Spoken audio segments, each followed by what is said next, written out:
order. And before we continue, let me recognize the physical presence of Senator Nancy Binay. And let me direct the committee secretary to acknowledge the resource persons for today. Thank you, Mr. Chair. Good morning. Good morning also to Senator Binay and the resource persons. For the public hearing on bills regarding early childhood care and development, we have Senate Bill numbers 1754 and SBN 2029 as the agenda items. We would like to acknowledge our resource persons. From the ECCD Council, we have Dr. Teresita G. Inchong, Executive Director and Vice Chairperson, and Mr. Roel Isip, Acting Deputy Executive Director. From the Department of Education, we have Dr. Marilyn Xiao, Director 3 of the Bureau of Learning Delivery, Mr. Gaudencio N. Luis Serrano, Ms. Sheena Jade Manuel, and Ms. Persefina Frias. From the Department of Social Welfare and Development, we have Assistant Secretary Irene B. Dumlao of Legislative Affairs. From the Department of the Interior and Local Government, or DALG, we have Attorney Cynthia Laureano Pulido, Chief of the Legal Research Assistant and Legislative Liaison Service. From the Philippine Amusement and Gaming Corporation, or PAGCOR, we have Assistant Vice President of Corporate Services Department, Attorney Arnold Ferdinand Salvosa, and Vice President of the Corporate Social Responsibility Group, Mr. Ramon Stephen Villaflor. From the Department of Budget and Management, we have Attorney Tricia Baraan, Acting Director of the Budget Information Legislative Service, Ms. Joy Arrico, and Ms. Sharina Cristia R. Alba. From the Civil Service Commission, we have Mr. Joseph Randolph Palatao, Chief Human Resource Specialist of the Human Resource Policies and Standards Office. From the Federation of Daycare Workers, we have the National President, Ms. Perla Reyes, together with Ms. Mary Ann Abudanza and Ms. Jerica Estrada. From the Knowledge Foundation Incorporated, we have Ms. Rina Lopez Bautista, the President and Executive Director. Last but not the least, from Simeo Inatec, we have Dr. Jostado M. San Antonio, Manager of the Educational Research and Innovation Office. Mr. Chair, we were informed that Dr. Valerie Ulep of PIDS will log in at around 11 a.m. Thank you. Thank you, Comsec. We're also honored and privileged to be joined by Senator Risa Ontiveros. Morning, Chair. Morning.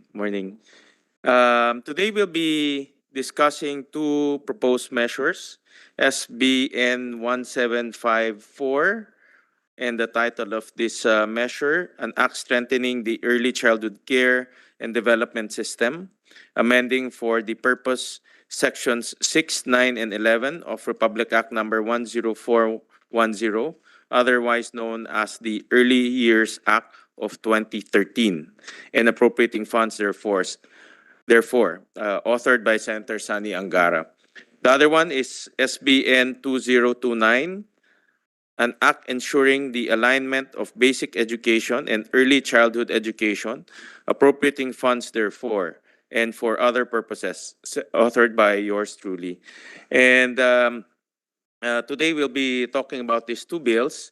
And as an opening statement, the objective of this hearing, aside from hearing these two bills, is to get an update, a formal update from the ECCD Council, which is the body that is mandated to come up with policies, monitor the implementation of early childhood programs in our country, as well as identify the gaps and issues that prevent the successful implementation of early childhood and care in our country.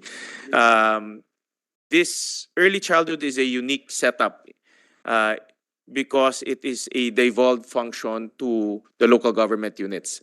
In fact, it is a feature that I support.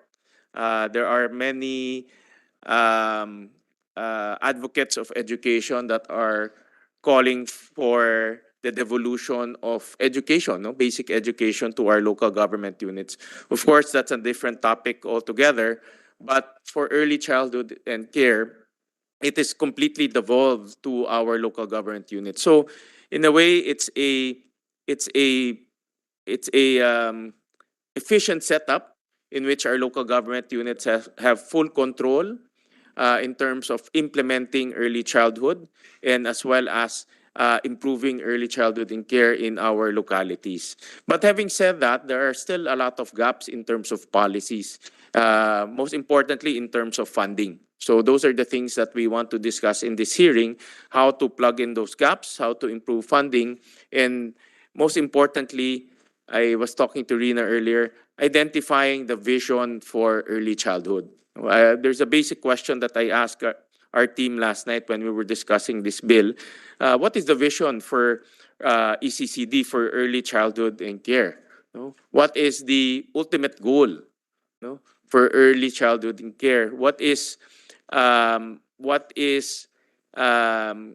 measure, or what are the goalposts that we will use in order to gauge ourselves whether we are actually improving the implementation of early childhood in our country? So those are the missing items that none of the literature is pointing these answers to us. And so those are the things that we want to discuss in this hearing. Let's put the basics and the fundamentals in order, especially identifying the direction on where we want to take early childhood in our country. With that, let me ask Senator Hontiveros if she has any opening statements. Yeah. Salamat po, Mr. Chair, for presiding over our joint hearing today to discuss important measures to strengthen and further advance our early childhood care and development, or ECCD, systems and programs. Let me reiterate, as Chair of the Senate Committee on Women, Children, Family Relations, and Gender Equality, I share the views of our Chair and our other colleagues in recognizing the role of ECCD as a crucial investment for our children's lifelong learning and promising future. I also share the belief of our longtime education reform advocates and our colleagues in the Senate in universal access to quality ECCD services, well-compensated and able child development workers and teachers, or CDWTs, and more responsive, collaborative, and accountable national and local ECCD structures. Nais ko rin pong ipaalala, Mr. Chair, that during last year's budget hearing, I specifically raised some questions that may have implications for implementing the proposed Senate Bill 1754 and 2029 in the future. Particularly, I'm concerned with the performance of the ECCD Council when it comes to budget utilization.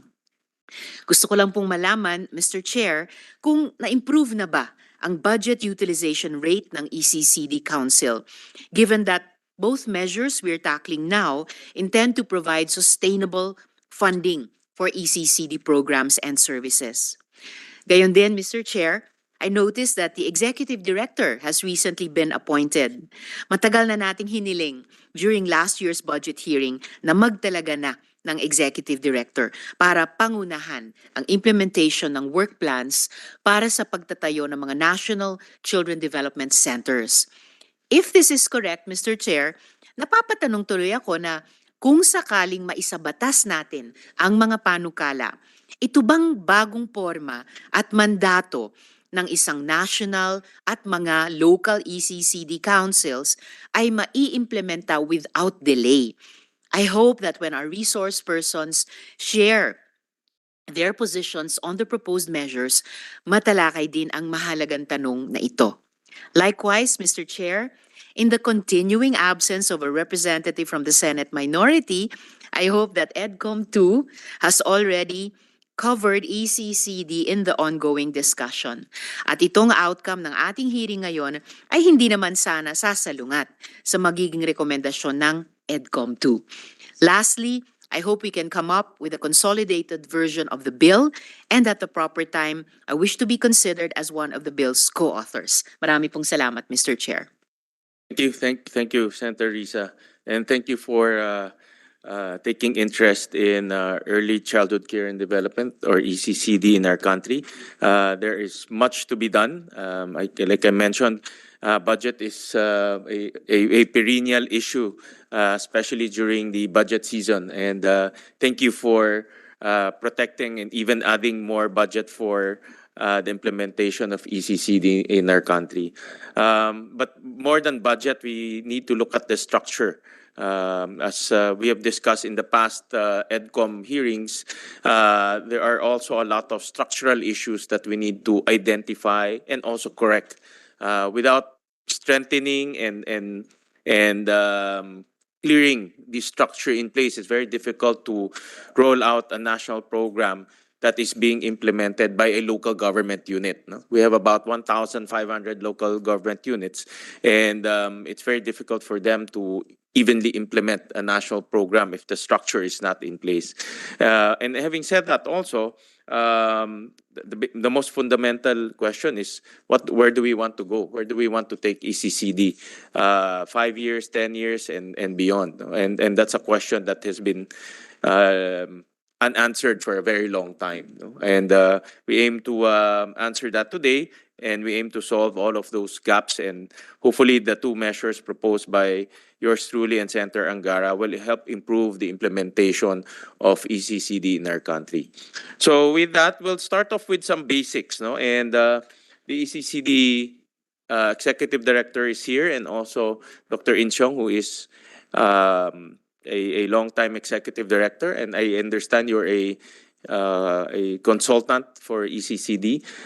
We'll start off with the basics first, no? Since the ECCD Council is mandated to come up with policies, monitor, supervise the implementation of ECCD in our country. Let's start off with a briefing from the ECCD Council, and later on we'll ask about basic statistics like participation rate, how many teachers do we have, what are the reasons how come we're not achieving what we want, what we want to achieve as universal implementation of ECCD. So we'll start off with a briefing from the ECCD Council, and then later on we'll do the rounds asking our resource persons their view and their suggestions on the two bills and also on ECCD. All right. So we'll call on Dr. In Cheong to start off, and then we'll just do the Q&A as we go along. Good morning, everybody. Good morning, Mr. Chair. Good morning, Senator Ontiveros. And good morning to all of those who are participating here. I'm sorry, Mike, I have a cough. Thank you very much for for coming up with this bill. It will help us very much in terms of we have looked at it, we have investigated it, and it answers one of the basic it answers one of the basic problems that we have in terms of engaging the local government units. Because as both of you know, and that the local government do not have investment in terms of for early childhood. It is lumped together with the children. So that's one of the basic needs. The other one is our program at the moment is one of the challenges at the moment is actually the lack of tenure for our child development workers and teachers. And then, of course, also in our own office, we have not at least been given by the DBM plantilla position. That's why our program, our staff has been living for a greener pasture, so to speak. And the other one is our coordination with, actually, we noted that Senator Gatchalian included the ILG, which we have been trying to engage for the long time. But they are part of our TWG, but of course it is only TWG. But when we need their help, especially during pandemic, they help us very much in terms of coming up with guidelines for the safe reopening of our centers. Two, at the moment, we have our flagship program is that actually the child development, National Child Development Centers. And we have already built so far, out of the 1,634, we already built 904. And of these 904, they're equipped with materials, and the teachers they are manned by teachers, actually full degree teachers in early child education. One of the challenges also is the low enrollment of the 0 to 2, because for a long time, at least 75 years, the 3 and 4 are only, the 3, 4, and 5 are only being enrolled in the Child Development Center. And plus also there is a perception of among the parents that the child should not be going to the center as early as 3, and they just enroll in kindergarten.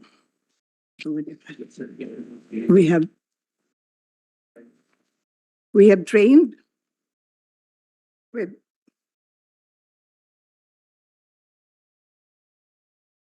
our initiative at the moment is prioritization of health and nutrition program of the LGU, and it strengthened also the implementation of the Kalusugan and Nutrition Magnaniac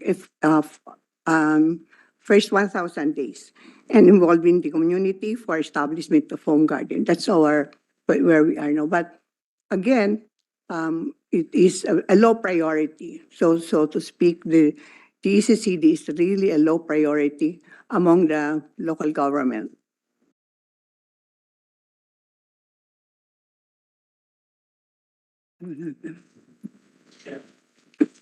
We have at the moment, we have an early learning program for infant and toddler early child development, which is pre-K1 and pre-K2. And then we have family support program. And when we have also an advocacy program, which is Kwentuhang Bulilit, and instructional materials and videos.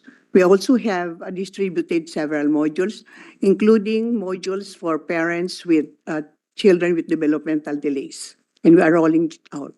At the moment, we have, currently, there is an ongoing program, which is in Manila, which are being attended by for social and city municipality, city and municipal social welfare development officer. So I will stop there.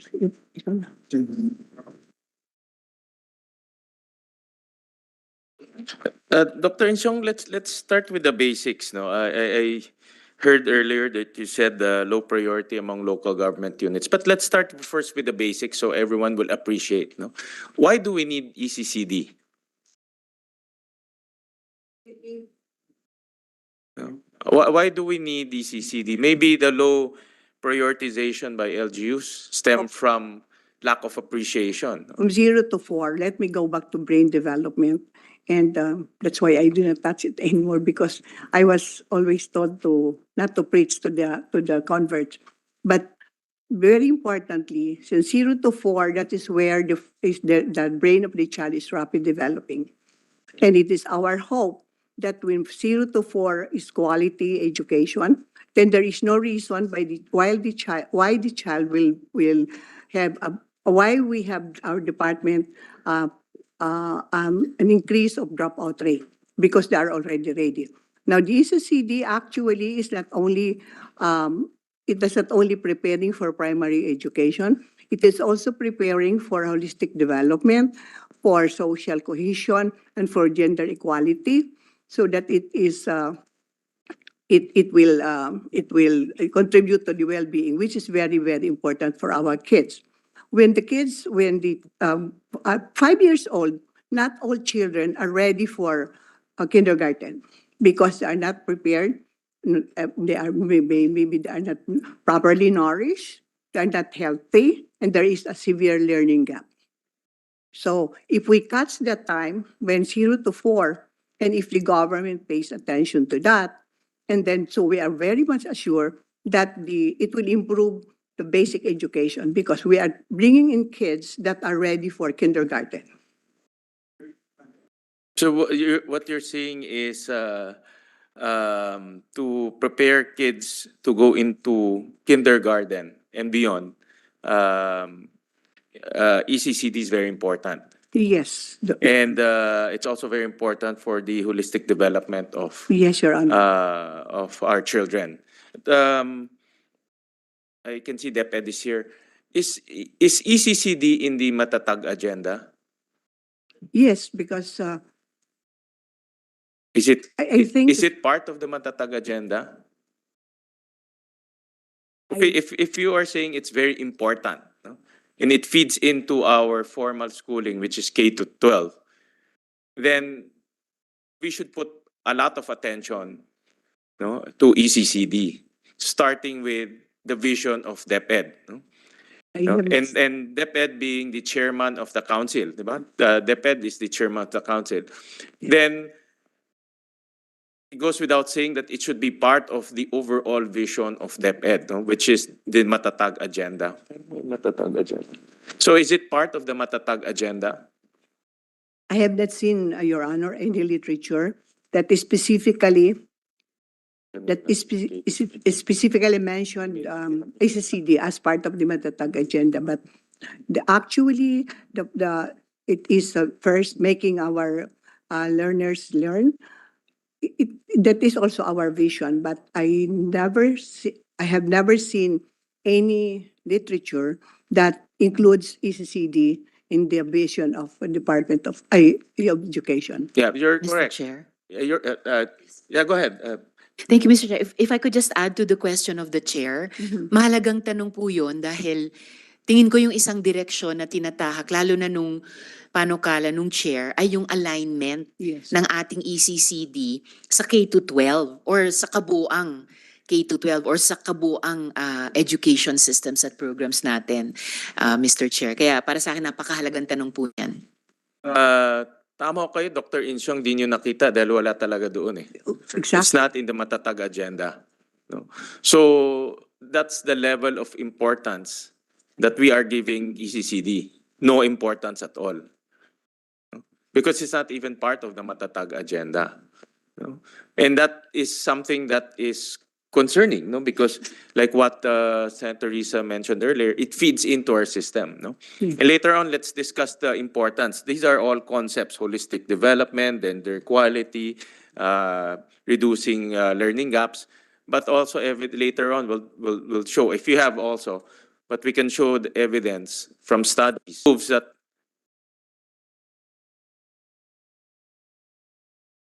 development improves learning outcomes. No? Mr. Chair, and if I could ating mga anak sa ating mga bata para sa gender equality, in what ways po does ECCD also contribute to gender equality sa consciousness at siguro sa lifestyle ng ating mga bata?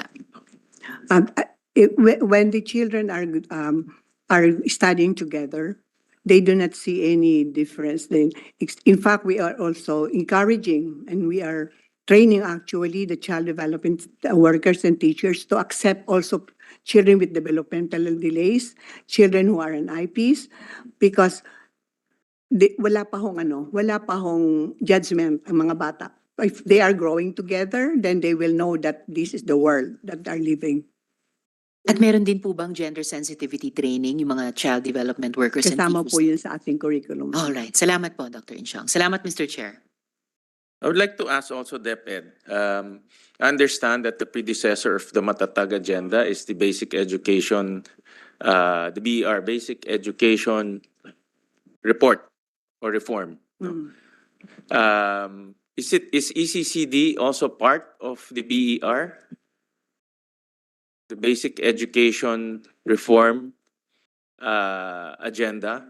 I think that was launched during the former administration, no? But that was actually well. See, Yusek, that is also Dr. San Antonio is also familiar with the BER. But in the BER, Yusek Dads or DepEd, Dr. Chiao, is ECCD part of the BER? Because that was the predecessor of the Matatag agenda, as I understand it.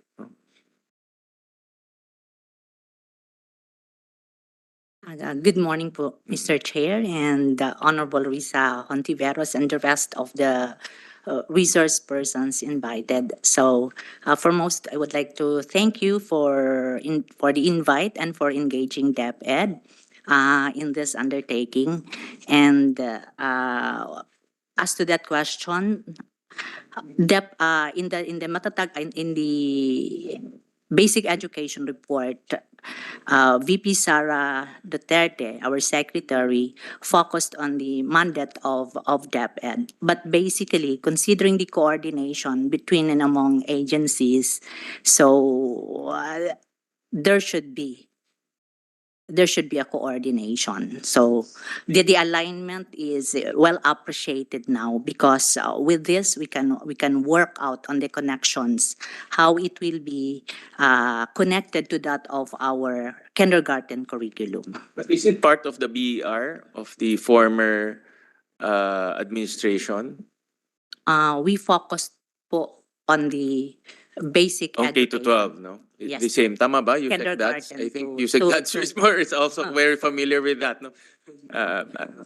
Good morning, everyone. I'm sorry, I'm not very familiar with the details, but I know the basic education development plan that was unveiled before Secretary Living turned over DepEd to VP Sara. Yeah.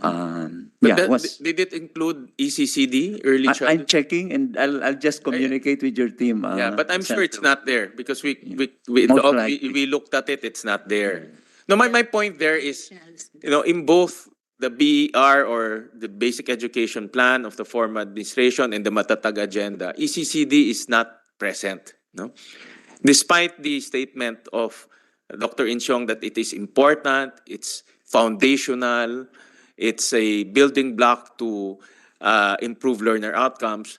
We never put importance on it. None of the agendas and the visions included ECCD. And we have to also be reminded that DepEd is the chairman of the ECCD Council. No, maybe the argument there is ECCD is informal. Nevertheless, it's something that we can build on to improve formal. No? So even though it's not part of the formal system, but it's a foundation that we can improve to improve the formal system. No? Yeah. Mr. Chair, na-strike nga ako sa sinabi nyo na in a way, an irony na ang DepEd, chair ng ECCD Council, pero organizationally, wala siyang jurisdiction sa pag-implementa as of now sa ECED dahil yung mga CDT, CDWs natin, employed ng LGUs, di ba, sa ilalim ng Social Welfare Development Offices nila. So, parang Mr. Chair, lumalabas ngayon pa lang, this early in the hearing, nauuli lang early childhood care and development. Dapat siguro ampunin siya ng basic education system or kilalanin na biological child pa nga. And again, that's what I appreciate, yung importance ng direction nung bill ninyo in terms of the alignment, na ito yung direction, alignment, ECCD and basic ed. Thank you, Senator Risa. And that's actually one of the feedbacks that we get from the local government units and also my personal experience when I was a local chief executive, that there are gaps in the structure wherein DepEd is a chairman, but the local government is implementing, but there's no connection between DepEd and the local government. That's missing. No? So even though the council will come up with policies for local governments to implement, the local governments will not implement it because there's no line between them. No, so it's a gap that we need to plug. No, nevertheless, in my view, it is also very efficient that we have devolved ECCD because it's very difficult to manage daycares. No, like for example, in Valenzuela we have 70+ daycares. It's very difficult for DepEd to manage the different daycares, no? Because it's administratively very complicated. So we just need to create that link or that structure so that we will improve the implementation. But nevertheless, I wanted to start off with basics, which is the vision. No? That's why I mentioned in my opening statement, what is the vision? Where do we want to go?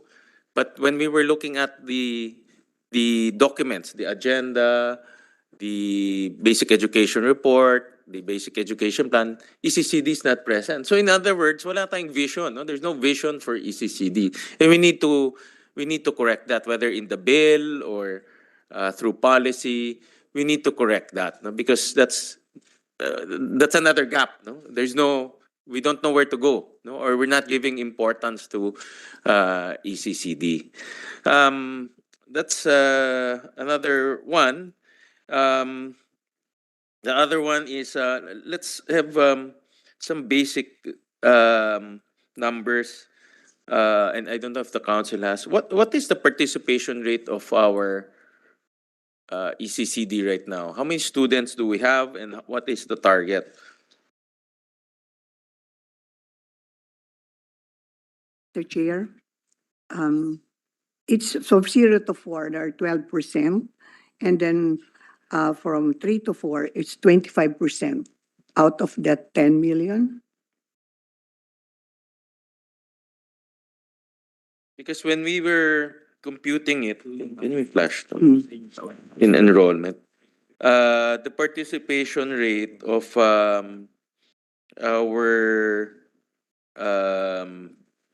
2 to 4 is about 9%. Let me just flash on the side. We have about 6.8 million Yes, Ann. children aged 2 to 4. And the enrollment more or less is about 600,000. Yeah, 600,000. So it's about 9%. No? Mr. Chair, it varies from year to year. Yeah, varies from year to year. Correct. But But- depending on the encoding of So- the because we have national enrollment tracking system, and Yeah. then so if they will not be able to encode, then we will not be able to have that data. But And then based on your what available data is about 12%. 12% from 0 to 4, and then 25% from 3 to 4. Yeah, in the way we came out with this number, we studied the PSA, the SWD, and your data.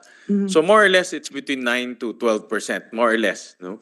Yes. So in other words, if there are 6.8 million 2 to 4 years old, only 600,000 is enrolling. No, because it's not mandatory. No? That's right. So let me ask a fundamental question also, Dr. Insyong, and you can answer this based on your expert opinion. If it's very important, if ECCD is important as what we are seeing, how come it's not mandated? Before, kindergarten was not mandated, diba? But the science are saying if we put them to school early, no, they'll improve learning outcomes. No? So we mandated kindergarten. So how come we're not mandating ECCD children? Actually, Your Honor, it is mandated by the 10-4-10. But the compliance of that law, I mean, in terms of the enrollment in the local government, is not really very, very satisfactory. No, but enrollment is not mandated. It is meaning you can still go to kindergarten even without passing through our daycare/CDC. So therefore, it's not mandated. No, That's why it's not compulsory. it's not compulsory. It's not compulsory. So why is it not compulsory? Well, the law did not state that. Yeah, but based on best practices, global practices, and also studies, no, how come it's not mandated? And also, based on your information, are there countries mandating students to enroll at that early age? Yes, Your Honor. What countries are? Singapore, in fact, Thailand, the 3 and 4 is already part of their So in Singapore, it's age 3 and 4 is already mandated. Yes. Yes, Your Honor. I mean, compulsory. Yes, Your Honor. And then Thailand is also compulsory. I think 3 and 4, yes. Okay. Yes, Senator. Mr. Chair, these numbers are very important. I'll even take a step back dun sa isang sinight ni Dr. Insyong kanina na there are 904 local CDCs nationwide, accounting for only 55% of all LGUs. So halos kalahati din ng LGUs natin, Mr. Chair, wala pang ganitong structure or facility. Tapos, maybe that's also related sa, in addition to yung tinatanong ni Chair na dahil hindi pa natin ginagawang compulsory yung ECCD, comparatively low participation rates. Sabi niyo po, ma'am, 12% lang from 0 to 4. Then at 3 to 4 years old, 25%. So, in a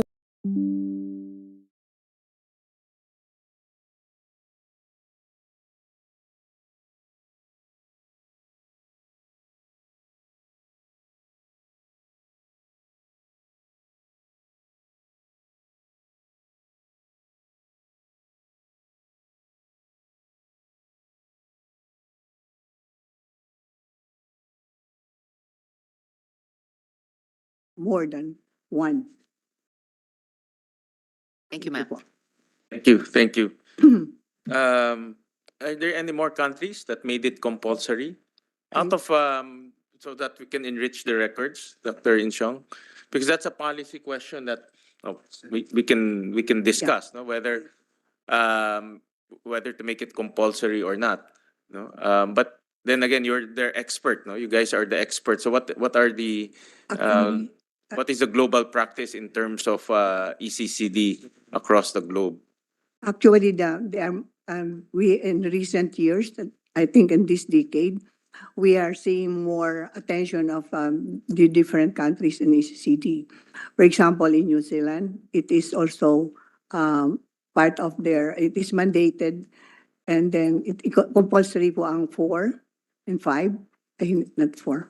And Australia, I think they have, I think we will send you, Mr. Chair, a complete list that we have in the office. Yeah, so there are countries that that made it compulsory for their 3-4-year-olds to already go to school as part of their formal schooling system. Yes, Your Honor. Do you suggest that the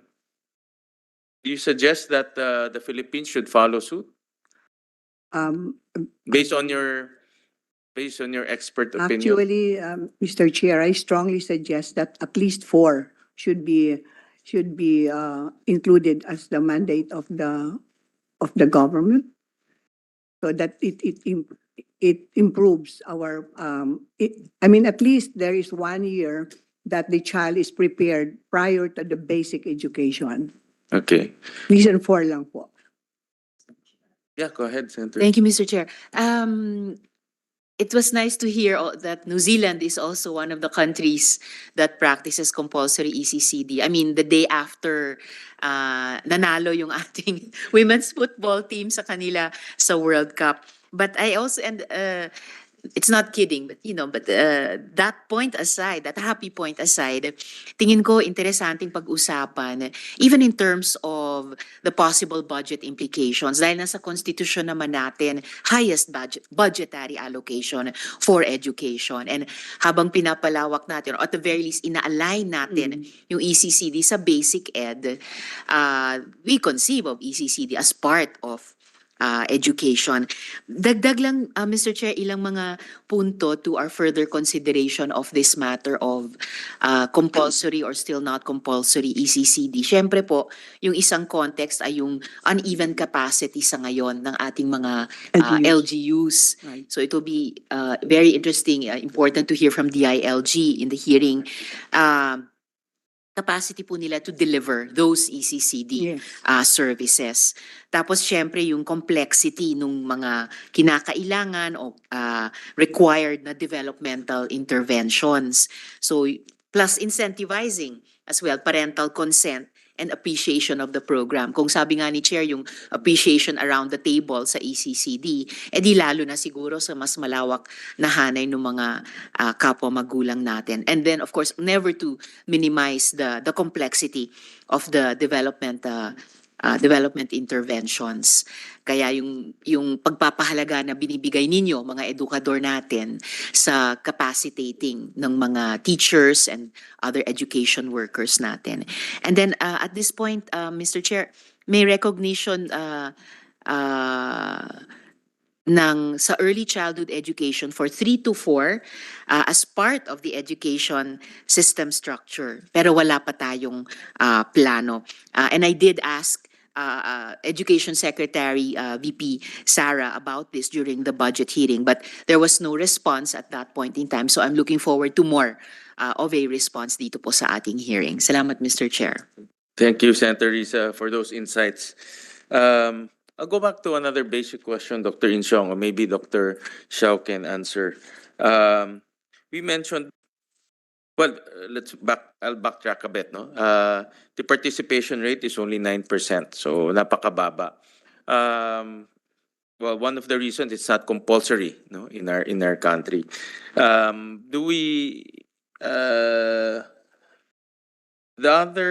it's not compulsory, then we have to convince our parents that ECCD or sending their children early, to school is beneficial to them and beneficial to their children. We need to convince them. No, we need to demonstrate the benefit because it's on their own volition to send their children to school. Now, we are saying that the incentive there is it prepares their children for formal schooling. No? So let me ask that. Let me focus on that aspect. No, the preparation. No, do we have any research or data showing that participating in early childhood will lead to better learning outcomes, will lead to better learner performance? Can we demonstrate here in this committee that there's such research that can pinpoint concrete evidence that ECCD is indeed beneficial to learner outcomes? No? Because we need to demonstrate we need to convince our parents. It's not compulsory. So we need to convince them na maganda ito. No? But we need to demonstrate to them also because maybe they don't believe it because it's a waste of time, it's added cost, they don't see the benefit. And that's why we want to put on record the concrete benefits, aside from, of course, the general statements that you mentioned earlier. No? Actually, Your Honor, there was a longitudinal study conducted by ACER, DFAT, CMU Inotech, and together with the Department of Education. And this started from 2014 to 2019. The impact of this preschool daycare attendance on student development and performance, my quote, on the average, children who attended preschool and daycare achieved significantly higher scores in mathematics, literacy, socio-emotional skill than those who did not. There was a significant difference between children who attended 1 to 3 days of preschool per week compared to those who attended 4 to 5 days per week. Children who attended 4 to 5 days per week achieved significantly higher scores on average than those who did not. Data across the case study school indicated that children who had preschool daycare experience had higher emotional literacy skills, were more confident and positive attitudes, and interacted better with their teachers and classmates compared to children who did not have the preschool and daycare experience. We have the complete study here, Your Honor, which we will turn over to you later. Yeah, but do you have that a slide or that presentation, or that graph that shows the improvement if they undergo ECCD? Actually, in the latest that I got, those children that have quality early childhood education have improved higher in terms of EGMA, which is elementary grade mathematics ability, at least 26% over the average. And those children who, and the same children also increased by 28% in their assessment of EGRA, which is assessment of reading, elementary grade reading assessment. And in terms of psychosocial index, they have increased by 28%. That I only remember. So what you're saying is that is a study by which one?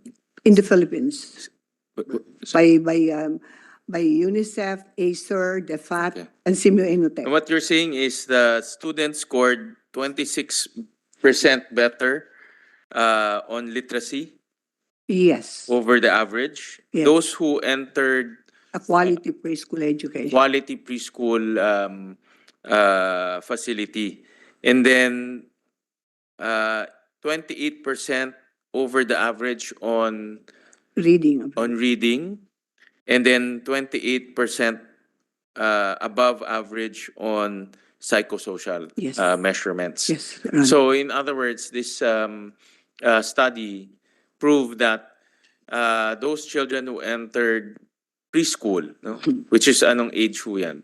2 to 4? I think 3 to 4. 3 to 4. Led to better performance in terms of literacy, reading, and also psychosocial. Mr. Yes, Chair, yeah. Dr. Inchong mentioned that one of the co-conductors of the longitudinal study was Simeo Inotech. Yes. So I wonder if Dr. San Antonio is familiar with that study and could share more about it with us. She was, Thank you for that, Senator Risa. Good morning again. The study was conducted before I joined the Inotech, but I have a few results to share as well. Like on socio-emotional skills, there continued to be a moderate positive correlation between high social and emotional skills and cognitive performance. Also, boys were reported by their teachers to have much lower social emotional skills. And students in conflict affected areas continue to be the lowest performers. The achievement gap between students learning in different contexts is increasing. So there's even in this study that the center has undertaken for UNICEF, ACER, and the DepEd, this was among those findings reported in the final report. Salamat, Mr. Chair, and salamat kay Dr. San Antonio. So, napaka-multifaceted talaga ng education, no? Pati yung context ng armed conflict can significantly impede the optimal learning of our students. Mr. Chair, I was also struck by the time period of the longitudinal study, 2014 to 2019, so hanggang just before the pandemic. So, may napansin din po ba, if of course the study ended before then, pero may napansin din po ba ang ECCD or even si Dr. San Antonio na any kind of learning loss sa ECCD children natin as we have observed and are trying to respond to sa basic hanggang tertiary education natin as a result of the pandemic? I mean, in early childhood education, that is where it is the most vulnerable, and there was a great loss for that, as reported by UNICEF. Salamat po. Thank you. Just to continue, Dr. San Antonio, can you explain to us? I have that study, no? I think this is the study. Can you share to the committee based on this study, what are the findings, no, on children who participated in preschool or ECCD, and in relation to learning outcomes?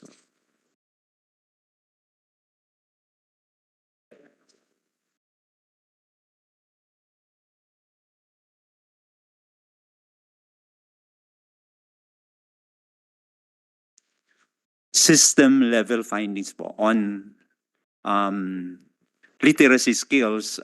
There's a table there that shows that the achievement of all students assessed over the duration of the study at 6 time points as box plot enables the reader to compare the achievement and growth of sample students over time.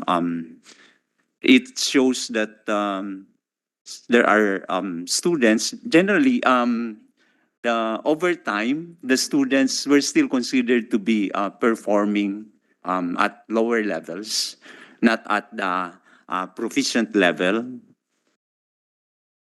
Our students, and then all students sampled are most likely unable to read at grade 4 curriculum expectations level because the curriculum for grade 4 has been found to be having high cognitive demands. The distribution of literacy skills was wide, meaning that within the sample, there were a vast range of student abilities and large difference between the highest and lowest performers. So the learners learn at very different pace. And in terms of literacy, language of assessment, the results of the quantitative analysis revealed that sampled students' literacy skills continued to grow as they transitioned from mother tongue to Filipino and English, grade 3 and 4. But while students did improve, literacy skills were below curriculum expectations in all languages. This is what I was saying, that the performance was not at par. The impact of initial literacy learning in 2 or 3 languages is not clear. Students from Luzon and Visayas achieve an almost identical combined mean in Filipino and English, in spite of the substantial extra cognitive load for sampled students from Visayas, who also had to develop literacy skills in Sinugbuanong Binisaya. However, for schools with Magindanaon as the mother tongue language of instruction, the students' mean was a great deal lower in both Filipino and English compared with all other students. For math, it's almost the same, Your Honor. Dr. San Antonio, based on your statements, it doesn't seem like it's quite encouraging that we're focusing on the exposure of students to preschool or ECCD. I want to get from you, being an expert in this, whether exposure in preschool will lead to improved learner outcomes. So, but from your statements, it looks like it's a mixed results. No? What I'm trying to say is there's an improvement, but it's not yet at par with what we want to accomplish. Okay. And the initial results, it's a longitudinal study. At some points, there were very good results, like showing that the increase in improvements as far as achievement is concerned was good. But the final survey had some interesting surprises, like the attainment in the reading and mathematics performance were not sustained. So in other words, it improved, but not at par. Yes. Yes. That's the message that we are getting from that study. So in your opinion, the exposure to preschool, will it help? Does the study say that the exposure to preschool help the students? And in your expert opinion, will it help the students? I believe, Your Honor, that the children who are exposed to early pre or early childhood experiences would most likely be more prepared to learn the requirements of the schools that we have starting kindergarten, especially quality early childhood education. Mr. Chair, tulad ng Chair, nagpupulot sana ako ng sources of hope from ECCD, di ba? Para sa ating basic education and syempre moving higher. Kaya bago po yung mixed or surprising results ng longitudinal study na iyan, dinudugtong ko yung sinabi ni Dr. Insyong kanina that kids who went through ECCD achieved higher scores in different subject areas, in addition to higher emotional and literacy skills. Kaya, I was going to ask kung itong better performance sa ECCD makakatugon dun sa isang pinoproblema natin ngayon, which you also mentioned, Sir Dr. Antonio, na our kids are at age 10, they're not reading at grade 4 level. So, nabubuo sana ako ng pag-asa na, kung i-scale up natin or palawakin ang coverage ng ECCD, and then may demonstrated higher scores ang mga bata doon, will it prepare them to read at grade 4 level pagpatak nung edad na 10 years old? Pero sabi nyo nga, surprising din yung results even in basic education na baka may susi yung isang sinabi nyo rin na the results are not sustained. So baka after a good and more widespread ECCD, kailangan galingan natin yung performance natin for our kids in kinder to grade 3 para pagdating sa grade 4, they are reading at grade 4 level. And lastly, at this point, Mr. Chair, I was glad na binanggit ni Dr. San Antonio yung ilang related issues sa mother tongue education. Kasi yun yung prib speech nyo, Mr. Chair, minsan na gustong-gusto ko makapag-interpolate. It's so interesting, so important. Naubusan lang tayo ng oras in that particular session. But I'm looking forward to returning to it and really appreciate yung mga insights also about it sa ating resource person. Salamat, Mr. Chair. Thank you, Senator Risa, for those. The same with Senator Risa, I was trying to pick up some points, no, because when we go deeper into the bill, no, part of the bill is to mandate local governments to allocate funds, no. But we have to convince them that allocating funds will improve learner outcomes. No? These are not national government funds. These are local government funds. So they will ask us, no, Senator Risa and I, will this improve the outcomes of our learners? We have to demonstrate that to them. No? Beyond the philosophical and beyond the motherhood statement that it will prepare learners, it will improve gender equality. Of course, these are nice things to say. But we have to show them the evidence. No? We have to show them that, look, if they enter in their daycare system, they will improve in terms of reading, they will improve in terms of numeracy, and so on. No, those are the things that we want to put on record. No, but I'm getting mixed reactions. No, and it's very difficult to convince local government units to put money because in the law, we will also get funds from the SEF. We will also get funds from the GAD. No? So if we get funds from the GAD and the SEF, we're depriving other programs of that same funds. No? So we need to convince them. So those are the things. That's why we're putting this on record. No, Dr. Inchong, if you have other data to support the ECCD program, then let's talk about that so we can put it. Actually, let me clarify something. The study was it involves up to grade 6, but the first round, I mean, you will see a lot of improvement during the first round. So round 1 is, I think there were 6 rounds. Round 1, it measures the achievement of the kindergarten. Round 2, it measures also the achievement of the grade 1, and round 3, it measures the round. So in that particular area, we have a very, very encouraging and significant increase. But in the later years, they try to pick up again in grade 6. In the later years, there are other factors that may contribute to the non-learning. So it's not only the preschool, because we have already shown the impact and the significant of coming up with a very, very quality of preschool education.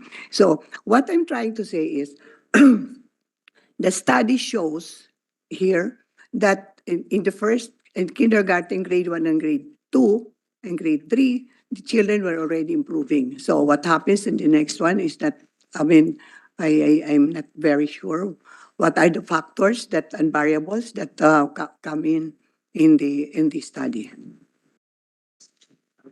Mr. Chair, I'm glad that Dr. Inchong mentioned that at this point kasi idadagdag ko nga po sana yung observation na in the study cited, hindi nga po considered yung other factors. in addition to early childhood education specifically. Halimbawa, yung status of health, nutrition, buti na cite din ni Dr. San Antonio na kung conflict affected yung area o hindi, and others na sa konteksto ng bata mismo, nung pamilya niya, nung community niya. So again, like the chair, going back to basics, ang isang tanong ko sa ngayon po, what is the performance measure or what is the result matrix for effective ECCD services delivery? Actually, it should be an input on on holistic development. Excuse me. We're trying to come up with an integrated, comprehensive services for the kids to include nutrition, health education, and early learning. So we are focused here in the law. I mean, it was only focused. I mean, the bill that we are is focused on early learning. But you know, before the child can go to the school, they have to be healthy. They have to be robust. And so we have to educate also the parent education. In Colombia, when we visited with the DBM and the ILG, they have even during pregnancy, the parents the mother are already registered so that the local government can allocate resources for them. So here, we are not very sure how far the maternal and child care is being placed by the local government. So that's one. Another one that resulted in low enrollment is the parents, the culture of the parents themselves. I understand you said earlier, Mr. Chair, that some parents would not want their children to go to school as early as possible. Anyway, tinatanggap naman talaga sa kindergarten. So that's one basic concern. During the time of Yusek Dino, Lorna Dino, she made sure that each child coming to the ECCD, to the kindergarten, is bringing with him the ECCD checklist, which shows if the child is on track, on advance or delayed, so that they are able to actually provide intervention already. So we have, we have all child development centers are using the ECCD checklist as a measure of their learning domains. Mr. Chair, ang ganda naman po nun na pagpunta sa kinder, dala yung ECCD checklist. So parang it's ang tawag mo doon, not pioneering, but I can't find the exact word I'm thinking of. It's going ahead of the bill already, in the sense na yung direction ng bill ni Chair na gustong i-align ang ECCD sa ating basic education. So ang ganda naman po na may ganun na ring practice on the ground, Yes. at least in some parts of the country, if not all yet. And then yung ginagawa po nila sa Colombia, so implementation din po yun ng katulad ng ating first 1,000 days law. So napaka-importante nung pag-oversight namin at pag-implement nung iba't ibang departamento nung mga ganong klaseng batas. And lastly at this point, Mr. Chair, so I appreciate, sabi po ninyo, Dr. Insyong, na you're developing an integrated and a comprehensive approach incorporating nutrition, education, health. But I was also struck by yung sinabi po ninyo na you observe certain progress among the kids sa earlier years in ECCD, pero may surprising or mixed na falling off in the later years of ECCD at hindi pa natin po alam kung bakit. So I think Mr. Chair just points out to me how important it is for the executive and with our support sa legislature na year on year talagang tinatrack yung mga bata, what's going on na enables or prevents them from optimally, maximally learning or not. And that's why I share the chairs and our other colleagues' concern for ECCD na siya talaga yung napaka-importanting unang-unang intervention sa education. And I'm hopeful that yung attention that the committee, the chair is leading us in giving sa ECCD year on year na maano siya, maipagpapatuloy throughout the basic hanggang tertiary education. Lalo na dito sa simula. It's foundational nga, as we're saying. Salamat po. We all know that some of the parents in the private sector, they pay 100,000, 200,000 for preschool. No, and I heard that as early as may staff ako, parang 2 years old. Si Archie, 2 years old pa lang, nag-aaral na yung anak, no? For various reasons, not only for academic, but for social development and all that. But the point of the matter there is, if you can afford it, no, parents would choose to educate their children as early as possible, no, as early as 2 years old, no.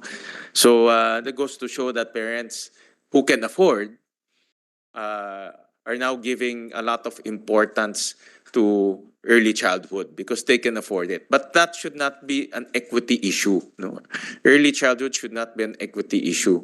That's why Senator Risa and I are here to learn what are the gaps in terms of funding and in terms of other things on how to make it as accessible and hopefully universal at one point to our constituents, not only for those who can afford, but to everyone.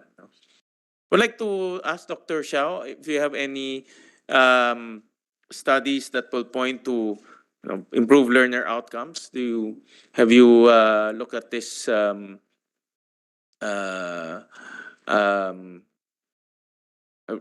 you looked at research that will point to improve learner outcomes from the DepEd main central office? Sige, but can you narrate it at least before, if you have any narration of that?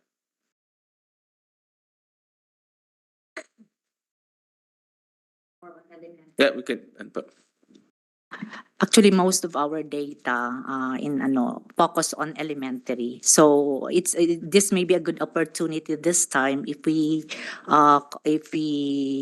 conduct studies starting from the ECCD and follow through to, Yeah, to because the elementary. Because we we have looked at other studies. No, well, I'll show it to you later on. In depth. But we want to hear from the DepEd, from ECCD Council, the effect of ECCD or effect of early childhood to learner outcomes. No? Because that's aside from what Senator Risa mentioned about nutrition, but we need to convince our parents.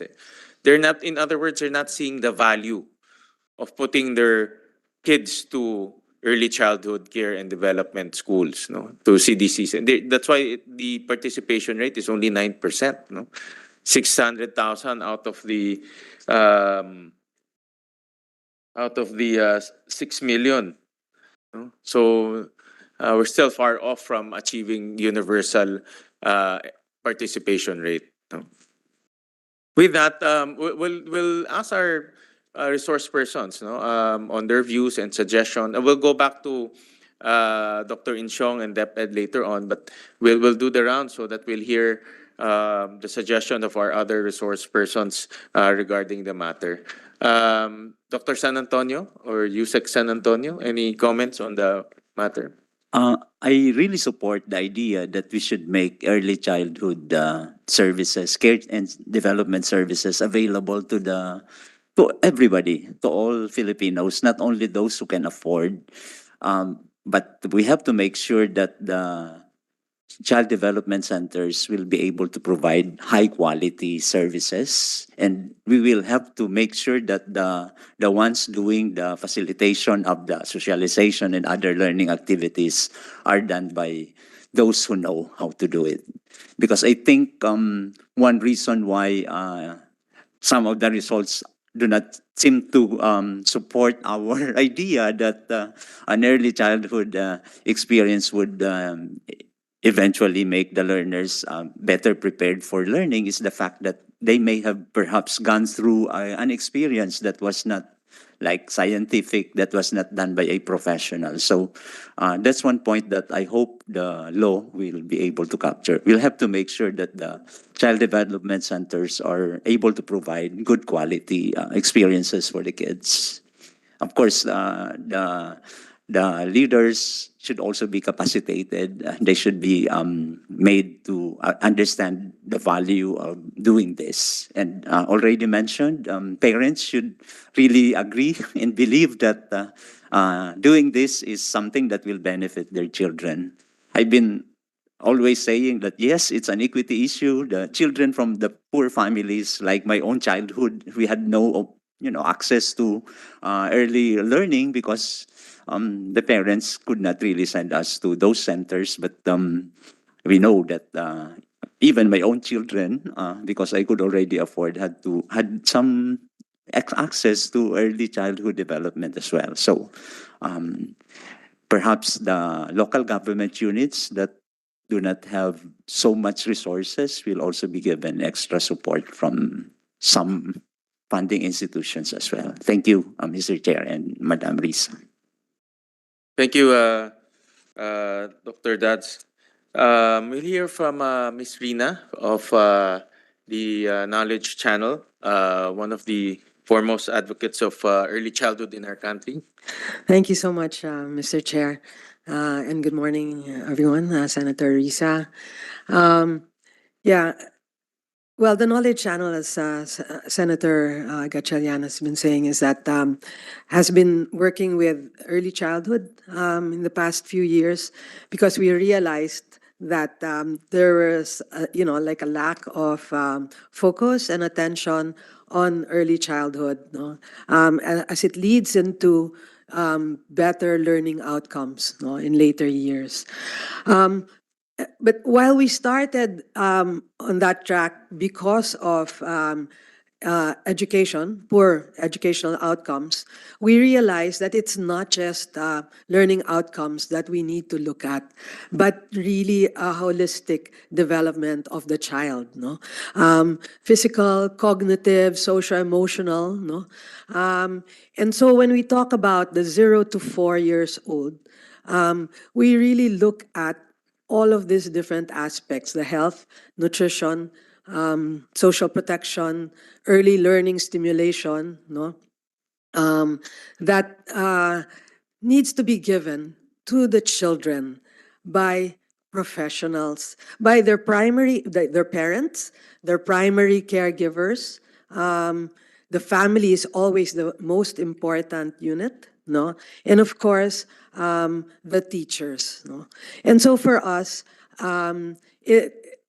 there are many different modalities. We have the CDCs, the Child Development Centers, but there can be other modalities that should be used as well to provide these services to the children and the families. No, so the community is very important. No, neighborhood play, really different.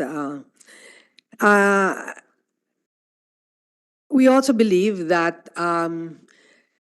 just as teachers are made to be accredited, no, and certified to teach the 5 to 18 years old or even higher, no, tertiary and postgrad, that the teachers should also be certified, in early education.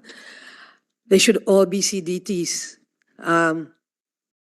There might not be any more room for CDWs, but CDTs. No? And I feel that it should have the same professional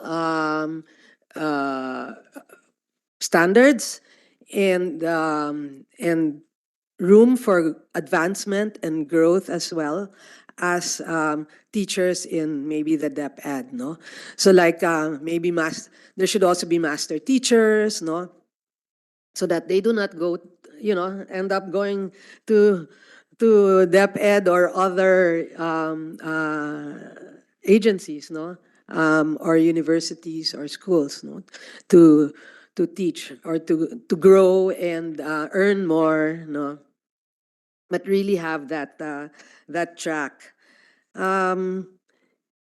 So it's really that the professionalization of the I believe that really that that's the most important element. Really being able to have the professional teachers and being able to provide the parents as well and the primary caregivers with that knowledge, the knowledge and the skills, no, needed to provide their children also with holistic development.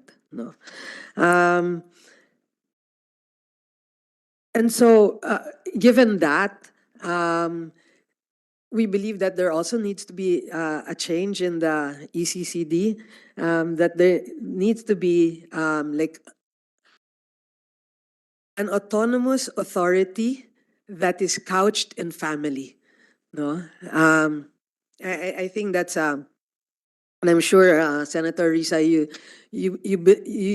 know the importance of the family as well, especially for early childhood, because 0 to 4 really starts with the parents. It starts with the family. No, and so having that structure, that the change in the structure, no, that like the chairman Senator Wynn was also saying, there needs to be a change in the structure of the ECCD, wherein there will be that very strong connection and continuum between the policy and implementation. And so it's really having the, well, if we're to take that how it is today, wherein the DILG or the local government unit is the one that implements, no, and runs the CDCs and hires the child development teachers, no, they have to be empowered. They have to be given that responsibility, empowerment, and accountability, no,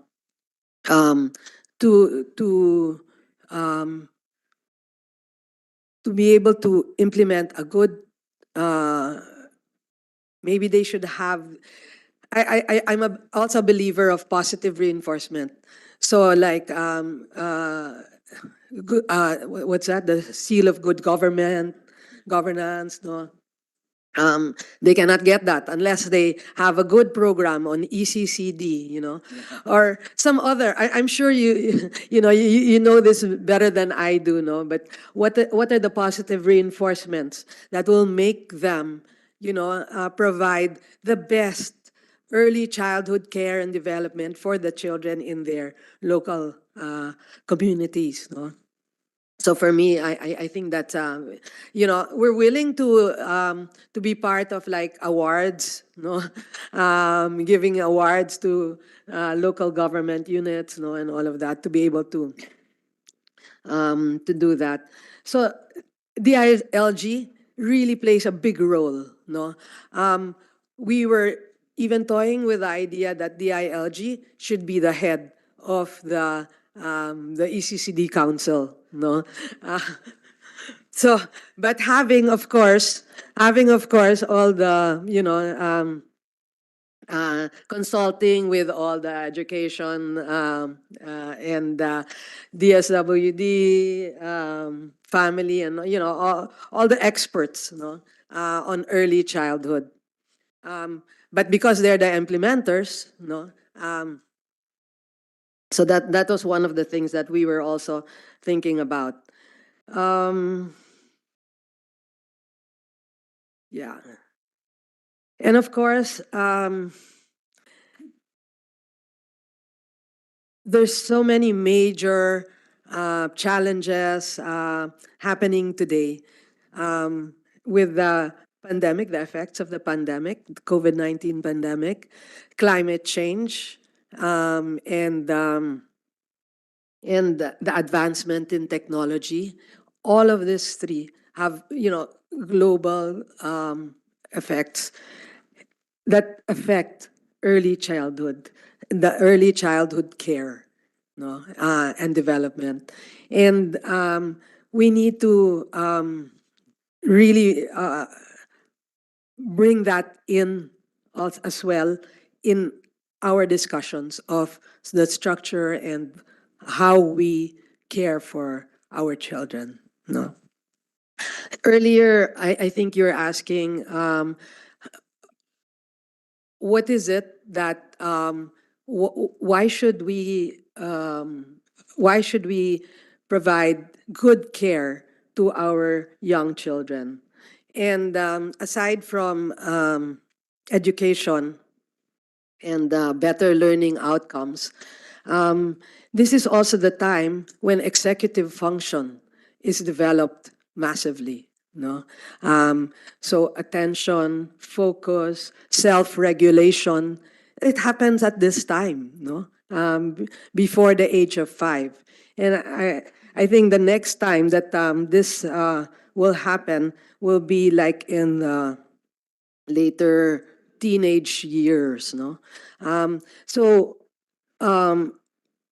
looking at these things like executive function, social emotional learning, all of this, I think it's very important for them to even learn at this age not to be bullies, or how to manage bullying. Because I think even in PISA, in our the PISA exam or results, that came out, no, the bullying.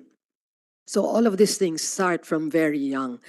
So it really brings me back to the point wherein the teachers, the caregivers are so important. They need to know how to manage, the children, and how to be able to help the children develop in the best way that they can. No, they need to be able to manage themselves as well, because studies have shown as well that the trauma, stress of the caregivers transfers to children. So having a very good support system of other teachers or other caregivers is also very important. So all of this, I mean, there are like so many things that that go into early childhood care and development. But I think the Senate is really on the right track in really looking at how can we do it better? How can we care for our children better, and thus our future leaders in our country? So I really thank Senator Win Gatchalian, Senator Risa Ontiveros, and everyone else in the that are caring for our children today. Thank you, Rina. And later on, we'll talk about you made a very good point, no, on the the child development teachers and child development workers.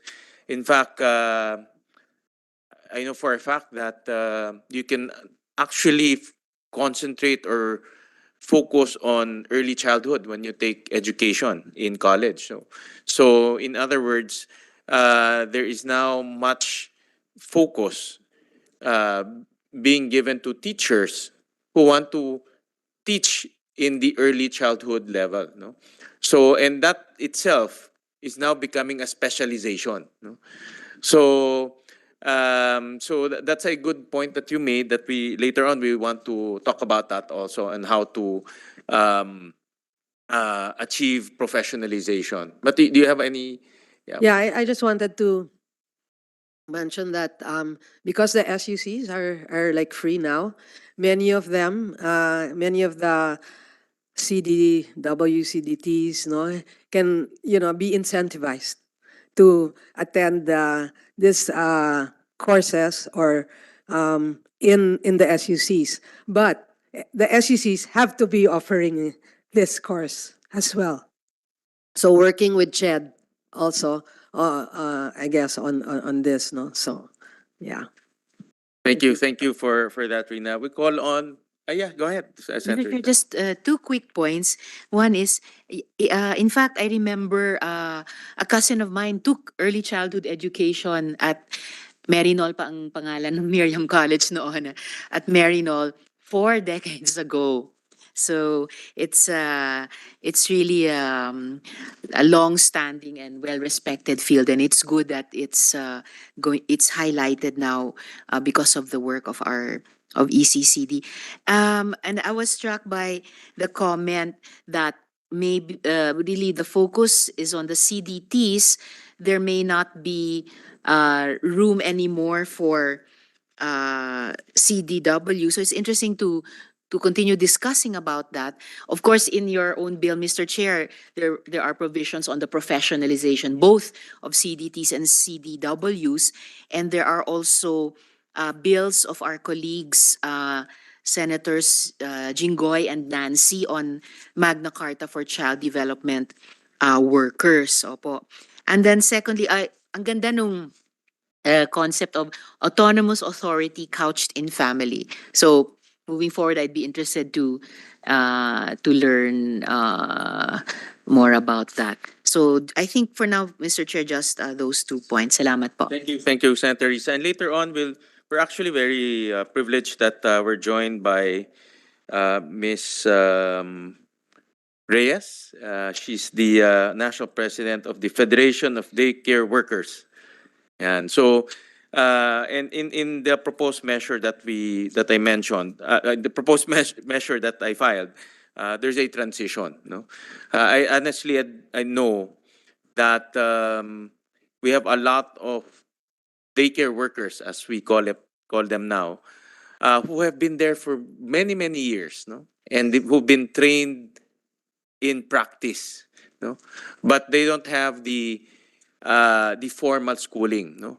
But in my opinion, experience is also an asset, no, and we can utilize that experience by injecting trainings and injecting certain certifications so that they can improve their practice, no. So we'll talk about that later on, no, so that we're not only not leaving our children behind, but not leaving our workers behind. No? So both are moving on the same direction. But we'll talk about that when we call on Ma'am Reyes. We'll call on Assistant Secretary Dumlao of the SWD. Any comments, ma'am? Magandang umaga po, Mr. Chairman. Magandang umaga rin po, Senator Risa, and all the members of the committee. Foremost, the Department of Social Welfare and Development would like to enunciate that we support legislative measures that actually promote the welfare and development of young children. As I was listening in the discussion earlier, we believe in the department that the child development or early child development is actually part of our Ambition 2040, and it falls under Maginhawa because Maginhawa signifies the aspiration to achieve a comfortable and progressive life for all Filipinos, ensuring that their basic needs are met and that they enjoy an improved quality of life. In fact, the DSWD, as the lead in social protection, has proposed the social protection plan and has focused on children. And under that, we made sure that there is quality education that is more accessible to our young population. And that actually is complemented by health and nutrition indicators. That is why we have the supplementary feeding program. Likewise, we have the Pantawid Pamilyang Pilipino program, wherein one of the conditions of the program is for children aged 3 to 5 years old to be enrolled in child development centers. Likewise, we see an increasing awareness on the importance of early childhood care and development. That is why under our Kalahi Seeds program, we are able to record more than 8,000 CDC sub-projects as of July 15. We could infer that, again, there's an increasing awareness on the importance of CDCs, particularly in remote communities. But then, of course, we recognize the earlier statement of Senator Win that there's still a challenge in terms of participation of children 3 to 5 years old. That is why we welcome the passage of or the enactment of the parent effectiveness sessions under or service under Republic Act 11908, because under the parent effectiveness seminars, there's now an effort to support and empower parents in their roles as primary caregivers and nurturers of their children. Under the PES, we will be able to provide parents with knowledge, skills, and techniques to improve their parenting practices, strengthen family relationships, and promote the overall well-being of their children. And through that, we would be able, again, to give the necessary competencies to our primary caregivers in ensuring that they really give value or premium to early childhood development. But then, of course, as we've earlier manifested, we support legislative measures that would really align basic education and early childhood education. The Department of Social Welfare and Development will continue to provide all the necessary information to enhance or to ensure that we would be able to really come up with this specific measure, especially in providing data on CDCs and child development workers, because at present, the DSWD is still accrediting CDCs, but once we finalize the memorandum of agreement with the ECCD Council, ibibigay na rin po namin sa kanila. So yun po muna for the DSWD. Thank you, Mr. Chair. I was really glad to hear yung recognition ng DSWD na early childhood care and development is part of Ambition 2040. Siguro tulad ng chair, lagi din ako naghahanap ng overarching vision, 'di ba? Parang framework lang, anchors, handholds and footholds ng ating inyong mga programa and then aming mga polisiya. So it's good to see if it's not yet in the matatag or in the education report, at least it's already it's recognized pala by our departments that it's part of Ambition 2040. And sabi nyo nga, ASEC falling under maginhawa, oo. And then, it was good to be reminded na, kasi sabi nga, pareho ni Dr. San Antonio at ng chair, dapat hindi equity issue. Dapat may universal access sa ECC o sa ECED yung ating mga bata. It was good to be reminded na yung isa sa mga kondisyon sa participants at parent leaders sa 4Ps ay na nag-a-attend nga ng ECED yung kanilang mga anak at least 3 to 5 years old. So it gives us it gives us a good example and a starting point para i-consider nga yung pagpapalawak nito, pagiging universal nito or even compulsory, and then even beyond the 4Ps families. It's nice is a trite word, but it's wonderful to have a program na ang nagbibigay ng magandang halimbawa ay hindi lang tayong mga middle class or yung mga mayayamang magulang, pero pati yung ating mga mahihirap na magulang. And Chair, I have a question for DSWD tungkol sa private sector providers. Yung private sector participation ba sa ECCD service delivery, well, una-una ano yung extent nito? And then monitored ba ito? Or in any way supervised or monitored ng department? And merong bang standards of performance set for delivery? So sino po yung nagre-regulate if ever kung may sa mga private sector participation sa ECED? Mr. Chair, in response to the query of the Honorable Senator, yes, the DSWD does the accreditation of these organizations. In fact, we have issued nga po MC03 series of 2015 and administrative order. Let me just check on the administrative order number. But this primarily guides us in accrediting ito pong mga organizations that provide social welfare interventions. Or particularly early childhood education? That's correct. Opo. Anong extent ng private sector participation sa early childhood education?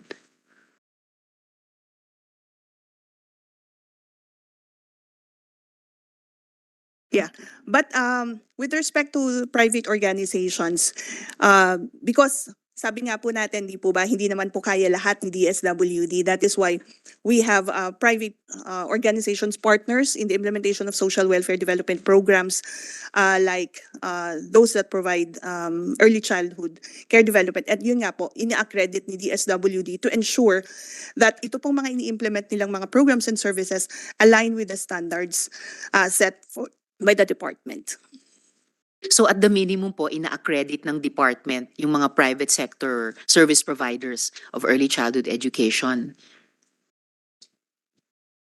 And if so po, or maybe, Mr. Chair, I should ask Director Insyong, opo, kasi is there a minimum monitoring or regulation? And nagsiset po ba ng standards of performance for deliveries in the private sector? Your Honor, may I request Mr. Sabalsa, who is in charge of quality assurance? Mr. Chair? Go ahead, Mr. Isip. Sabalsa. Sabalsa. Yes. Yes, good morning, Senator Gatchalian and Senator Ontiveros. If I may, actually, during the for the accreditation done by the DSWD, there's no monitoring and evaluation for the private schools.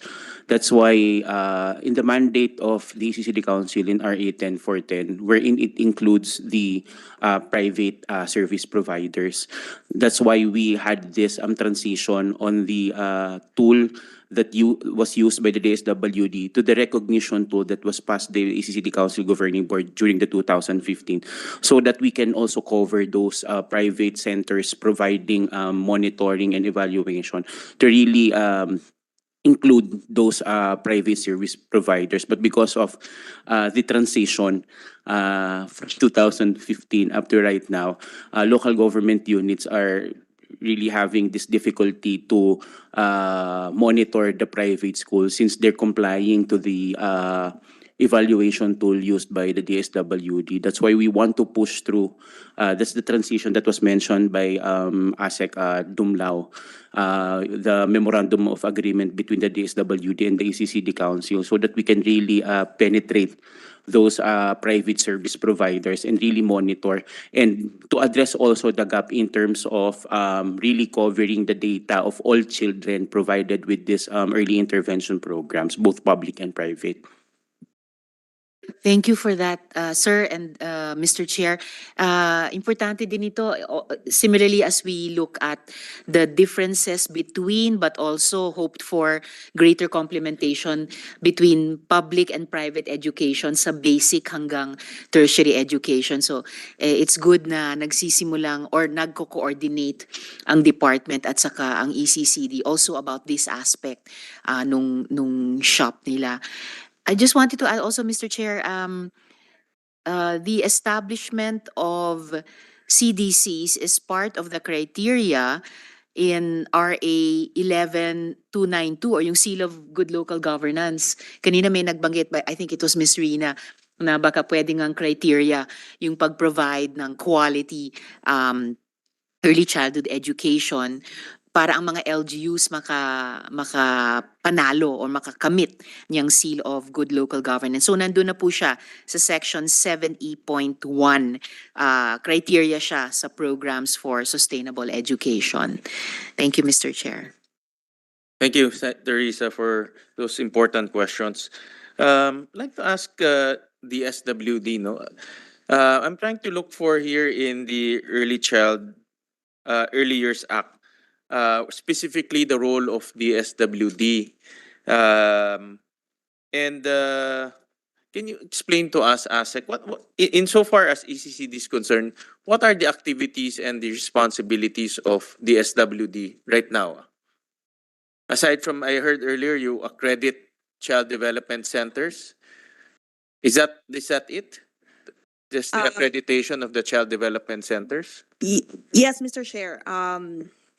I was just reminded of the Administrative Order Series of 15. Tama po yung nabanggit na, yes, DSWD accredits nga po yung mga child development centers. All child development centers go through DSWD. not the LGU. At present po, kami po ang nag-a-accredit po. Okay. And do you also accredit or at least look at the qualifications of the teachers slash workers?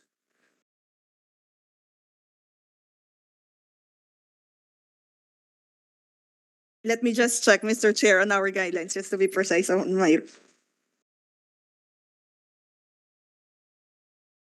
Baka you can help out a friend. No? Certifies or who looks at the qualification of the teachers and the workers? Or is there such a thing or there's no such thing? There is, Mr. Chair. Mm-mm. And I think Mr. Garzabalsa can explain better. Okay, go ahead. Um, right now, we have this past evaluation tool to accredit the center and also the service provider, particularly the child development workers and teachers. But because of the, well, sorry for the term, conflict between the two agencies, the two national government in terms of which is which. The recognition tool passed by the ECCD Council Governing Board during 2015 or the accreditation using the AO15 of the DSWD. So that's why we had several meetings with the department to firm up this conflicting tools that we're going to use. But right now, we're in the process of drafting the memorandum of agreement for the transfer of the budget also from the DSWD. And Go ahead. Sige, go ahead. and also to transfer the function because before the assessment is facilitated by the field offices of the DSWD. So it's the field office who's doing the accreditation. But for the transition, we'll be utilizing the provincial social welfare offices. Since it's their also it's their mandate also to provide technical assistance to the cities and municipalities at the local level. So that's our situation So right right now there are two Yes, there are two tools tools that that implemented. are being used. Yes, because to of the accredit. issue ones. And you accredit the facility, you accredit the teachers, Yes, the workers. the workers. Mhm. Well, these are and the materials, I would assume. No? Yes, the entire center, the hard and soft component. But that's not being used. It's the DSWD circular or standards that are being used. Yes, actually, Are these two different? yes, this is very different in terms of the areas that are being assessed. Okay. Mhm. Go ahead, Asek. Thank you very much, Mr. Chair. Just to go back lang po to the earlier question. Yes, part of the accreditation procedure is to look at the competencies also of the daycare workers. It's actually the competencies or the standards are actually enumerated in our Administrative Order 15. So you look at the facilities and you look at the workers for private. That's for private service providers. Well, all ECT centers and service providers managed by national government agencies, government-owned and controlled corporations, local government units, SWADAs, people's organizations, and other. So everything. Lahat. So everything goes through you. Okay. And I'm looking at the Early Years Act. But there's no specific mention here that that is the mandate of the SWD in this law. That the accreditation is an exclusive function of the SWD. Yes po, Mr. Chair. Actually nga po, as earlier mentioned by our friends from the ECCD Council, ongoing po kasi talaga yung transition. Dapat po talaga nasa ECCD Council na. Yeah, but when do you finish that? Because that's the structure I'm talking about. No, medyo may confusion, Senator Risa. DSWD is just a member of the ECCD Council. It's a member for, I think, based on the functions and the objectives, it's a member because of the social protection portion, no, of the ECCD Council. If you look at the composition of the ECC Council, it's really for the holistic development. You have health, you have nutrition, you have education being the primary responsibility. The social welfare, the DSWD participation is really for social protection and welfare, you know. For equity, you know, for example, you have very poor constituents, then the SWD can come up with some equity mechanisms. But in terms of the whole program, it's really the body that works on it, no? And the accreditation of the center and the people working in the center is a very important function, no? Because without that, then there's no program, no? So, but then again, it's a from our setup right now, it's now an exclusive function of the SWD. No, so my thoughts on this, it has to be the council as a whole. No, so they can talk about it. No, they can, as a body, they can come up with circulars, they can come up with standards. No, not only with the SWD but as a body. No. Mr. Chair, in fact, hindi nga ba, because of that, hindi nga ba dapat na yung ECCD Council resolutions or decisions ang binding sa lahat ng member agencies, pati ng mga departments? O yun lang, Chair. Following your train of thought. Council so lahat ng miyembro, pag may desisyon o resolution, may buy-in yung mga miyembro. So binding sa bawat isa. Mr. Chair. Yeah, go ahead. Yeah, if I may, in 2015, we already issued standards and guidelines. And in fact, the law, the 10-410, repealed already other issuances that has been issued. And in 2015, it was unanimously approved by the board. But then the field office continued to download advisory to the other local government. So nako-confuse din po ang field kasi there are two, like what you have said, Senator Ontiveros, there are two tools. It's only now that they have transferred to us because the CFLGA has indicated that the only accreditation or recognition shall be issued by the SCD. What is the relationship between the SWD and the CSWD? The City Social Welfare and Development. What is the formal relationship between the two? Well, Mr. Chair, considering that the City Social Welfare Development Office is directly under the local government unit, of course, we do not have authority over the local government units, but it is the responsibility of the DSWD to provide technical assistance and resource augmentation. Being that we are the lead in social protection nga po, and we need to really capacitate LSWDOs to ensure the efficient and effective delivery of social welfare and development programs to the constituents. That technical capacity is also includes early childhood care and development. Correct? That's correct, Mr. Chair. So I know that because traditionally daycare centers are under the CSWD. And the reason for that is, from my understanding, I'm trying to look for the legal basis, but I cannot find it. By tradition, it's already under the CSWD. And also, the CSWD offices receives technical assistance insofar as ECCD is concerned. That's correct, Mr. Chair, because social welfare is a devolved function po to the local government units.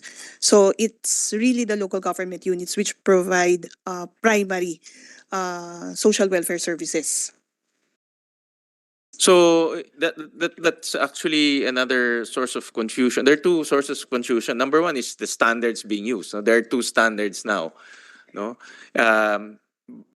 But then again, there should only be one because the SW sits in the council, no? But I don't know how your dynamics. I don't know if you guys are talking or meeting, but there are two standards, so that's a source of confusion.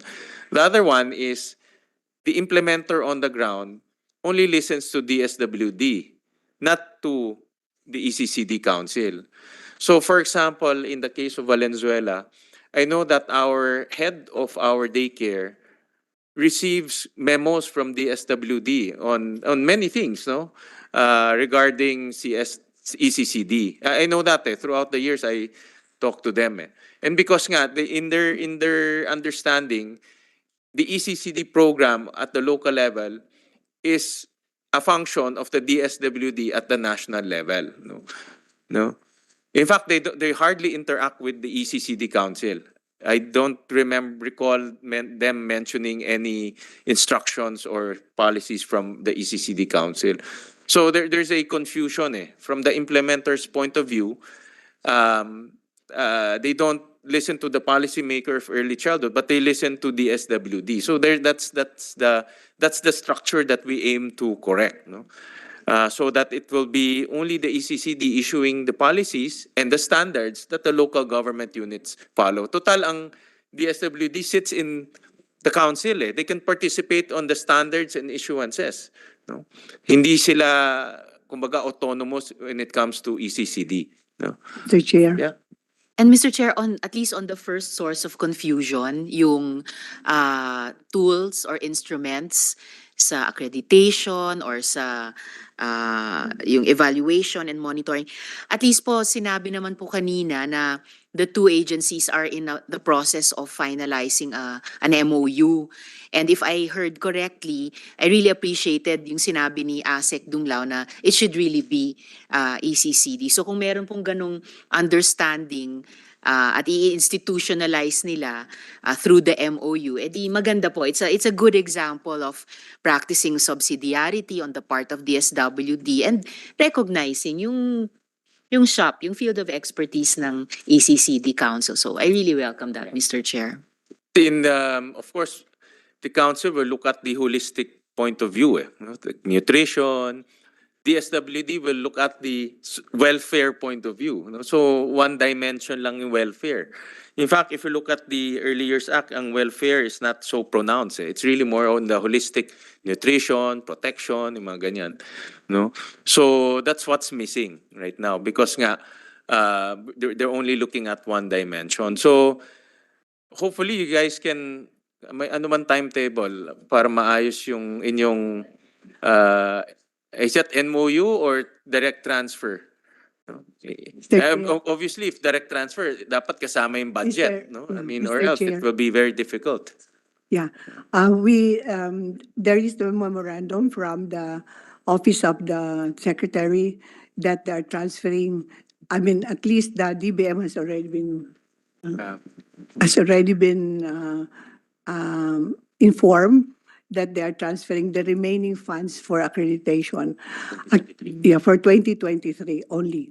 Actually, it has been long since 2015 that we have this confusion.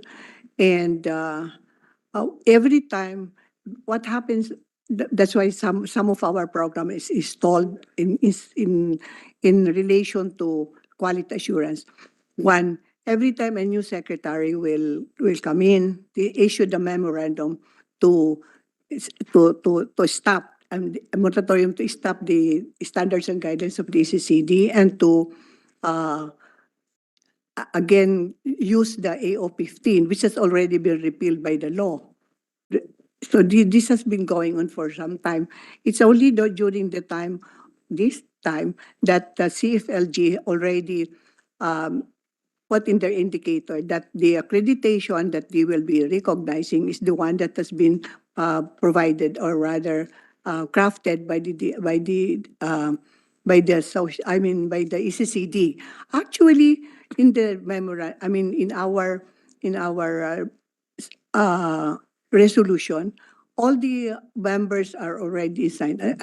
I remember it was still Dinky Suliman who signed it, and then by Yusik Villar. But how often does the council meet?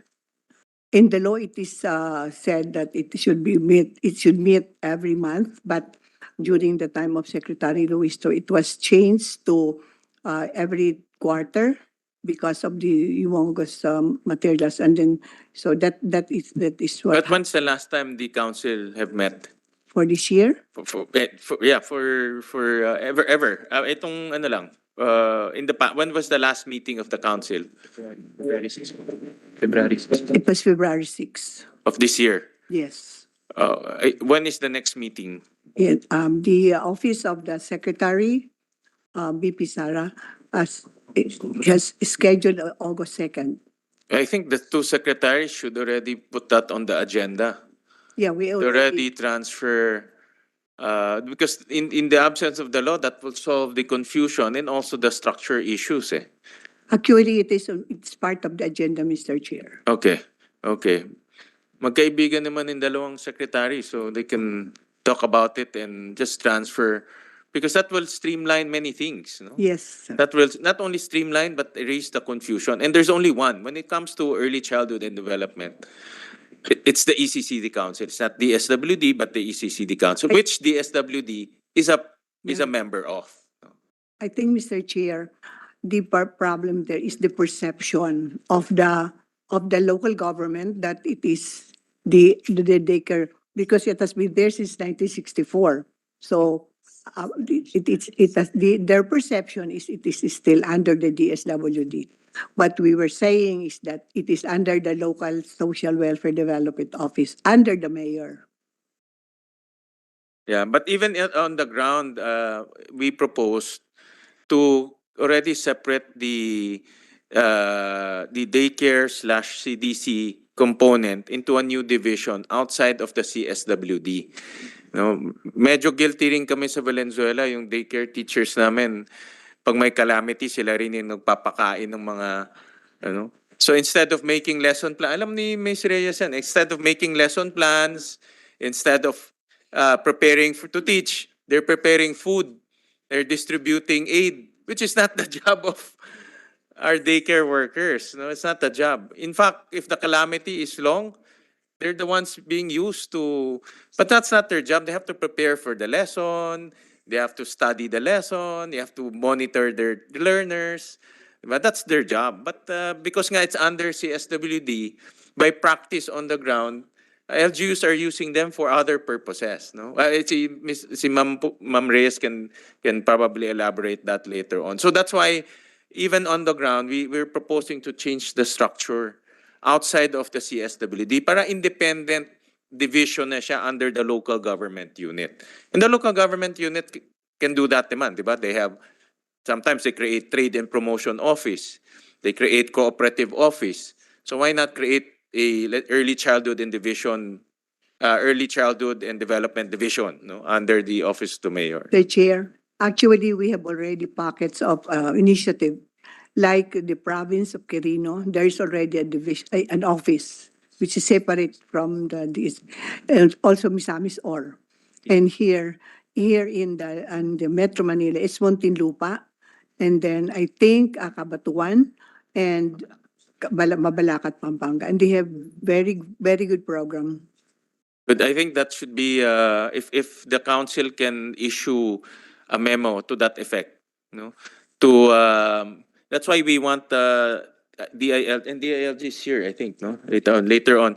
And that's why we want DILG, because the supervisor of local governments is DILG, no. But then again, the council can issue to encourage or to guide the local government units to carve out, no, because they can do it through ordinances. No? Even in the absence of the law, they can already do it. No? But they have to be guided by logic and also by reason on why they have to carve it out. No? All right. I have a few more questions to DSWD, but we'll go on to Ms. Reyes. No? We're honored that you're here representing the daycare workers, and if you have any opinion on the bills and also on the topic that we're discussing. Okay, good morning po. Good morning, Mr. Chair, and good morning, Senator.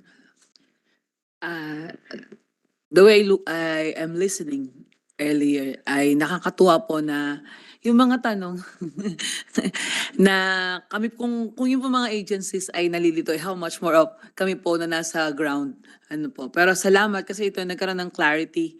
Nakakatanaw ng pag-asa ngayon na wow, mas magiging functional, mas magiging effective.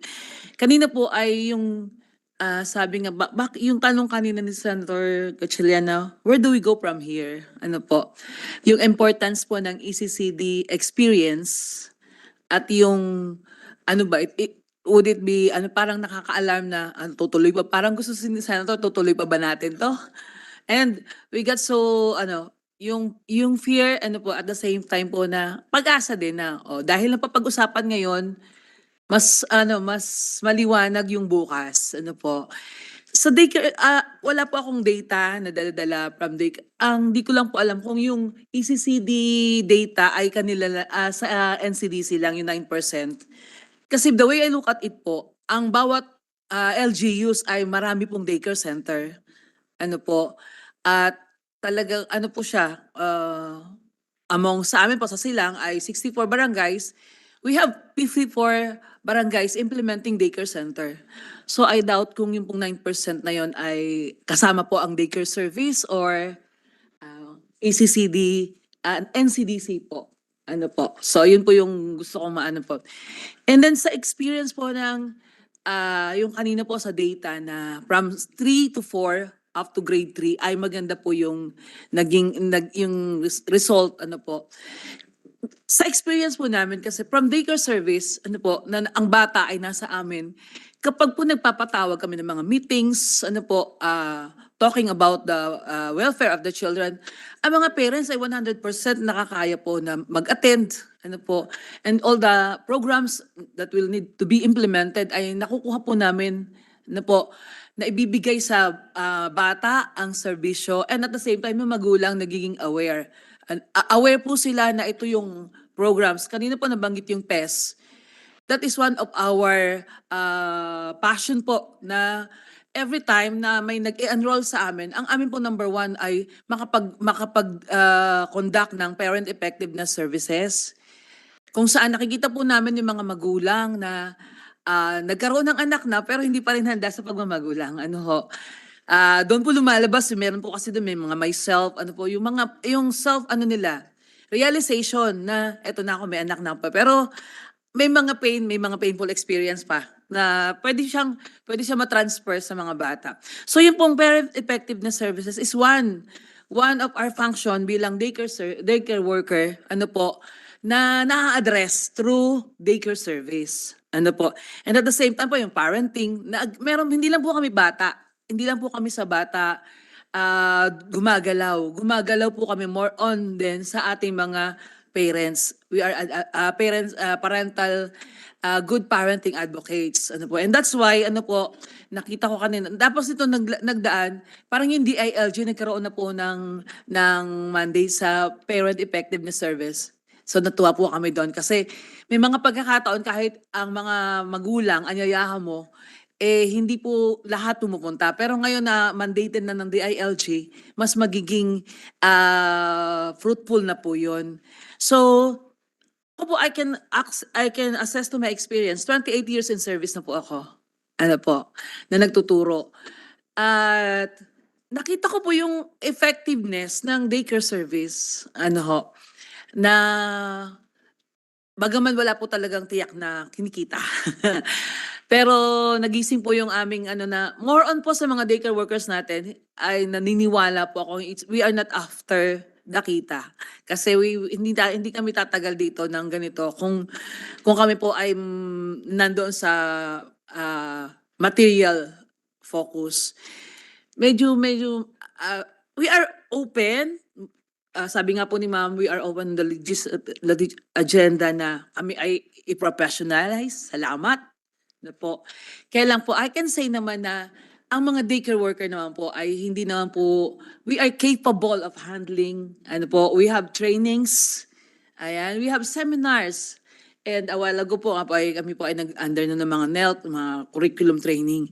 Under na po kami ng ECCD Council. Ano po. Ang maganda nga lang po ngayon ay na-clarify na yung dalawang agencies ay mag-uusap na or mag-finalize na ng mga bagay-bagay po. Kasi nagkaroon kami din ng na confuse po na nagkaroon ng accreditation, may mga tanong na, oh, hindi raw effective, etc., etc. Ano?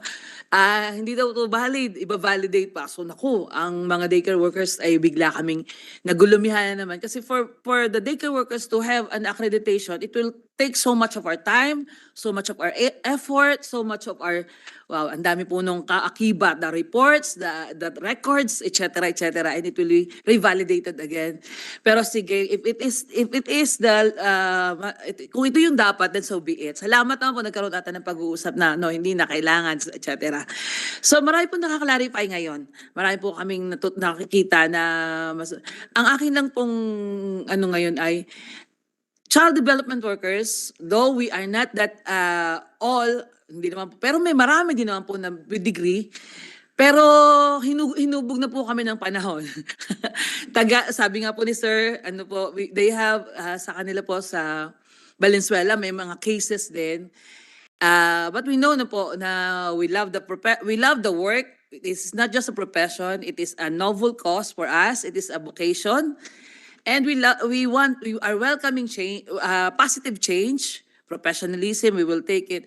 Ang medyo binubugbog lang po ako talaga ng tanong at ng grievances ng ating mga child development workers, especially from Visayas and Mindanao and from all over the Philippines, is what if they are high school graduates and they are 55 years old right now and they have to study again for 5 years or to be given 5 years allowance? What will happen if they do not want? Because they are 55 years old. And after that, 60 years old na sila. So yun lang po sana yung mga nasa consideration din ng mga nasa likod ng mga pagbabago na to. Ano, sabi nila, what will happen to us? So yun po yung ano natin. Ho. And then, sa daycare experience po ay tinataka din natin yung mga nutrition. We celebrated Nutrition Month. On Family Day, we celebrated and we give seminars for the family, the marital and parental guides ng mga children, ng mga magulang. So we are holistic. Dito rin po nalalaman yung karapatan ng bata. We have advocacies about child rights. As early as they are 3 and 4, they know the rights. They know that they have the right to play, the right to etc. And hindi sila pwedeng basta galawin ng magulang above, beyond, ano po. Dito rin po kami nagkakaroon ng mga trainings, mga stairway, no ho, yung protection for the children, kung ano yung dapat hanggang saan lang. So, daycare service po, sabi ni Sir, ay, for me, in my experience, it is a vital, ito po ay isang napakahalagang bahagi ng learning and education. Kanina po na-point out, ang siguro isa lang po, mabuti rin po nagkakausap ngayon na ang amin lang pong medyo ano ay, yung after ng 3 and 4 experience sa amin, early childhood care program, and then it will be transferred to kindergarten education, ano po. Ang medyo siguro nga po mas magiging maano ngayon, sabi ni Ma'am from education po, yung from kindergarten, pre-K2 sa amin, matatanggap ng kindergarten without any requirements. Ano na, nanggaling ka ba ng daycare? So yun na po, siguro hindi na po kasalanan. Siguro nga po ang maganda lang yung linking po, mas maganda, mas mapapatatag po siguro yung sabi nila yung positive result para po sa ating mga children. Kung itong dalawang education and ECCD council or whatever may ano ay magkaroon ng linking na okay, sabi nga sa yung ECCD checklist, mahalaga po sa amin ang ECCD checklist kasi it talks about the 7 domains, development domains of the children. Define the motor development, the expressive, receptive, cognitive, socio-emotional domains. Yan po ay kinukuha namin through ECCD checklist. And then, kung ang bata po ay makakapasok sa kindergarten without any consulting the ECCD checklist, siguro po kaya ang mga magulang ngayon ay hindi ganun kaano na ilagay sa 3 and 4 years old ang aming mga anak is because hindi naman hinahanap the work. Hindi hinahanap sa education sa kindergarten ang early childhood checklist po namin. So, kung hindi naman hinahanap, sabi niyo po, it is not necessary. Pero on our experiences, dito po namin nakukuha, na-assess ang isang bata kung ano na pong developmentally milestone or domains ang malakas sila, ang mahina sila. So, yun po, yung linking, ano po, yung pagkakaugnay siguro po ng educational system po natin, mas maganda po natin ngayon na talagang ma-plansya na po yung mga gaps. That's why. So, kung kami po bilang sumusunod naman sa dalawang agencies, CCD, DSWD, minsan may tanong kami, sino ba talaga? Pero syempre, pero we are, in City Council, after the pandemic, or before pandemic pa, pero naging solid po to nung after the pandemic, ang amin na pong kinukuhang memo ay kung saan po nanggagaling na memo, yung ano po yung memo na binababa ng ACCD Council. Thank you po.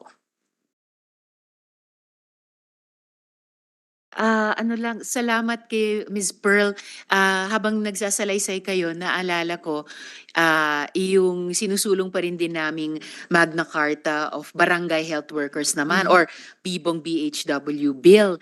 And then naalala ko rin po yung mga panukala ng aming mga kasama, sina Senator Estrada and Binay, Magna Carta for Child Development Workers. Kaya napakahalaga po nung mga isyung ni-raise nyo in terms of yung compensation, yung benefits, at saka nga yung professionalization. So, I'm sure nararamdaman nyo sa aming komite yung suporta na binibigay po namin sa paghahanap ng tamang pagsasabatas para doon. So maraming salamat po sa pag-aalaga nyo sa mga anak natin, mga bata natin.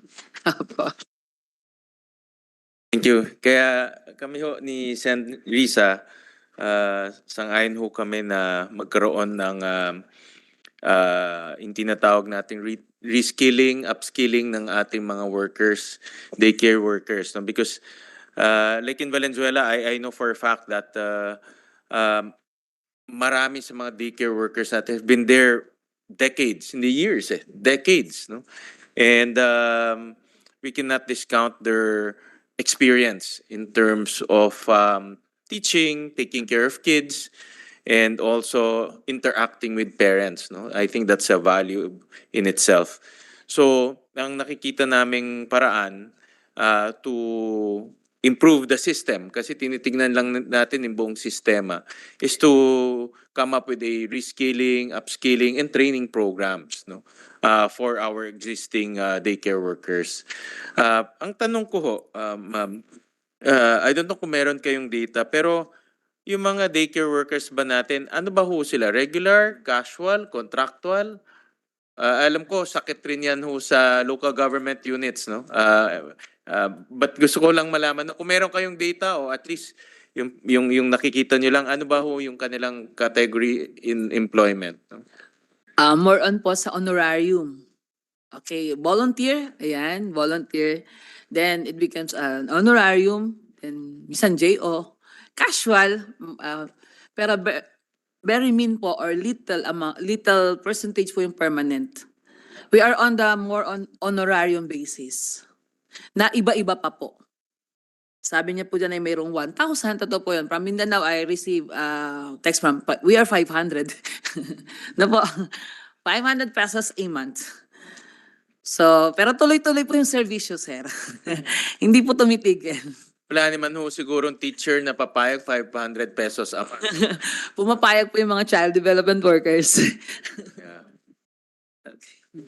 So karamihan in your interaction, karamihan po ay karamihan ay casual, iba volunteers, iba honorarium based, job orders, no? So halos ganyan because importante ho yung information because if we will now professionalize, no? And I think isa sa mga future aspiration, hindi naman natin sinasabi ngayon, but future aspiration natin is to professionalize. We also need to be cognizant of the budgets of our local government units, no? Tingin ko naman hindi ho gusto ng local government units na 500 pesos lang, Yes. 1,000. But kulang rin kasi yung budget nila. No? Yes, sir. So if we will now professionalize, no, at one point, we have to be cognizant about the budget capacity of our local government units. No? Isa pa hong tanong ko, in your opinion, no, dahil matagal na ho kayo sa daycare, bakit yung mga parents ho natin hindi pinapadala yung mga estudyante ho nila sa daycare, no? Kasi in Valenzuela, ang aming participation is 30%, hindi rin 100%, no? So, marami talaga tayong magulang hindi nagpapadala ng estudyante sa daycare. But in your opinion, no, sa interaction niyo with your parents, bakit ho hindi sila nagpapadala ng estudyante sa mga daycare natin? Number one po siguro, Mr. Senator, is because it is not mandated. And number two, kasi po sa daycare may little contribution. Kasi nga po wala naman kaming mga pang-support. Ang daycare po kasi bago mabuksan, you have to repaint it, you have to, ang dami pong proseso, lalo bata. Kailangan namin palitan yung mga laruang nasira na, ano po, kailangan namin ayusin yung mga tusok-tusok na cabinet. Ang dami po, ang dami po niyang, natawa si Doktora. Ano po, kailangan namin yung kailangan namin yung laboratory na maaabot, etc. Ang dami niya po talagang consideration. So, by means of that, may mga pagkakataon sa opening of our classes, may mga konti minimal contribution, which is the contribution that we have received is handled by parents itself. They are the parents committee, the parents ano po. So, whatever contribution, at kung may mga dapat ipaayos, ipagawa, doon po kinukuha. Unlike sa DepEd po, wala naman pong contribution na hinihingi. Ano po, di po ma'am? They are free, etc. So sa daycare po, may mga little, minimal contribution. That's why, maybe, kapag ikaw parents, pwede naman na hindi na. Di po ba? Pero napakaliit naman po siya. So and then again, medyo siguro po ay yung na kaya namang makuha sa kindergarten. Ano po. Pero ako po, I am proud to say na sa daycare po kasi more on experiences, socialization, and we learned while we play, di po ba? More on, hindi na po kami talaga, the original daycare, ano po, ay hindi kami academics. Ano po, we are more on values inculcation. We are more on experiences. That's why we are learning while we pray. We are having supervised play. And while the children are playing, we are there. Okay, kapag nakita namin na, that's, nakaka-intervene po kami right there and then sa mga little kids. So that's why the reading, it's not our priority earlier. But now that ECCD come up, the LRPs, we have LRPs right now, and then yung literacy, nandun na rin po siya. Okay. But originally po, yung hawak-hawak kami ng DSWD, more on the values inculcation po talaga kami. Okay po. Nag-change ho ang dimension, no? Since the DepEd is now the chairman, obviously ho, yung education aspect has more weight, no? Dahil tinitignan nga ito as a preparatory step to formal education, no? One more question, Ms. Reyes. Yung professionalization, because na in the bill and we will in the bill it will strive to professionalize the early childhood workforce on the ground, no? Anong tingin yung mga kailangan to professionalize the workforce? Anong tingin yung dapat gawin to the existing daycare workers na nasabi nyo nga in some areas, high school graduate lang, no? So what do you think the government should do in order to achieve professionalization to all, no? In walang maiiwanan kahit na yung mga nagtatrabaho doon. Siguro po, Mr. Chair, ay yung the ECE, the early childhood experience, the early childhood education should be offered to all who really need ah, upgrading. Kasi totoo naman po na kailangan, ano ho, sabi nga ni ma'am kanina, no room for CDW, ma'am. Sabi ko, aray. Pero upgrading naman. Tiningnan ko siya, wow, meron for big rooms for CDTs. And that's why we are welcoming po. We are welcoming. Bagaman may takot, ano po, may takot talaga po yung maraming CDW all over the Philippines doon sa word na professionalization. Sabi ko nga nakaya nga natin na dekada na nandito tayo. 5 years o 2 years pa lang naman yan na i-aalok sa atin ng government. So kaya din natin siya. So ang ano na po doon, yung tanong na, are we going to be protected? Kasi nga po sir, yung 55 years old, na gustong magtapos ng 65 years old ay nasa daycare worker pa siya, nasa daycare service pa siya. How come kung hindi na po niya ma-welcome yung 5 years professionalization? So ano po ba siya? Siya ba ay maaalis na into being a daycare worker? At kung siya po ay 30 years nang nasa serbisyo, yun lang po yung mga naka-address sa likod ng mga kaisipan ng ating mga daycare worker. But positively, we are welcoming professionalization and more on the early childhood education. Dahil yun na rin po ang aming field. Thank you, Ms. Reyes. Wag ko kayong mag-alala. Kami ni Senator Risa, ang aming direction ay walang maiwanan sa professionalization. Lahat sama-sama sa professionalization. Of course, there will be certain levels, admittedly. No? I think realistically may certain levels. Pero ang aming paniniwala, Senator Risa, lahat ay kasama sa professionalization. Kasi we're looking at the system eh. Hindi lang mo isang learners or isang aspeto lang, but the entire system mo tinitignan ho natin. No? And, but admittedly, may levels yan no, of professionalization dahil iba-iba naman yung mga natapos nila. Eh, no? So, yeah. All right, thank you, ma'am. We'll call on DILG. Si Attorney Pulido. Yes, sir. Good afternoon, Mr. Chair and Senator Ontiveros. We at the DILG also support the passage of the two measures. As a parent myself and the department, we believe that education, when started at the right age, is really a head start in learning and predicts higher success in school. We also are amenable, Mr. Chair, to the inclusion of the DILG as member of the ECCD Council. Tama nga naman po kasi ang mga CDTs natin at saka CDWs are under LGUs. Tapos ang ginagamit na pondo ay Special Education Fund.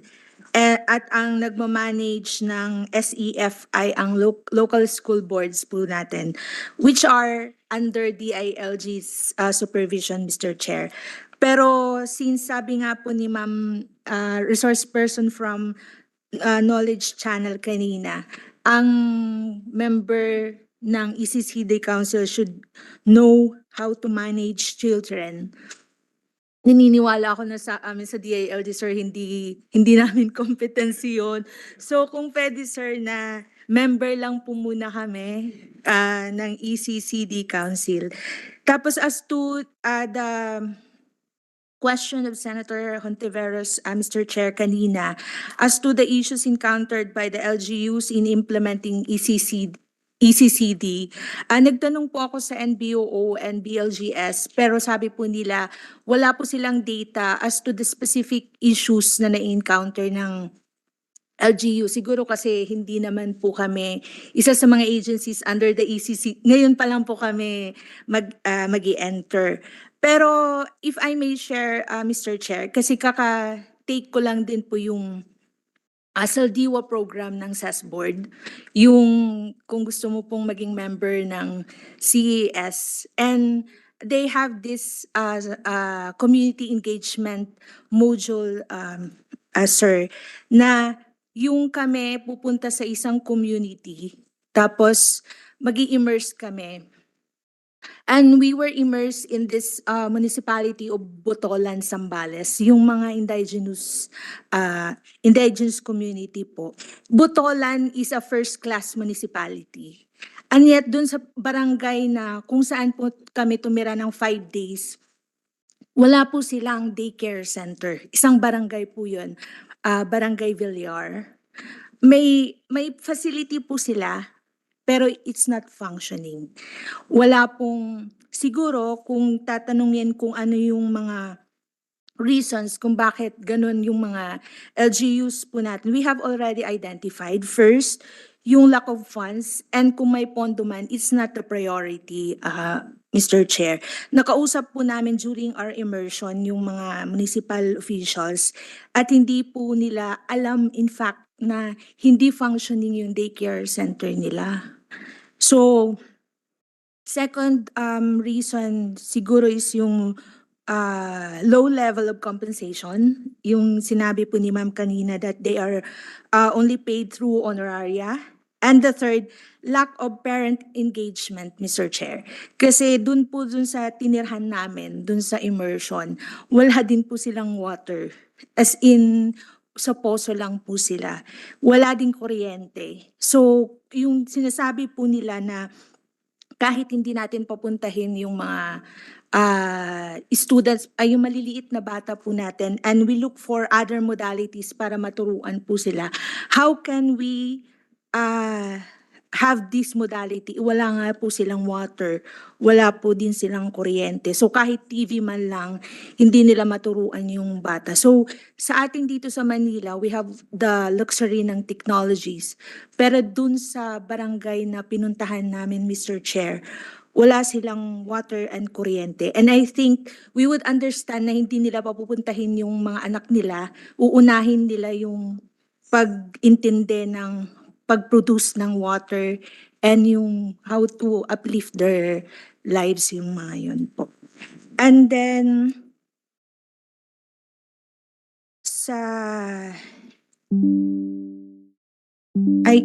yun lang po, Mr. Chair, from the DILG. Mr. Chair, napaka-historic nung barangay or nung bayan kung saan kayo nag-immersion. Kasi kung naalala ko ng tama, di ba dun sumabog yung Mount Pinatubo noon? Botolan, Sambales? Sila po yung nag-relocate, Madam Chair. And yet hindi, alam niyo po ma'am, nung pagkatapos ng immersion namin, talagang naiiyak kami kasi hindi namin, kung sila nakakaya, day-to-day nila yon, kami deprived na deprived. So parang, I don't know, ang feeling namin naaawa and at the same time, parang na ano kami na napagtagumpayan namin in part, we survived the 5-day immersion. I guess kaugnayan, Mr. Chair, dun sa sinabi nyo ni Dr. San Antonio kanina about the equity issues na nasa ugat nitong marami or lahat ng mga pinag-uusapan nating bills. Pero yung tanong ko po, Mr. Chair, para sa DILG din, dahil kanina pa mula sa simula na pag-uusapan din yung budget requirements, kasalukuyan, at kung palalawakin natin ang coverage at gagawing compulsory pa nga yung early childhood education. Bukod sa IRA, any at kahit initial thoughts kung may positive impact ba yung Mandanas-Garcia ruling dito sa capacity ng mga LGU na improve or mag-sustain ng kanilang early childhood education services delivery? Hindi po ako masyadong particular sa detail, Mr. Chair, on the impact ng Mandanas-Garcia ruling because I'm from legal and that data must come from the BLGD or NBOO. Pero I will seek the data from those offices and give to the committee, Mr. Chair. Salamat po, ma'am, and Mr. Chair. Ito actually, Mr. Chair, well, napukaw lang sa isip namin dahil nabanggit nga ni ma'am na nag-immerse kayo sa isang katutubong komunidad. Although maybe, Mr. Chair, it's more proper for me to address it later to the ECCD Council. So just to mark this, no, in terms of inclusive early childhood education and development or early childhood care and development, maaring for future discussion sa ECCD Council, yung reconciling and harmonizing culturally sensitive ECCD and IP education programs. Kung may rekomendasyon po ba kaugnay niyan for those indigenous communities sa ating bansa, kung may rekomendasyon po ba doon yung ECCD Council. So kahit ano, mamaya Chair, pagbalik natin sa ECCD Council. Maari na ngayon. Salamat po. Dr. Inchong, your thoughts please on this. Actually, our center is designed to be inclusive. So it includes children with developmental delays, children who are vulnerable, children of abandoned children, so on and so forth. In fact, I saw one very beautiful sample of this in Mako, Davao, and then they were yeah, yes, from it. They were, it's very beautiful to see children na ibang Muslim, tapos may Down syndrome, may autistic, tapos mayroong IPs. And so we encouraging really. When we train our child development workers and teachers, we incorporate inclusiveness because this is very important. In fact, we're rolling out today yung manual for parents to be able to identify red flags so that they will be so that the child development workers and teachers are trained to identify them and to refer them if they cannot handle this. Salamat, Mr. Chair. And I picked up somehow, kaugnay din ito sa earlier discussion natin also with Dr. San Antonio, yung issues about mother language education. This is part of actually of developmentally appropriate practices, appropriate in age, in culture, in individuality. Okay, salamat po, Dr. Inchong. Thank you, Chair. Thank you, Senator Risa. I want to pursue the question of Senator Risa on the Mandanas Garcia ruling. That's a good point. I know that the devolution has been postponed. No? It's supposed to devolve some functions. Are you aware that is there a component there where early childhood care and development should be given more attention? It's already devolving as we speak, no? But I think as we move forward with this bill, for example, I'll give you a very specific example. The upskilling, reskilling, professionalization of our workers, that will demand a lot of financial allocation.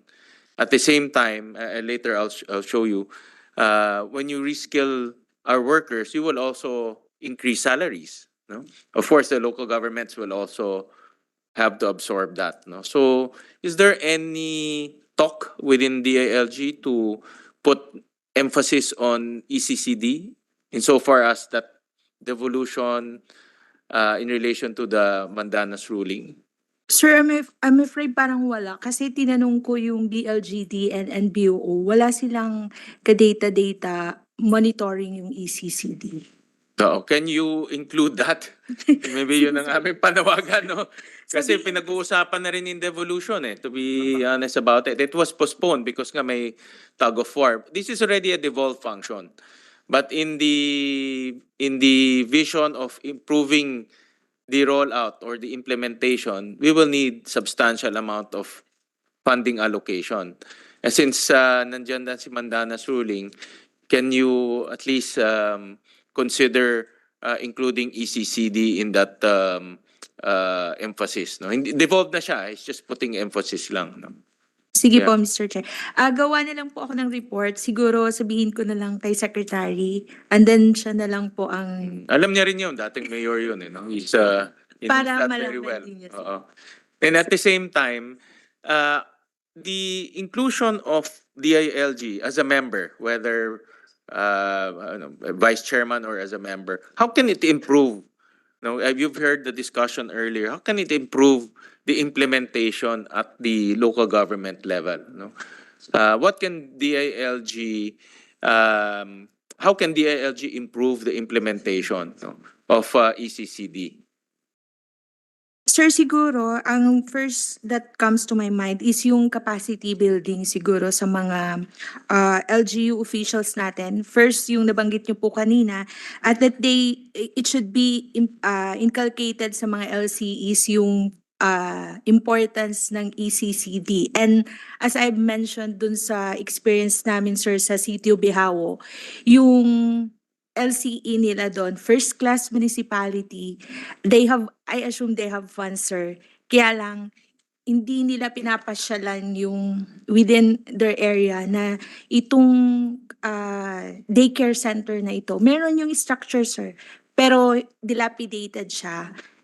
Walang teacher, and resultantly wala din pong mga pumupunta doon na estudyante. So kailangan po nating i-capacitate with the help siguro ng DSWD and DepEd as to the importance na yung mga LCEs natin, as to the importance po ng ECCD sa basic education and later on sa college po nila. Thank you. Thank you. We'll call on, I failed to see the name of Miss Suyin Liu. Is she here? Observer. Okay. Okay. All right. I thought she's part of the resource person. All right. Thank you, attorney, for that. No? We'll call on the DBM. Attorney Baraan, any comments? Yes, good afternoon, Mr. Chair and Senator Ontiveros and everyone. First of all, we would like to express our support for this bill.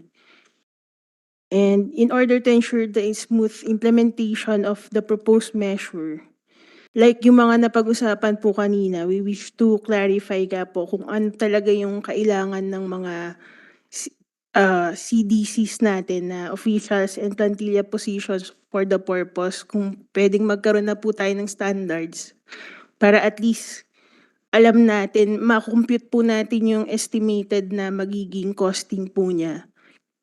And ano po yung magiging hatian ng national government and LGUs, since important din po na ma-ensure po natin yung capacity na financial capacity po ng LGUs natin. And yun po. And we also confirm po na may funding po sa DSWD for accreditation na though hindi pa daw po natatransfer yon. And for 2023, may funding din naman po for ECCD. And release na rin naman po yun for them. So, yun lang po yung clarity on the funding po kasi para hindi po magkagulo rin po in the implementation. Thank you po, sir. The transfer of funds from the SWD, will it need the approval of DBM, or is that just interagency transfer? Sir, if it's only through MOA, hindi naman na po So kailangan. no need. Okay. Yes, sir. All right. Yeah. Tanong po sa DBM, since budget naman yung inyo namang shop, may thoughts na ba ang department doon naman sa bill ni Senator Angara? Dahil under Section 11 of RA 10-410, nag-end na po yun yung mandatory contribution noong 2018. Nakapag-ambag sila ng at least 2.5 billion pesos. Bagamat iniulat ng ECCD Council na yung iba sa mga pondo ngayon para sa NCDC, syempre nagamit sa COVID-19 response. So ano pong, kung meron na pong kung meron ng thoughts ang department about it, ano pong tingin nyo dun sa Senate Bill 1754 na i-extend yung mandatory contribution ng PAGCOR sa ECCD Council by 1 billion pesos per year for another 5 years? Actually, Mr. Chair and Senator, we would like to defer to PAGCOR since ang dami na pong pinaglalaanan ng income ng PAGCOR. Especially na dagdagan na po yung Maharlika. So, anyway po, if in terms of funding, we can go naman po sa usual budget process na mag-propose lang po yung agency and we can evaluate po during budget preparation. Thank you po. Salamat, Attorney. And I apologize, Mr. Chair. Kahit nakasalamin na ako, hindi ko nakita katabing-katabi ng DBM ang PAGCOR. Yes, Chair, if we could ask Attorney Salvosa yung comments corporation dun sa Senate Bill 1754. Yeah. Good afternoon, Mr. Chair, honorable members of the committee, fellow resource persons, and fellow workers in government. Of course, Mr. Chair, we support the uh, uh, proposed legislations, and that, well, actually, PAGCOR has been supporting, as pointed out by Senator Risa, we've been supporting the ECCD since its start. Republic Act 8980 pa po yata noon. We were designated to provide 2 billion pesos at the time, which we completed in 2010. And then when the law was amended by the present Republic Act 10410, again in 2013 we were designated to provide funding to the total value of 2.5 billion, specifically for the establishment of the child development centers, or the CDCs, or the conversion of the existing daycare centers to CDCs. And we completed our funding in 2018 with the last tranche of the 500 million per year obligation. So, well, as I think already pointed out earlier, there's a variance or a difference between the two Senate bills. Of course, we manifest our support for Senate Bill 2029 because essentially we were excused already for funding. Well, because, well, as pointed out also, we are already funding a lot of, since 2018 actually. The biggest funding obligation of PAGCOR started in 2019, which is the universal health care. That's half of the available funds from the government share. So after that, also in 2019, we are also funding the Philippine Space Agency Development Fund. And then just recently, I think the law was signed last week, the Maharlika Investment Fund. So actually, the Department of Finance through the Bureau of Treasury was concerned, as the DBM is concerned, about whether we can still go through the funding. So, well, if that is going to be pursued, Mr. Chair, siguro we will just submit to the committee to consider maybe the other government, like we proposed in Maharlika, other government gaming operators and regulators could also share equally with PAGCOR. So medyo mabigat po actually kung isosolo namin yung 1 billion a year. In fact, that is 100% increase in our previous funding. So before 2.5 billion kami, ngayon magiging 5 billion. But it will be lightened if other government agencies could also share in the funding, similar to what we did in Maharlika.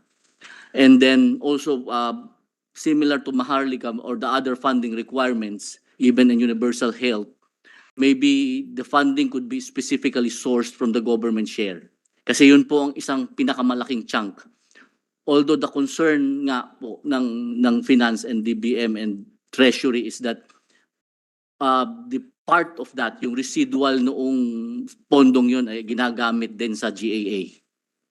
So whatever is not specifically allotted by a special law from that funding or for that fund is used by the DBM and by Treasury as part of the GAA. And then siguro sir, well, there was mention of mandanas kanina, and that is part of our position paper. We made mention of mandanas, and it was also mentioned yung devolution. And indeed, kasi po specific ang funding namin in the previous law and in the proposed 1754 for the CDCs pa rin. But the CDCs are long been devolved. So with the Mandanas ruling, dalawa kong aspect kasi yung Mandanas ruling. One is the expansion of the, ano po ba yung, saan revenues ng national government pwedeng magkaroon ng share ang local government. So the Supreme Court expanded the coverage by striking down that limit na national internal, yung internal revenue. So apparently lahat ng revenues arising from tax would be subject to the share of the local government. So theoretically, local governments will enjoy a greater share and maybe additional funding for the CDCs. The other aspect of mandanas is really the Supreme Court is saying to the national government, is essentially forcing the national government to implement the devolution. So the idea is if that is devolved, such as the CDCs, then the responsibility is really primarily on the local government. So yun din po ang aming gustong i-point out. Ano po ba ang magiging role ng national government funding to a fully devolved activity? If we are going to fund it, then would that mean that the local governments are incapable of doing that? That's why it's being returned, at least the funding aspect, to a national government agency. So ang submission po namin sa committee is really to look into that aspect na whether kaya nga ho ba before we step in, before the national government, even other agencies step in the funding, especially with the mandanas na supposedly, theoretically, lalaki ang funding ng local government units. So, yun lang po, Mr. Chair. Mr. Chair, salamat kay Attorney Salvosa for a broader input than I initially expected from PAGCOR. Hindi na lang ako magko-comment sa Maharlika, pero pero itong other government gaming operators, okay siguro Mr. Chair kung yung tax obligations pa ng mga POGO sa gobyerno maaring i-consider din dito bago sana paalisin na ng gobyerno ang POGO sa ating bansa. But in any case po, I do appreciate, thank you so much kay Attorney Salvosa. Chair, pasensya po, I need to go upstairs ahead. But if I may just make a last point, na in addition dun sa yung pinaalala ni ASEC Dumlao na ECCD is part of Ambition 2040 under Maginhawa. Magandang maalala din natin na ang ECCD is also in the Philippine Development Plan 2023 to 2028 under Enhanced Early Childhood Care and Development Curriculum. So, hindi po tayo walang important references already sa vision, sa plan ng gobyerno para angklahan ng ating mga bills na ito. And in beyond them, yung long-term na pagsuporta natin sa ECCD and all the stakeholders. So maraming salamat, Chair. Maraming salamat, mga resource persons. Thank you, Senator Risa, for pointing that out. And it's good that DSWD pointed out that ECCD is in fact in the Ambition 2040 and also in our medium term and as well as the PDP, which is the long-term development plan. So in that respect, in the country's overall vision, ECCD is there. No? So We just need to flesh it out, Mr. Chair, as your bill and the bill of Senator Sani are doing. yeah, thank you. Thank you for pointing that out. It's just hindi lang siya bumaba to departmental level, no? Nasa national level siya, but of course departmental level through the BER, the Basic Education Plan, the Matatag Agenda, sana nandoon siya, no? So at least departmental level. But that will be part of the amendments that we will make in the proposed measure to really come up with to include it in the departmental vision, no? Because ang kagandahan nga, it's in the national vision but not in the departmental vision. So thank you, Senator Risa, and thank you for your insights. We'll move to Civil Service Commission, Mr. Joseph Palatao. Good afternoon, Mr. Chair. First of all, I would like to thank you and the committee for inviting the Civil Service Commission to this public hearing. We at the CSC interposed no objections on the proposed legislations. However, upon cursory review of the proposed Senate bills, it was noted that the following provisions may require revisions and/or enhancements.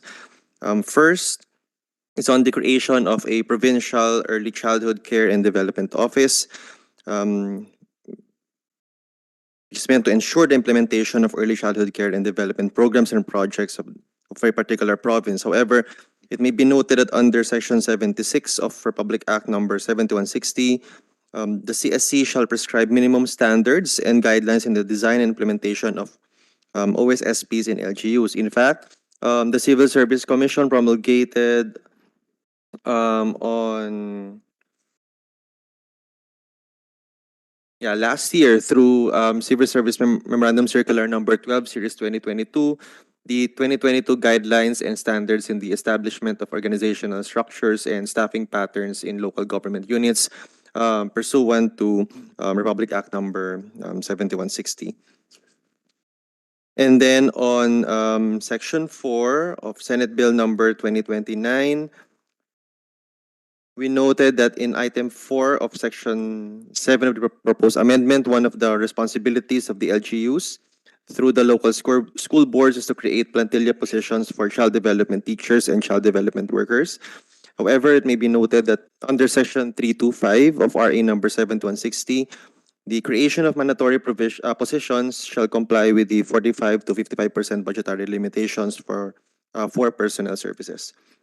And then on Section 8 of the same bill, on the professionalization of CDTs and CDWs, we suggest that the salary grade allocation for the proposed CDTs and CDWs be subject to the prevailing DBM IOS. Moreover, the qualification requirements for CDTs and CDWs, we suggest that the same be submitted to the CEC for approval. So per our records, we checked and we actually have the qualification standards for daycare workers 1 and 2, but definitely if we will be creating positions for CDTs and CDWs, then we will have to craft or create the qualification standards for approval by the CSC. And then lastly, on Section 9, a new proposed section to be denominated as Section 15 of RA 10410. Well, this is similar to my comment a while ago on Section 1 of SB 1754. In the creation of the ECCD divisions or offices, well, definitely the CSC shall prescribe the minimum standards and guidelines in the design and implementation of OSSPs and LGUs as delineated in CSC MC number 12 series of 2022. And lastly, I hope you would allow me, Mr. Chair, to make a personal representation. Of course, I've provided already some perspective as to HR, but please allow me to make a representation as a former education specialist in the Department of Education. So at least I will provide some education perspective. Maybe it would be useful for the committee to look into the rigorous study conducted by the Victorian government in Australia, which is entitled Effective Early Educational Experiences, or E4Kids. It's a national study looking into early childhood care service, early childhood care and development services in Australia. And I was very fortunate to have had hold of some of its part of its database during my graduate studies in Melbourne. So in one of my papers there, we looked into part of the data of the E4Kids study, and we did a secondary analysis looking at some of the variables there. And actually, the data was gathered through a tool looking into 3 aspects. So I noted that a while ago we were talking about some key dimensions, and there were some medyo broad lang po yung gusto natin, di ba? So if we're looking for more specific variables that would ensure the effectiveness and maybe the efficiency also of ng mga CDCs natin, then we really have to determine variables at the micro level. And based on their study, they looked into 3 dimensions: emotional support, room organization, and instructional support or intentional teaching. So during in our secondary data analysis, we found that higher instructional support or the high quality of intentional teaching, of course made by teachers, result in higher cognitive development of the children who are in these services. So basically, the E4Kids study, or one of the landmark findings in the E4Kids study, showed that the quality of educator-child interactions makes a real difference to child outcomes. So we've seen so many research studies already saying that there are many factors contributing to very good education services. But this is a very good landmark study we need to look into because it's talaga very specific that educator-child interactions, meaning interactions or relationships happening in the classroom, are those that are vital in making a difference in child outcomes. So just to end, as you notice, I'm using two personas from CSC and then formerly from DepEd. But thank you for allowing me to make this representation. So just to end, definitely saying that ECCD is important is for me is an understatement. ECCD is actually critical and vital for nation building. Thank you very much.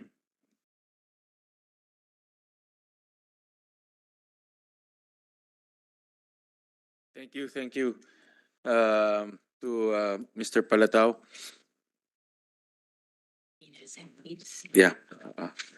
I just want to show a slide. No, I asked this earlier, but since we're talking about employment, this was furnished to us by the SWD that majority of our majority of our workers, daycare workers, are actually contractual, or there's no permanent position, or there's no security of tenure. So there.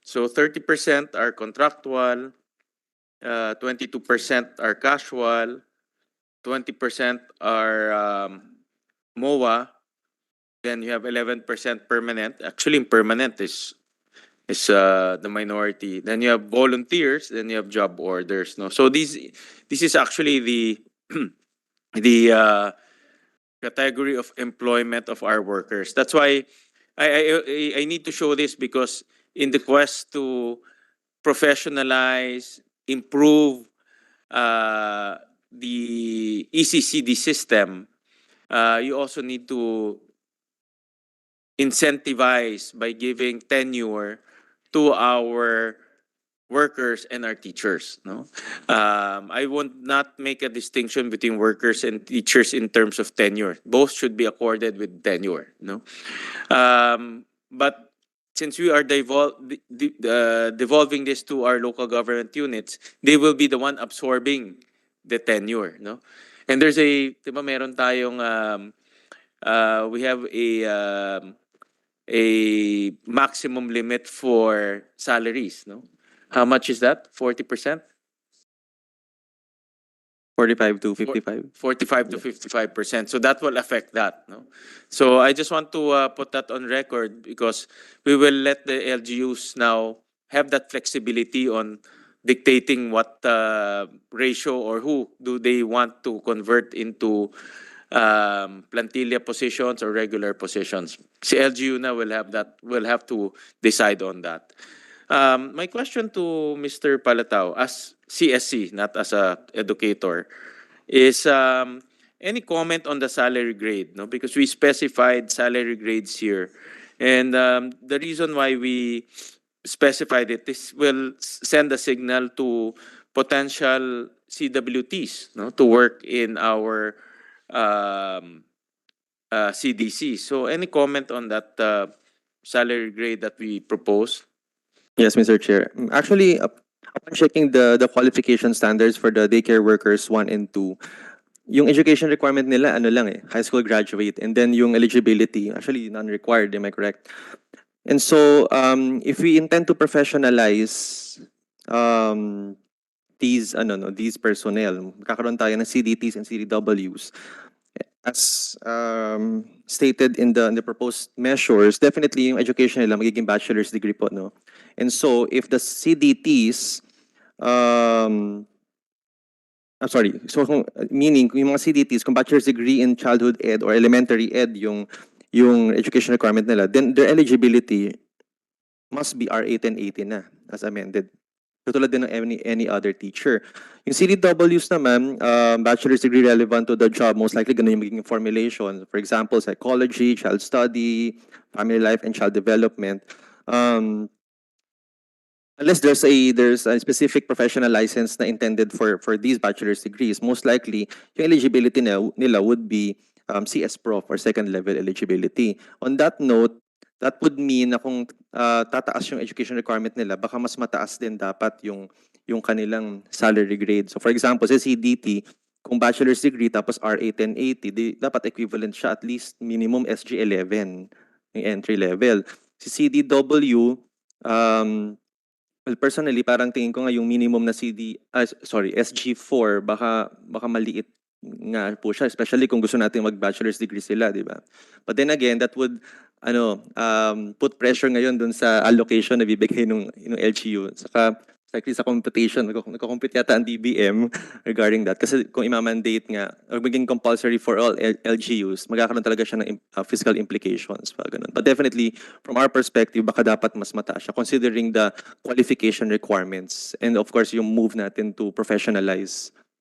How about yung sa CDW, what should be the entry level salary grade based on the proposal? Well, based on the 1997 QS manual, yung daycare worker to nga po SG8 na eh. So siguro yun na rin yung pwedeng maging minimum para hindi lang kung magiging entry level yung for CDT is SG11, then CDW can be SG8. But of course, we will have to check pa din pa later on. Yeah, just for Initial thoughts discussion lang. purposes. Yes, po. There's a proposal also. We plan to propose to mandate maybe ECCD or TESDA or CHED to come up with upskilling and reskilling programs for our incumbent daycare workers, no? And realistically, tama si Ma'am Reyes na some of our daycare workers, it's close to impossible to get a bachelor's degree. No? Yeah. But our certification, pwede yon, no? We can come up with a law, can create a program, specialized program, in order for them to be certified, no? Whether TESDA or ECCD itself, no? Pag na-certify sila, what will be a reasonable or what would be the appropriate salary grade? No? Kasi may upskilling and reskilling na mangyayari. No? So, what do you suggest? No, just for discussion purposes. Actually, at first nga po, ang comment namin dyan, they may be issued temporary appointments kapag hindi na-meet, no? And then there's an instance din naman in some other, nakita namin na mga qualification standards na if there are some incumbents na medyo difficult for them to reach in certain levels, I just forgot the resolution or the circular na stated there na itong mga incumbents na to, they will not be disturbed already, na okay na sila. Unless if they will be pushing for, let's say, gusto nilang ma-promote to a higher position, then definitely they will have to meet the specific requirements. But ano naman, kung for example, sa case nga na 55-year-old sa sila, tapos mahirap nga naman mag-ano na, baka pwedeng ma-compensate na lang yon nung training, yung mga certifications na yon. Yeah. Well, definitely part of the discussion today is we will include mandated training and certifications. No? Yeah. Ma-mandate na, it will mandate government to come up with that program. No? And there are actually some mga agencies na pag nagpa-approve sila ng QS, nakikita ko na ang formulation nilang training, for example, sabihin nila 32 hours of training specifically on, minsan naglalagay na sila ng ganun. So, ang parang ninote ko nga dito, kung magkakaroon ng magpapa-approve ng qualification standards for CDT, for example, dapat sa training nakalagay, yung paano siya nakalagay doon sa proposed measure na trainings related to ECCD or ECED by ECCD Council, member agencies, something like that. Medyo ganun similar na formulation later on. Now, ang daycare workers, salary grade 8, di ba? If we mandate the training, can we increase it to a higher salary grade? Kasi may training na sila eh. And what would be the corresponding salary grade? That's something that we need to check. Kasi medyo, I think that's medyo unique yung ano po niya, yung context ito, unlike in some other na na-encounter namin ng mga requests. Yeah, this is unique in the sense that we're mandating training. Yes. So that walang maiwanan. We're mandating training. Yeah. And the training will be available for free, obviously. Yeah. And the training will also produce certificates, no? Certified na sila. Let's say certified child development workers, no? Something to that effect. And then if you're certified, then there should be an upgrade in your salary grade. No? No, so just get back to us na lang, no? Because we want to embed that in the law already. No, so we don't want because right now it's a little open-ended eh. Open-ended siya. It doesn't hindi alam kasi what will happen to those who are not yung 5 years na yung kasi there's a parang 5 years transition period, no, and then after that 5 years parang there's no more, parang dead end, no. So we want to correct that by giving by mandating training, no, mandating training on the part of government, no? Yeah. Noted, sir. We'll still be submitting our formal comments pa rin naman po through our CSLO. Thank you. As to the education hat na that you wore earlier, just submit to us that study, no. We will look at that study also. Sure, Mr. Chair. Thank you. Thank you. We're also joined by Dr. Martinez from the Filipino Sign Language group. Magandang tanghali po, Tagapangulo at Senador Gatchalian. Maraming salamat sa puwang at sa pagkakataon na makilahok dito sa napakahalagang talakayan na ito. Ang gusto ko po iambag sa ating usapin ay ilang tugon dun sa mga naitanong nyo kanina at mga reaksyon na nakapaloob din sa dokumentong tindig na ibinigay namin kahapon. Bilang isang linguista ng wikang senyas, ang aking pong pangunahing lente at nalalaman nyo ito ay para sa Filipino Sign Language at para sa komunidad ng mga deaf. Ngunit nandito rin ako bilang kinatawan siguro at kahanay ng mga nagsusulong ng unang wika, paggamit ng unang wika sa lahat ng antas ng edukasyon. Unang-una po, yung tinatanong yung mga datos at ebidensya, tatlo lang pong mababanggit ko mula sa kaalaman ng din ng aming mga kasama. Isa ay ang Heckman equation ni Dr. James Heckman na isang Nobel Prize winner mula sa University of Chicago ukol sa kahalagahan ng preschool. At kakaiba ang kanyang pananaw sa preschool dahil siya ay isang ekonomista. Kaya ang tingin niya sa pangunahing edukasyon ay bilang investment sa human potential. Pangalawa din ay ang Center on the Developing Child ng Harvard University na maraming mga pag-aaral at mga policy brief na siguro ay makapupulutan natin ng huwaran. British Council ang pangatlo na maaari din nating tingnan. Yan po ang mula sa larangan ng mga wikang binibigkas. Ayon naman sa mga pagsusuri at kaalaman natin tungkol sa wikang senyas na itinuturing din ng Filipino Sign Language dahil kinilala ito ng Batas Republika 111 na pambansang wikang senyas at opisyal na wikang senyas ng ating bansa, kung kaya't siya ay gagamitin na medium of instruction sa ating pangunahin at batayang edukasyon. Kakaiba po ang sitwasyon ng mga bata na dadaan sa mga daycare center dahil wala silang tunay na pakikisalamuha sa isang wika bago sila tumuntong sa barangay, sa daycare center o kahit sa kinder. Sa bahay, at ito ay sitwasyon halos pandaigdigan, nakaraniwan na halos 90% ng mga batang bingi or deaf ay ipinanganak sa mga pamilya at pamamahay na ang kanilang magulang at kasama sa pamilya ay hindi marunong magsenyas lahat. Kung kaya't napakalimitado ng kanila talagang interaction at exposure sa totoong wika. At doon lang sa pagpasok nila sa formal na sistema ng edukasyon o socialization, gaya ng sa mga daycare center, na doon nila makakasama ang ibang bata na gumagamit din ng wikang biswal. Ang huwara na maaari nating tingnan mula sa ibang bansa ay ang mga Scandinavian countries, Finland, Norway, Denmark, Sweden, na dahil siguro maliliit ang kanilang mga bansa at mas marami silang resources, hindi katulad ng sa atin na kapos talaga.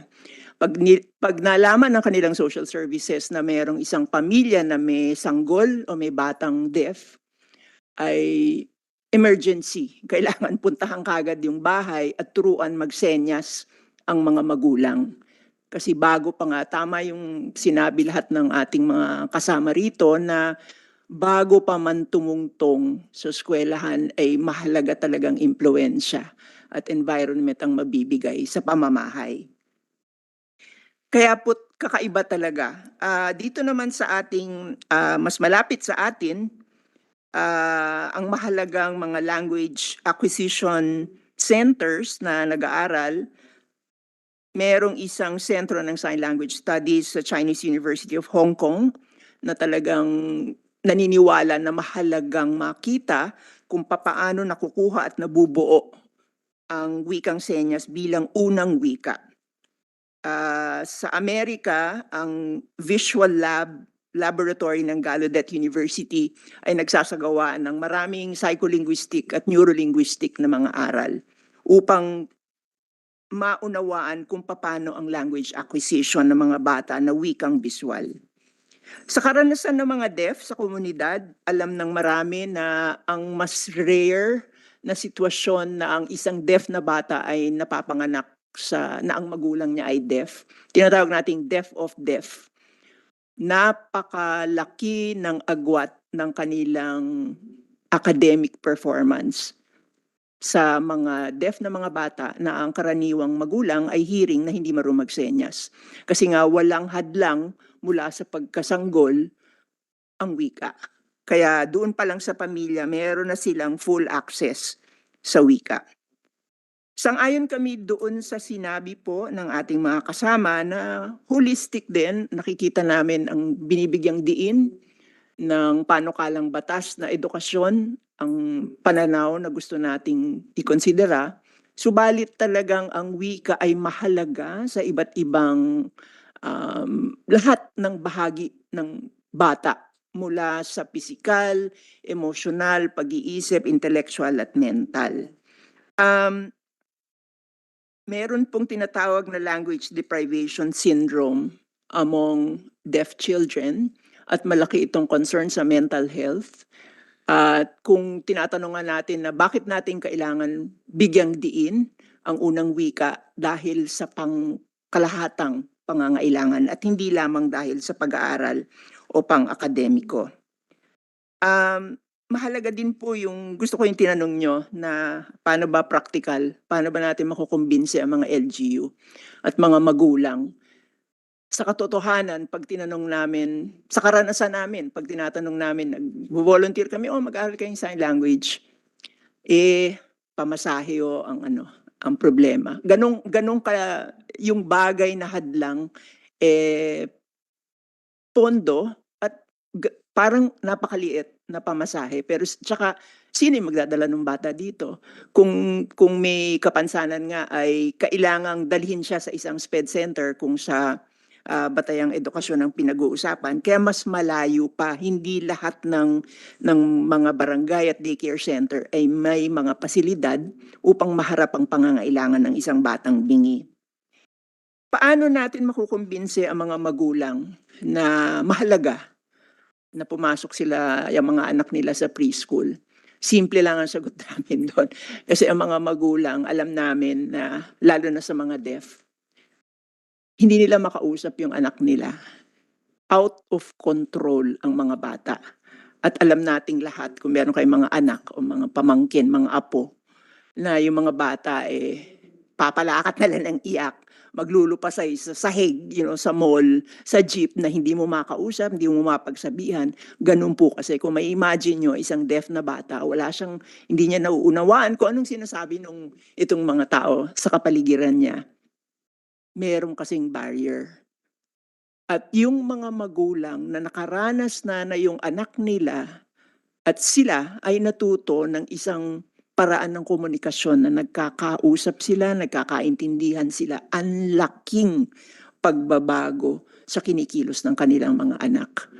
At dahil lang doon, hindi akademiko yung hindi sila ganong ka-impress doon sa mabibigay nating mga argumento. Pero yung kaya nilang kausapin yung anak nila, mapapakiusapan nila, mapapagalitan nila, na sa sunod, wag mong gagawin ito anak, ganon, ay napakalaking bagay at ay magkukumbinsi talaga sa kanila sa kalagahan ng Senate bill na ito. Pasensya na po, medyo mahaba. Doon sa aming ipinasa na papel na tindig ukol sa Senate Bill 2029, natutuwa kami na bibigyan ng pansin ang pangunahing edukasyon dahil ito talaga ang critical period, 0 to 7, 0 to 5, 0 to 7 years, hindi lamang sa language development pero sa pangkalahatang development ng bata. Subalit, malinaw at mariing kaming tumututol sa dalawang bahagi ng 2029. Unang-una ay iminumungkahi nito at nakita rin namin na sa House Bill 83 kung tama, kay Congressman Benitez. Ganon din ang sinabi na iminumungkahi na tanggalin ang Section 5A ng Batas Republika 10410 kung saan may isang pangungusap doon na sinasabing ayon sa kurikulum ng ECCD, dapat gagamitin ang unang wika bilang wika ng pagtuturo o medium of instruction. Dito sa Senate Bill 2029 at sa House Bill 83 gustong tanggalin ang pangungusap na ito. Tutol po kami talaga. Magalang naming ipinaaabot sa inyo, tutol kami dahil salungat po ito doon sa karanasan natin na ang bata ay kailangan maunawaan ang mga tao sa kanyang kapaligiran. Bago pa man siya matuto, hindi pa natin pinag-uusapan ng edukasyon o pagkatuto. Yun lang pakikisalamuha bilang bata, kailangan niyang magamit ang kanyang unang wika. Kasama na rito ang mga deaf.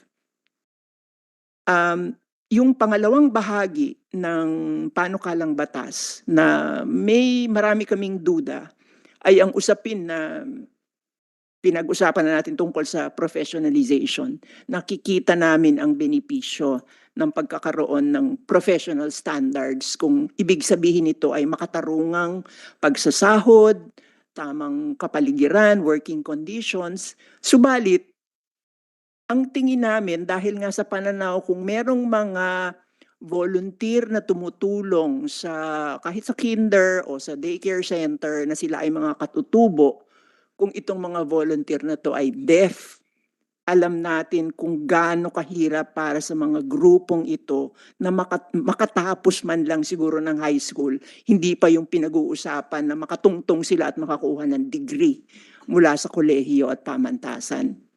Kaya magigipong discriminatory itong bahaging ito.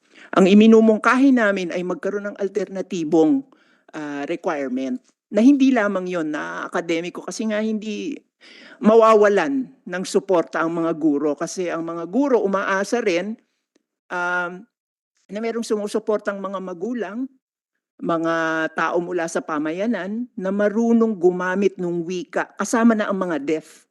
May mga deaf ngayon na nasa mga LGU na tumutulong sa mga daycare centers at sa mga classroom. Pag ni-require na yung bachelor's degree, wala sila, mawawala sila. Kailangan natin makahanap ng isang makatarungang alternatibo para pahalagahan ang kanilang karanasan dahil hindi naman lahat makukuha sa isang pang-akademiko o formal na edukasyon. Malaki ang naiaambag at kahalagahan ng kanilang karanasan sa komunidad. Kaya po, yun ang ukol naman doon sa pondo, isang maikling komento lang ukol sa Senate Bill 1754. Lahat ay malaki, dodoble kung 1 bilyon na para sa 5 taon ang ibubuhos sa ECCD. Ang ipinangangamba lang namin ay handa ba ang sistema ay yung mga leakages na papaano ba ipapatupad ang paggamit. Hindi ibig sabihin na ibinuhos na natin ang resources. Lalaki siyempre ang access, pero ano ang magiging resulta sa pagiging epektibo ng ating mga layunin, at kayo mismo ang nagsabi ang ating mga tinatadhana para sa batas na ito. Isang halimbawa ay para sa DEF, dahil nga sa pagsasabatas ng Batas Republika 111.6, nandoon na ngayon sa GAA natin, umpisa nitong taong ito, ang General Provision 36 na sinasabi na ang lahat ng mga ahensya, GOCC at sangay ng pamahalaan ay kailangan maglaan ng pondo, ng appropriation sa dalawang bagay. Unang-una ay sa interpreting sa Filipino Sign Language at pangalawa ay accessible materials. Alinsunod na rin ito sa apat na batas, yung 11106 na Filipino Sign Language Act, yung 10533 na Enhanced Basic Education Act, siyempre itong ating Early Years Act, at yung pang-apat ay yung ating Inclusive Learning Resources Center. Kaya po, mahalagang pag-usapan na malinaw sa batas na hindi lang doon natin ipapaliwanag, babalangkasin ng mga detalye sa IRR. Kasi nandun na na pinag-uusapan na ngayon ng appropriations na pag ganitong kalaking pera na doblehin natin, 100% ang ibubuhos nating pondo, gusto po namin sana masiguro na talagang maaabot natin yung gusto nating marating. Kasi tama si Sir, pag hinugot mo kasi itong pondo na to sa kaban, merong pagkakaitan yan. Gusto nating magamit Dr. ng tama. Martinez, we can Opo, go yun lang po. to the point na. So Yun lang po. Okay, Salamat. Thank you. Thank you for that. On the point of using the child's first language as medium of instruction, I think we all know that this is also called mother tongue. Is there a policy that was released by ECCD Council or the SWD insofar as the use of the child's first language or mother tongue? Is there any policy to that effect?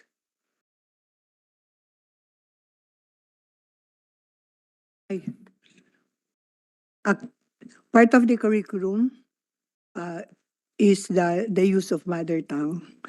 But in reality, because there are the children they come from different culture. So if you use one language, it is difficult for other kids to, like for example, we have, in the case of, when we visited Sorsogon, the kids are are learning in English.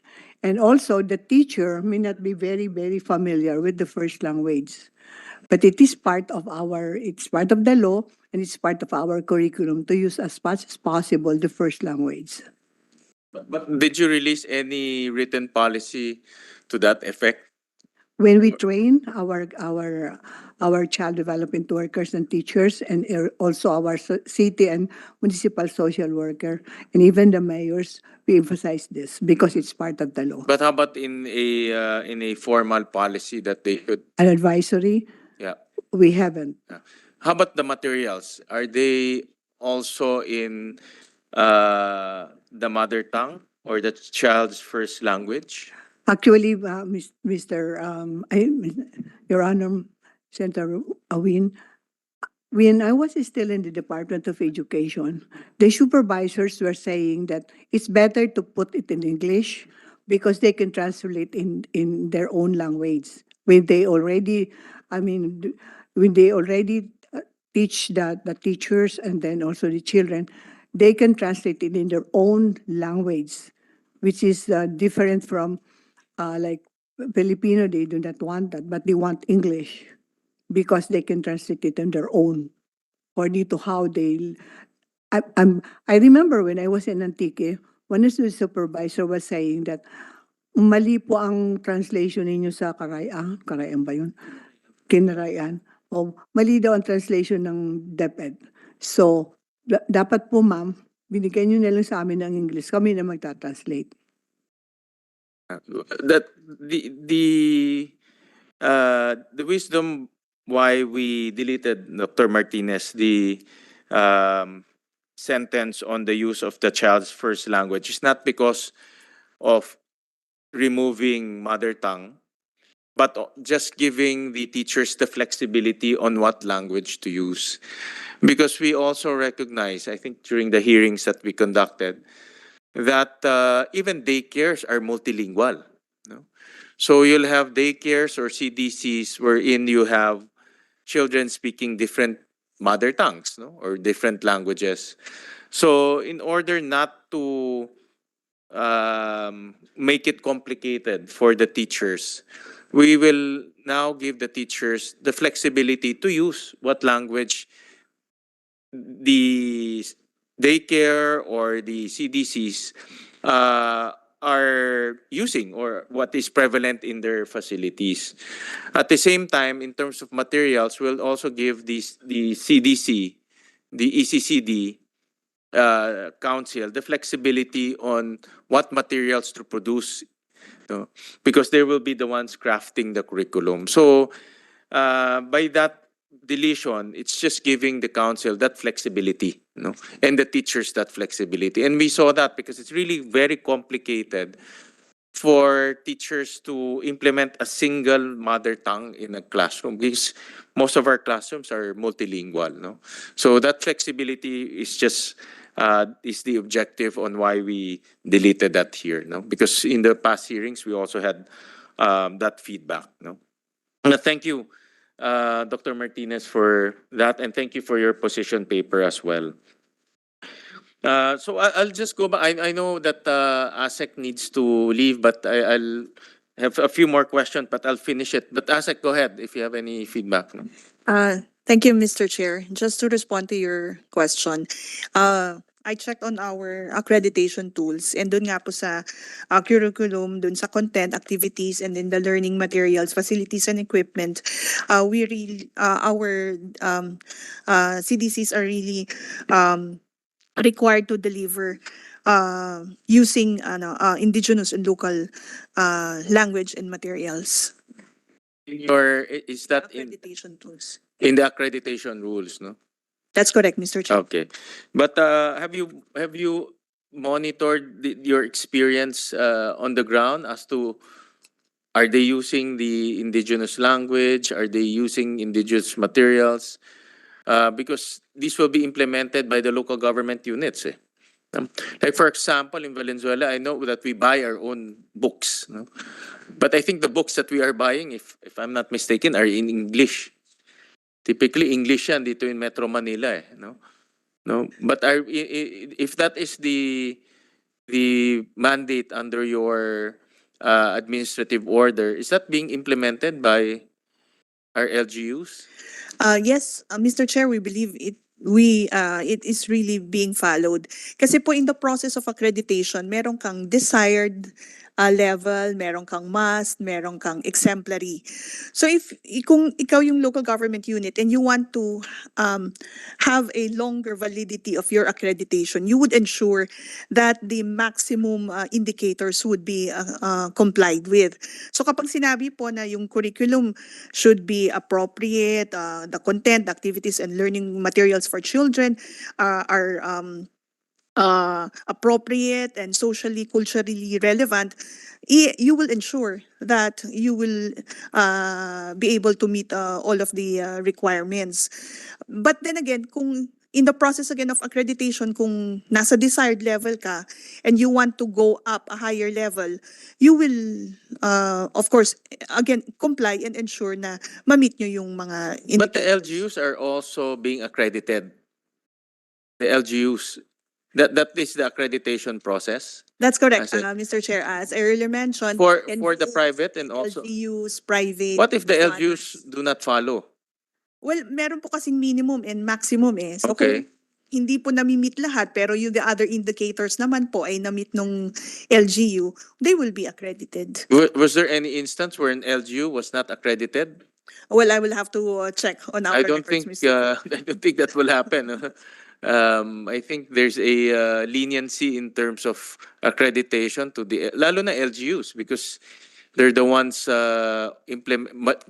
probably almost 90% of our preschool is run by LGUs, no, through their daycare system. No? So my point of the matter there is if monitoring is actually happening on the use of the mother tongue, is there on the ground, is there a actual monitoring whether the mother tongue is being used as the medium of instruction? We'll have to revert on that, Mr. Chair. We'll have to check on the information system that is, if it's being Kasi when we had that four hearings on mother tongue, it's very complicated. Eh. First, you have to determine how many mother tongues are there. No, so you have to know what mother tongues are your learners using inside the classroom. No? That's number one. But I don't think does the worker actually collect information as to what are the mother tongues being used? Is there such a database? it's in the ECCDIS, so we'll have to check on that lang. Mr. Okay. Chair. But There- we'll submit a report. The ECCDIS is per student? Collected per student? Per student, Mr. Chair, sorry. It's per student? And who keeps the database? Kami po sa DSWD, it's DSWD. under our PDPB. Okay. I guess that should be transferred next time to ECCD for analysis. But each student, before classes, you ask the student on what language does the student use. And that's being compiled. So we have a database of all the students, all 600,000, konti lang naman, no? 600,000 students nationwide. Meron tayong ganon. Okay. Yes, we have, sir. In taga ano ho kayo, 'di ba? Taga Laguna? Silang po. Taga Silang, Cavite. Oh, tinatanong niyo ho, Ma'am. Opo. While we, Okay. upon registration, meron po kami mga checklist na kung ano po yung kanilang language na ginagamit. And that's being inputted in a national Yes database? po. Okay. ECCDIS. All right. including. Okay. And all LGUs ginagawa yan? Even municipal LGUs, we have that database? Sigurado kayo sa mga sagot nyo, ha? Kasi hihingiin ko yan. As I've earlier manifested, Mr. Chair, I'll have to check on the ECCDIS. Because I talked to the mayors, I don't think they're doing that, to be honest about it. No, I think ang concept ng daycare, they built a daycare, the students come in, and that's it. Maybe some LGUs like Silang, but not 100% of our LGUs. Unlike yung LIS 100% yan eh.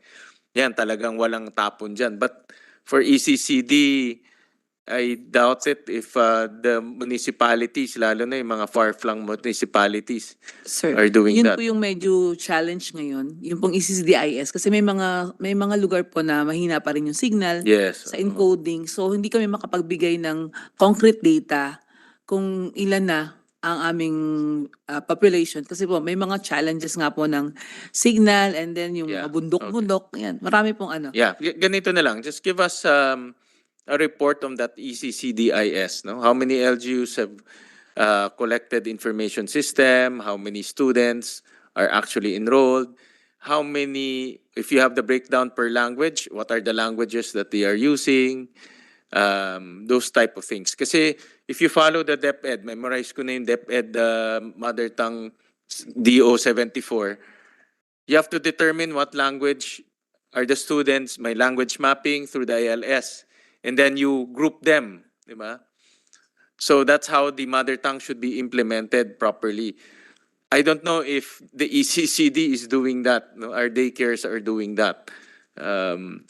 Because that's how a correct way of implementing mother tongue, no? Mr. Chair, may I request the head of our IT? Yeah, go ahead.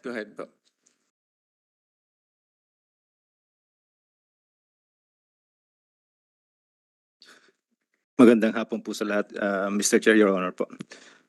Sa ngayon po, the ECCDIS from the DSWD and the NETIS po ng ECCD Council, meron pong kasama dun sa aming form o dun sa tool na checklist po ng language. But with regards to your question, sir, yung actual monitoring is happening. Hindi po yung medium instruction na monitor, yung checklist lang po yun kung anong language ang ginagamit. Kasi in the formal schooling, the principal monitors dati. Diba? They monitor the implementation so they know. But with ECCD, there's no principal eh.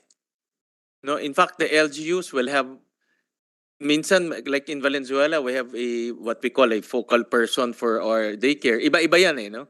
Iba-iba yan. So but they don't monitor each and every daycare kung anong ginagamit na medium of instruction. Because nga the arrangement at the local level is very loose depending on the LGU. May iba gumawa ng division, may iba under CSWD, may iba walang head, iba-iba eh, no? Walang ganyan talaga. That's what we're trying to fix, no?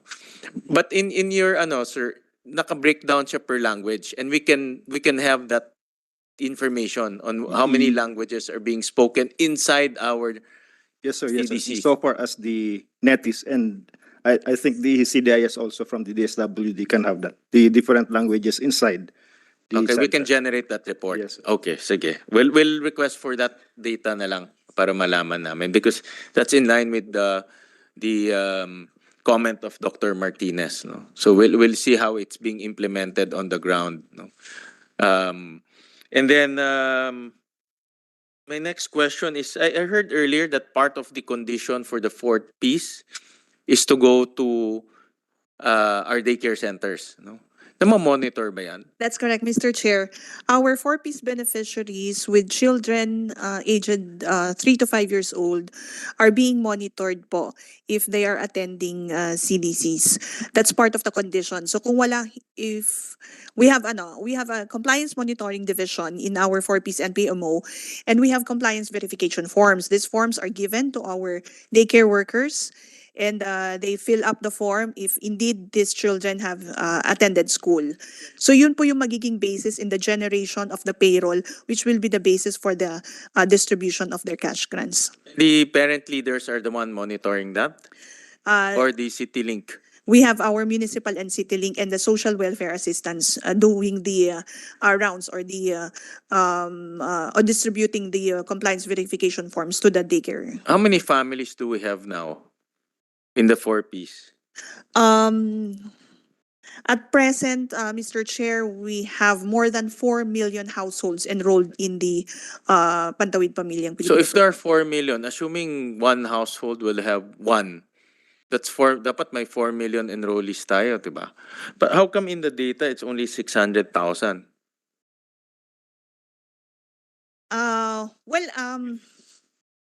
Ito, look at this. Oh. From 2 to 4 years old. If you add all of that, that's about 608,000. So it's either mali itong enrollment figures but this came from PSA, the SWD, and ECCD Council. That's roughly around 200,000. Tama po. About 600,000. Aged 3 to 5 years old. Aged 2 to 4. Age 2 to 4. So yung nasa daycare po, mga nasa 3 to 5. And in our records, Mr. Chair, nasa more than 200,000 yung enrolled in CDCs. I'm doing just rough, if there are about how many 4-piece? 4.5? More or less yan, mga 4.5. The latest data as of June 30, mga between 3 to 4 million ang current. So assuming they have one child, Assuming lang, this is just a rough assumption, no? I might be wrong.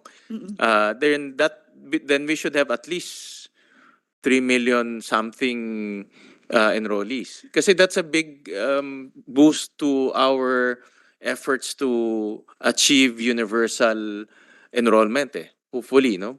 And that's why I was quite happy to hear that part of the condition. I thought part of the condition is only basic ed, no? But part of the condition is the early childhood, which is very good, no? But are we checking whether their children are enrolled in daycare? And what if walang malapit na daycare? No? Kasi daycare normally should be located near the communities. it should be walking distance. Like in Valenzuela, ang aming goal is always walking distance. Walang pamasahe. No? But what if the location does not have a daycare center? What do you do? Well, yes, that was really the supply side aspect of the four-piece was really one of the concerns when we were starting with it. So talagang we advocated to the local government units to construct or to build daycare centers to enable these children to go to school and meet or comply with the conditions of the program. Again, marami naman po mga local government units ang nakagawa niyan, and as I've mentioned also earlier, kinomplement ng ating Kalahi Seeds program din para madagdagan yung ating supply side.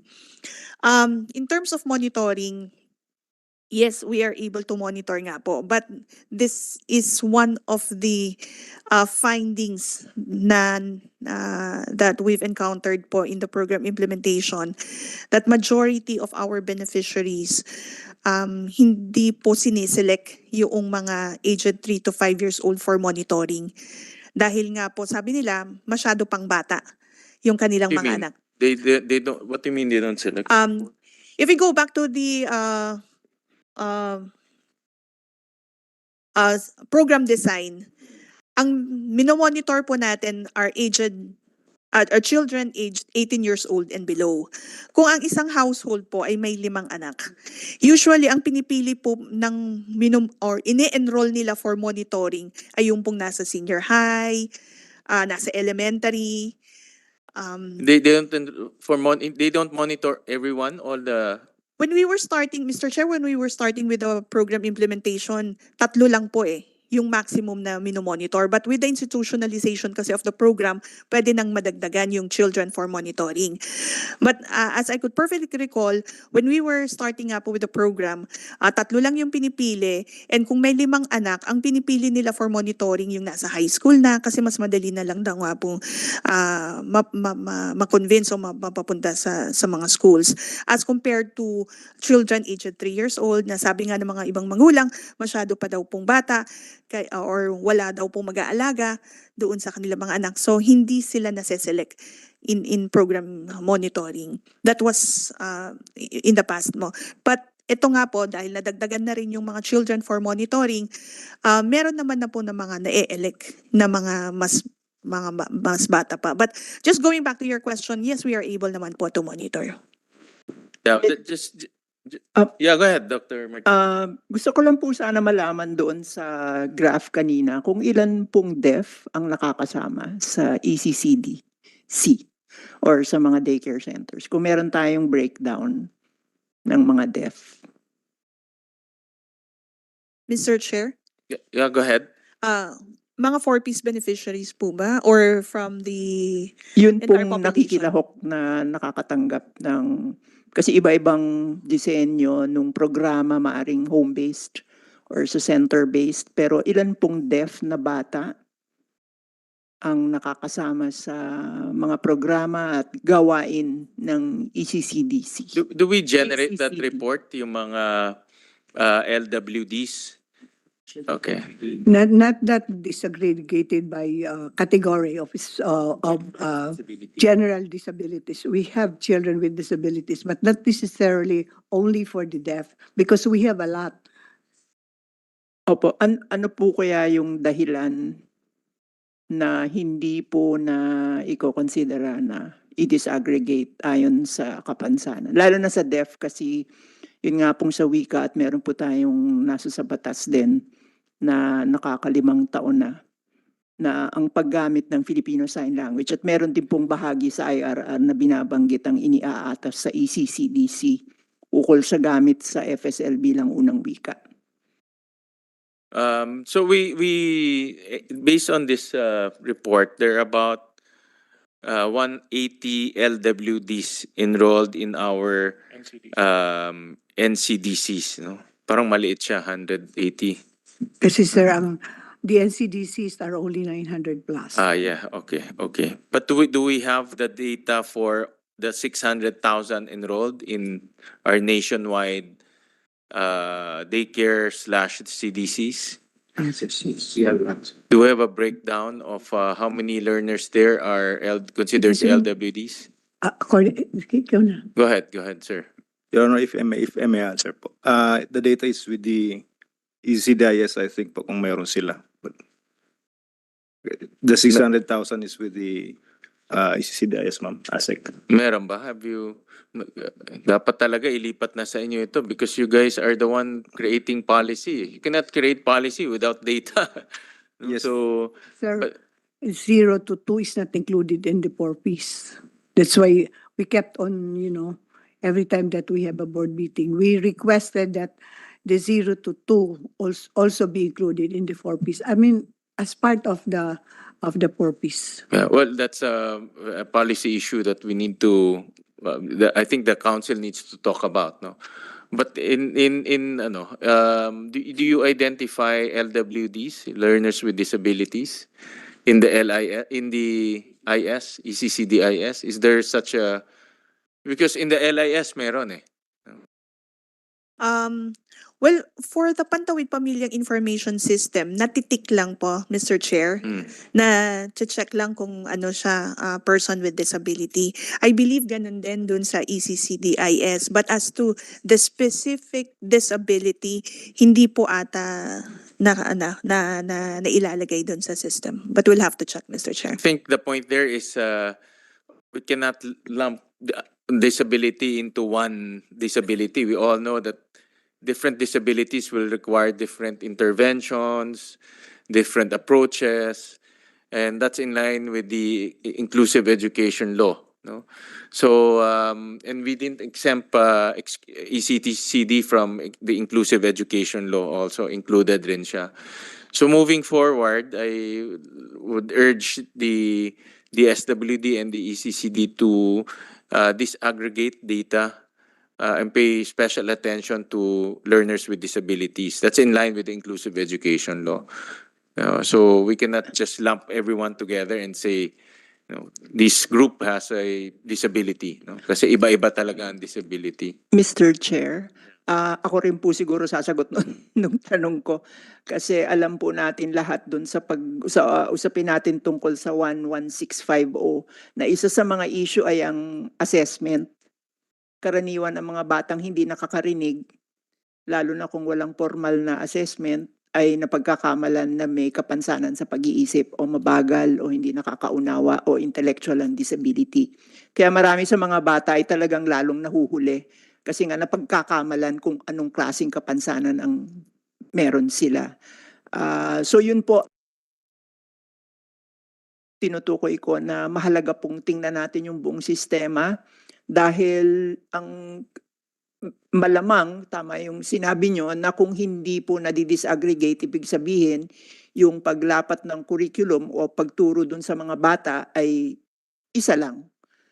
At kung ang hadlang sa mga batang deaf ay ang wika at komunikasyon, ay malinaw na nandun po talaga yung barrier na yon. Kaya mapapaisip tayo kung gaano ka-epektibo ang ganong klaseng pangangasiwa. So assessment po ang susunod na barrier na hinaharap natin. Salamat. Thank you. We have one more presenter, Dr. Val Ulep of PIDS, but he is online, no, because we actually invited him the last minute. He used his PIDS presentation during our EDCOM meeting. So I'd like to invite him to also present his presentation on early childhood. So go ahead, Dr. Ulep. Thank you very much for the opportunity, Senator Gatchalian. So I apologize for not being there physically. So I'll just say my piece now about the importance of ECCD. A lot of this will be obtained from my presentation during our session at the Senate. So the value of early childhood education is not debatable, right? Hence, any legislative action that supports universal access should be considered. So we all know that there is overwhelming studies have already been done showing the enormous benefits of ECCD. If we want to improve the education system, we need to start strong, and that's why we need to invest in ECCD. So if you look at the evidence, ECCD is not only an avenue for learning, but it's also a very important conduit for other critical services like health and nutrition intervention. So in our paper, we begin to ask, why do we have a very low participation rate in terms of ECCD? So as I've said, we have done preliminary work, which is published online at PIDS, which we attempted to examine the state of ECCD in the Philippines. But we hope to release a more comprehensive assessment in the next few months. So that assessment will try to investigate issues on the following domains like governance, financing, capital investments, and human resources. So I just want to be clear that PIDS, which is a government institution, is ready to assist the government in providing technical inputs in very critical policies like ECCD. So I just want to summarize what we've found in our preliminary work. So what are the issues that we have found? So the low coverage and far from universal coverage of ECCD could be attributed into several things. Based on our estimates, which could be triangulated in your data, Senator, using national survey, around 30% of children aged 3 to 4 years old attend public daycare centers, pre-kindergartens, or any institution, and only 5% attend private. If you look at the estimate, we have large variation across socioeconomic status. The poorer you are, the lower participation rate. So there is also huge variation across regions. For example, in BARM, I think it's less than 10%, compared to the national average of around 30%. But I just want to reinforce that our estimate must be triangulated with other administrative data from PSA or from BDSWD for comparability. So we will be very open to compare notes in terms of the coverage rate because it seems there is variation. Okay, so what we've found, what are the reasons why we have low participation rate? In our paper, we've highlighted two important factors. Number one is perception. Based on our estimate, around 95% of respondents says that their children are too young, right? So they do not send to daycare centers. But to me, I think we need to kind of think about this reason because sure, they are too young physically and mentally, but it might be impossible for them to bring their child to daycare center for various economic or socioeconomic circumstances, like the facility is just too far. So kung 3 to 4 years old yung anak mo, di mo siya paglalakarin. So I think we need to contextualize that response, that 95% of them said that it's just too young, right? But bakit kaya? I think we need to investigate that deeper. There might be supply side issues. Another important factor is supply side factors. I think in the paper we highlighted maldistribution issues. What we've seen is that in poorer local governments, the density of daycare center is also low, right? There is socioeconomic gradient. Pag mas mayaman yung local government, mas madaming daycare center relative to their population. And I think one of the things that we also want to examine is the quality of these daycare centers. There is no indicators of any sort that we will be able to kind of understand the quality of these daycare centers because we don't have data. We tried our best to get data, but I think it's just impossible to kind of understand the level of quality of these CDCs. So in the paper, we've highlighted several ways to address demand and supply side issue. We had a discussion there about strong promotion to address this perception of too young to go to school, incentive schemes anchored on existing national government programs, And I think there also a great discussion on how to address supply side challenges, basing from other experiences of, based on the experiences of other countries. Like, for example, in other countries, they've already explored innovative approaches to deliver early childhood education, especially in resource constrained settings. No? For example, in Bangladesh and in India, they have explored community-based models, no, to address that resource constrained settings. I think in the paper, we've also highlighted the importance of integrating the services to other programs like health and nutrition. No? So they have already looking for models on how to integrate the governance of ECCD, nutrition and education. I think there are models, for example, in Bangladesh and India on how to do this. No? And I think one of the emerging approaches also is the use of public-private partnership. No? A comprehensive ECCD package could be delivered through PPPs. No? For example, the government could explore local government PPPs. No? So the government could start with looser forms of PPP like management contracts or service contracts with private providers of ECCD, those kinds of things. No, eventually in other countries they have already explored tighter forms of ECCD. No, but this requires advanced regulatory systems. And we need to examine the legal environment on how to do this. But in other countries, they've already explored these mechanisms to address supply side. No? I think these are just the general recommendations on how to address supply side challenges in terms of ECCD. But at PIDS, we are exploring these systems.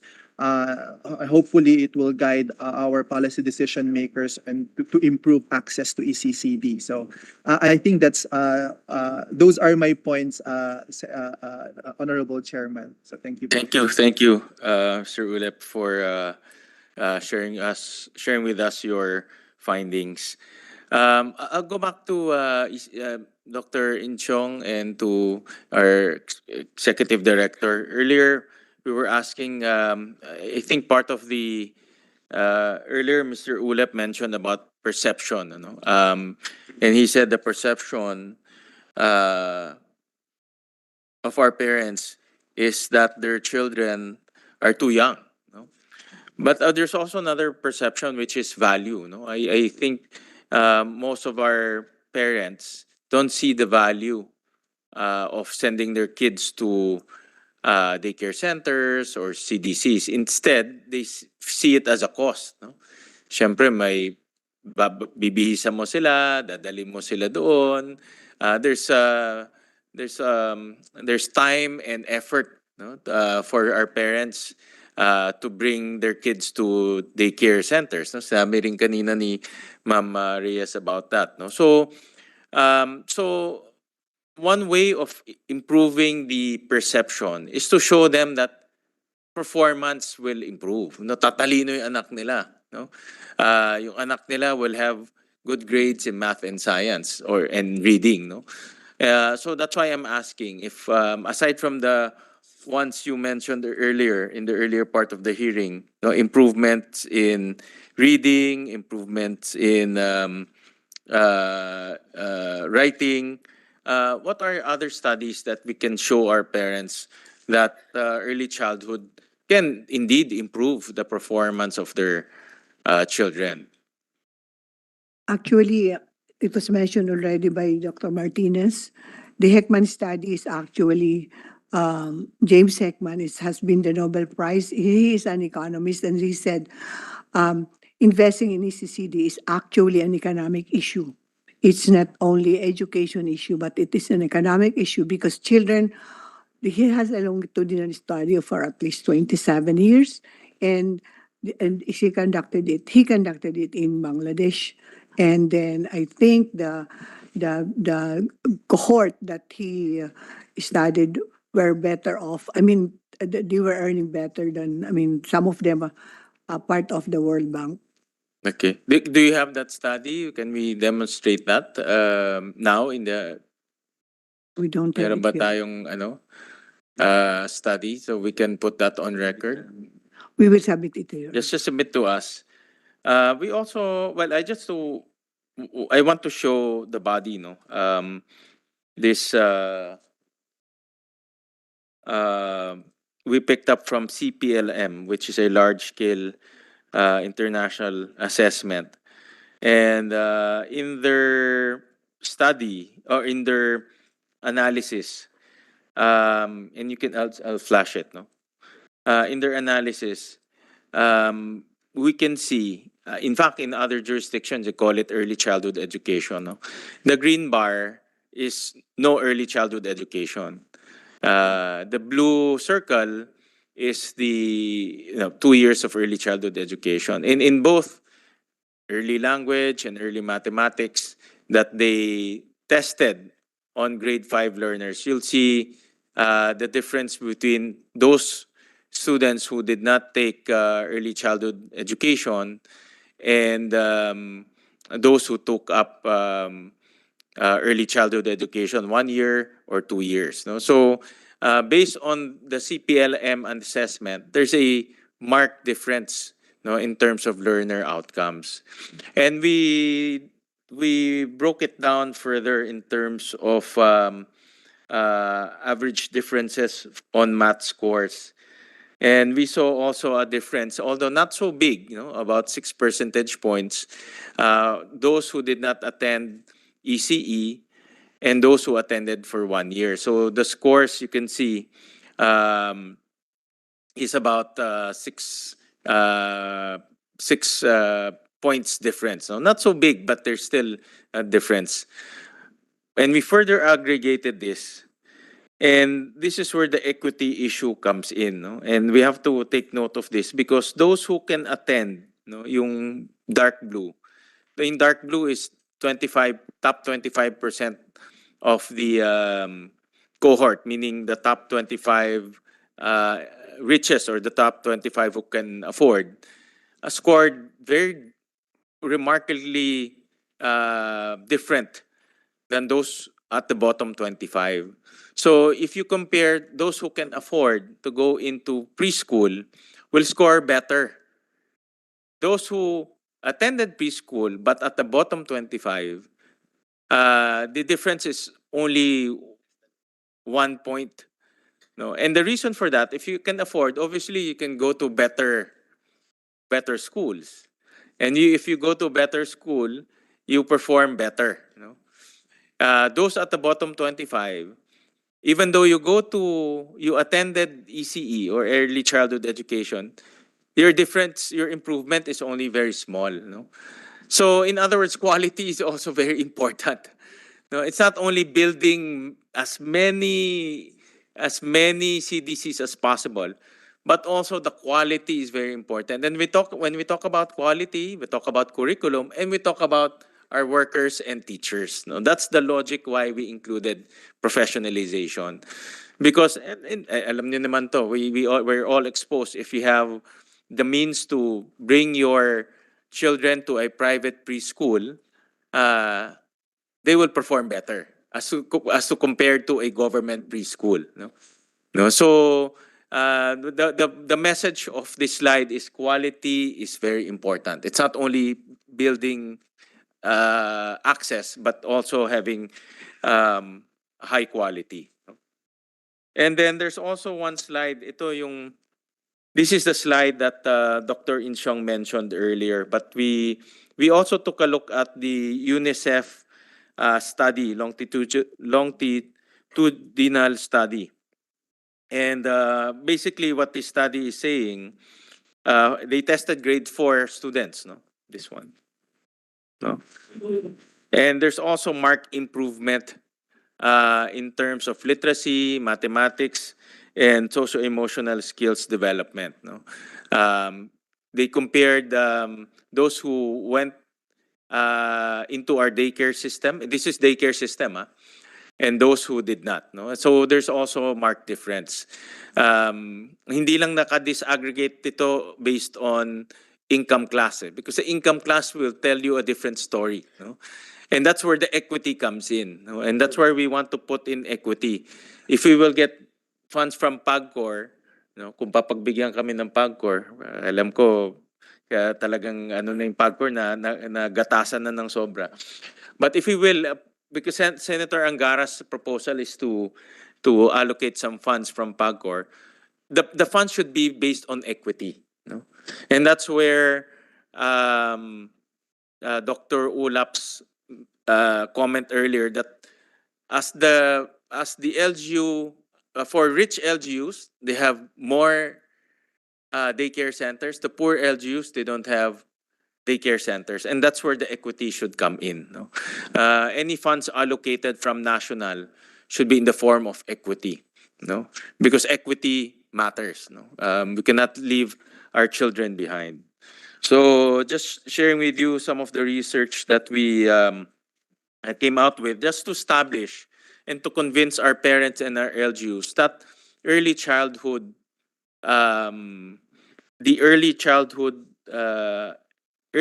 care and development, or ECCD, is a very important tool or very important program to improve learner performance. No, at the end, our learners will become intelligent, more prepared. They will perform better in schools. Of course, tama kayo, Dr. Insyong. Past grade 4, grade 5, grade 6, marami ng factors, we cannot control. No? We won't discuss that. That's why the studies are only based on grade 4 and grade 5, no? After key stage 1. No? Yeah. Go ahead. Dr. Insyong. Actually, they perform higher in that during the first round and the second round, which represent the grade 1 and the grade 2. So that would tell the parents that enrolling their kids in the early years in the center would be more profitable and beneficial to them. And part of the ECC, earlier I've heard this many times, no? Holistic development of the child, no? And in the objectives of the law, no, actually in the very first objective, and let me just read: to achieve improved infant and child survival rates by ensuring adequate health and nutrition programs. No, so I want to ask the council if what are the nutrition intervention programs that have been undertaken in our CDCs or daycare system? No? Are there any nutrition programs? Because iba yung sa DepEd formal schooling, no? They have feeding program there. Pero the feeding program there is different to the nutrition programs in our ECCD. So have we undertaken, whether national or local, in terms of addressing the nutritional needs of our children in our CDC/daycares? Yeah, okay, thank you. Actually, Actually, the first 1,000 days is the one included in the PPAN, and Dr. Layang Hirang has a better program. I mean, she can show you the very program. But in other LGUs, I remember when Mayor Lani Cayetano reported, this has also been happening in some of our, but not all.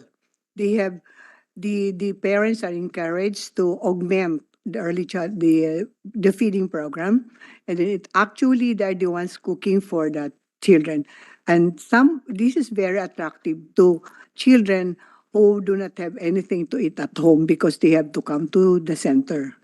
That's one. Two, we ensure that all child development teachers and workers keep a log of the height and weight of the kids, and then also the vaccination. That's part of the indicators in recognition and accreditation. Do we have data, Dr. Insyong, on how many LGUs have concrete nutrition programs for their learners? How many again? No, let's confine ourselves to daycare and CDCs. Do we have that data on how many LGUs are actually implementing some form of feeding program or Nutriban? No, I think Nutriban is in fashion right now. So, meron bang ganun? And I'll show you why, no? In the this is data from the National Nutrition Research Institute. And I'll just show on the slide that 19% of our children are underweight, or almost 20%, 1 in 5. No? And then 26% are stunted, so that's 1 in 4. No?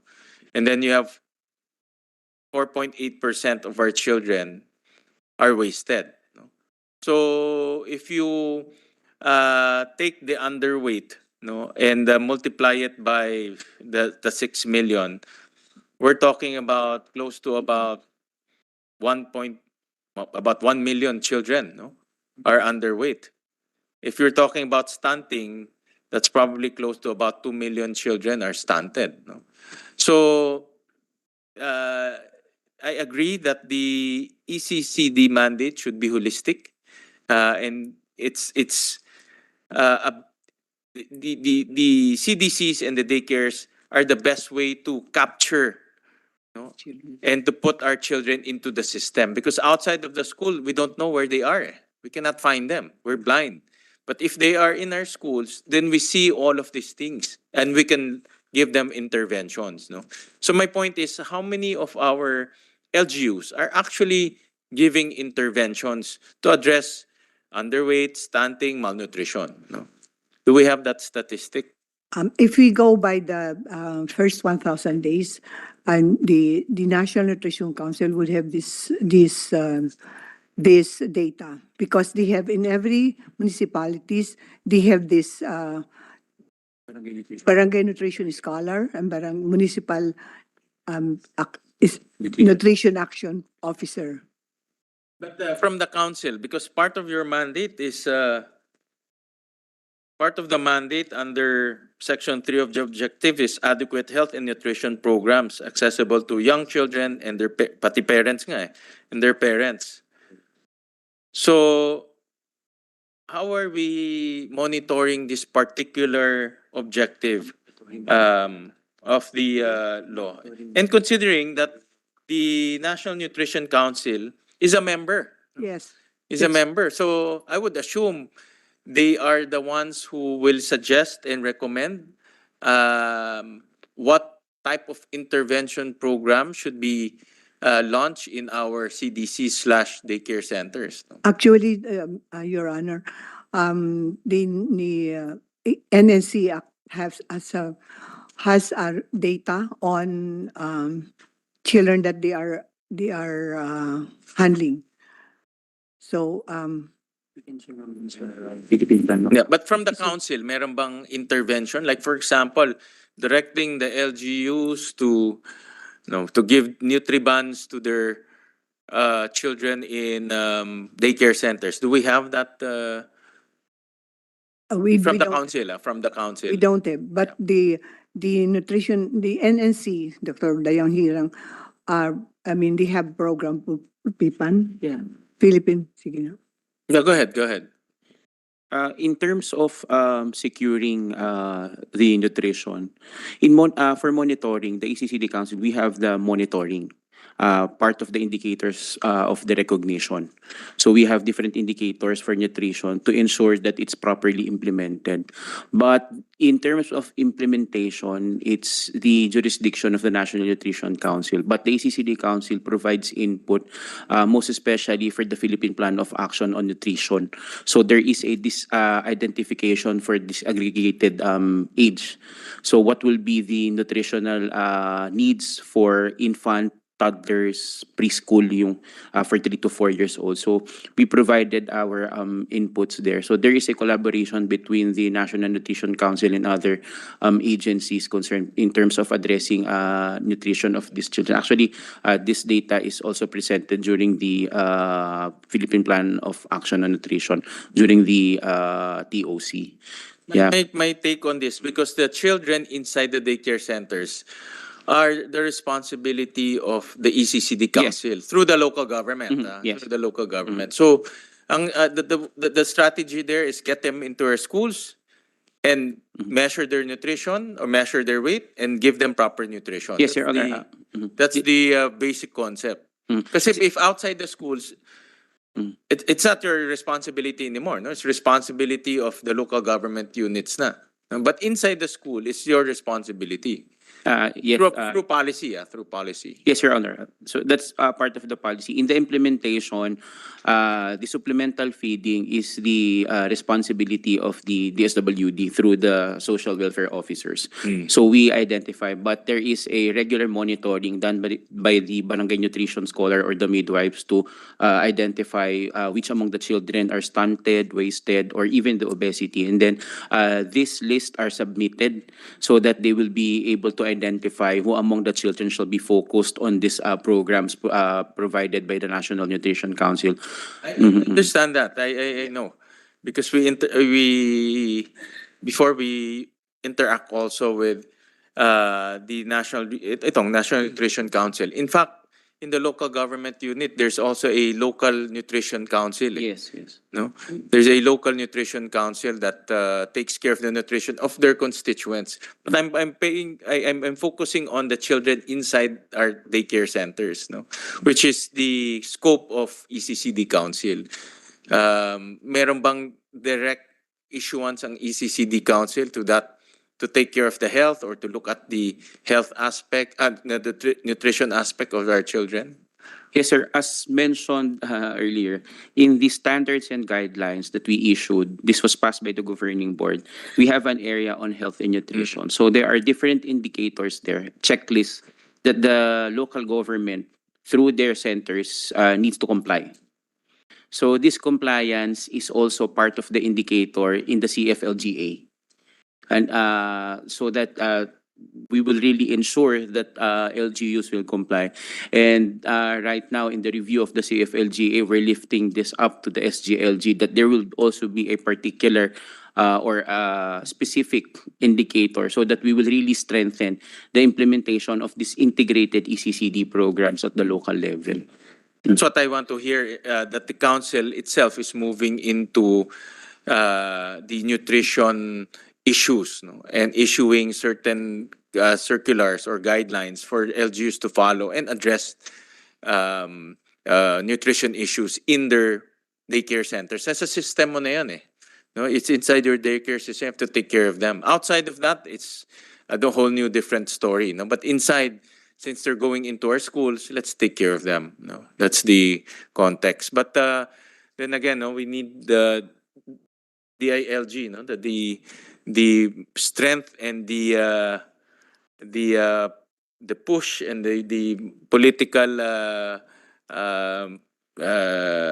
reach of the DILG to mobilize the local government units. We all know that local government units respond to the DILG, and it's also the DILG's mandate to supervise, you know, the national policies being implemented by the local government units. No, so that's the logic why we included the DILG as a member, so they can work in tandem, whether to a joint circular or through a circular here by the council itself. No, but DILG being a member will now have that force and that push to implement ECCD policies to the local government units. No? Yeah, go ahead, Attorney. Sir, I'd like to clarify kasi hindi ko masyadong narinig. Pero was there a black and white na paper coming from the ECCD that the LGUs are mandated to have yung nutrition kanina na sinasabi? I understand. My understanding is yes, but you can explain, Mr. Sabalsa. Yes, it's in the revised handbook 2019 passed by former Secretary Eduardo Año to include the indicators for underdevelopment. It's 5 points in the CFLGA. So the center should be recognized. And part of the recognition are indicators to nutrition-specific programs. But it's also in your checklist, right? Yes, That was it's in the promulgated checklist. by the ECCD ECD Council. Council. So the yes. ECCD Council came up with a checklist. One of the items there is nutrition. Tama? Yes. No? Health One and area, nutrition. health and nutrition. And then because of that checklist, it became part of the Seal of Good Housekeeping. Child friendly local governance audit, but it's not yet part of the seal of good local Child friendly. Child Yes. friendly. Okay. If I'm not mistaken po yata sa SGLG, yung development lang yata ng ECC, yung child, the facility lang. Actually, there's no facility also. It's just the ECCDIS. It's just the data. So during the review of these awards given by the DILG, it's recommended really to upscale the awards because SGLG is a higher award. And we also want to lift it up also to the presidential award. So there is a disalignment between the indicators. Well, attorney, we one of my personal amendments to the Seal of Good Housekeeping law, there's a law on that, is to add as one of the criteria education. No? And would like to urge the DILG to review that aspect, no, so that when you say education, it can include early childhood education, obviously, no. So let's include that as part of the requirement, so that local government units who are striving to get that seal of good housekeeping, seal of good governance, will also take recognition on early childhood education and early childhood care. No? I think hindi siya masyadong na-emphasize. Let's emphasize it some more so that local government units will build more daycare, will allocate more funds for nutrition, no? Things like this. No? Right. Okay, Mr. Chair. Thank you. Thank you. With that, I have exhausted all of my questions. If you have any more comments or any more reactions or anything that you want to put on record, attorney? Sir, I'd like to ask, kasi yung sa professionalization, di ba, we earlier discussed yung kailangan may certification yung ating mga CDCs at saka yung mga workers po natin.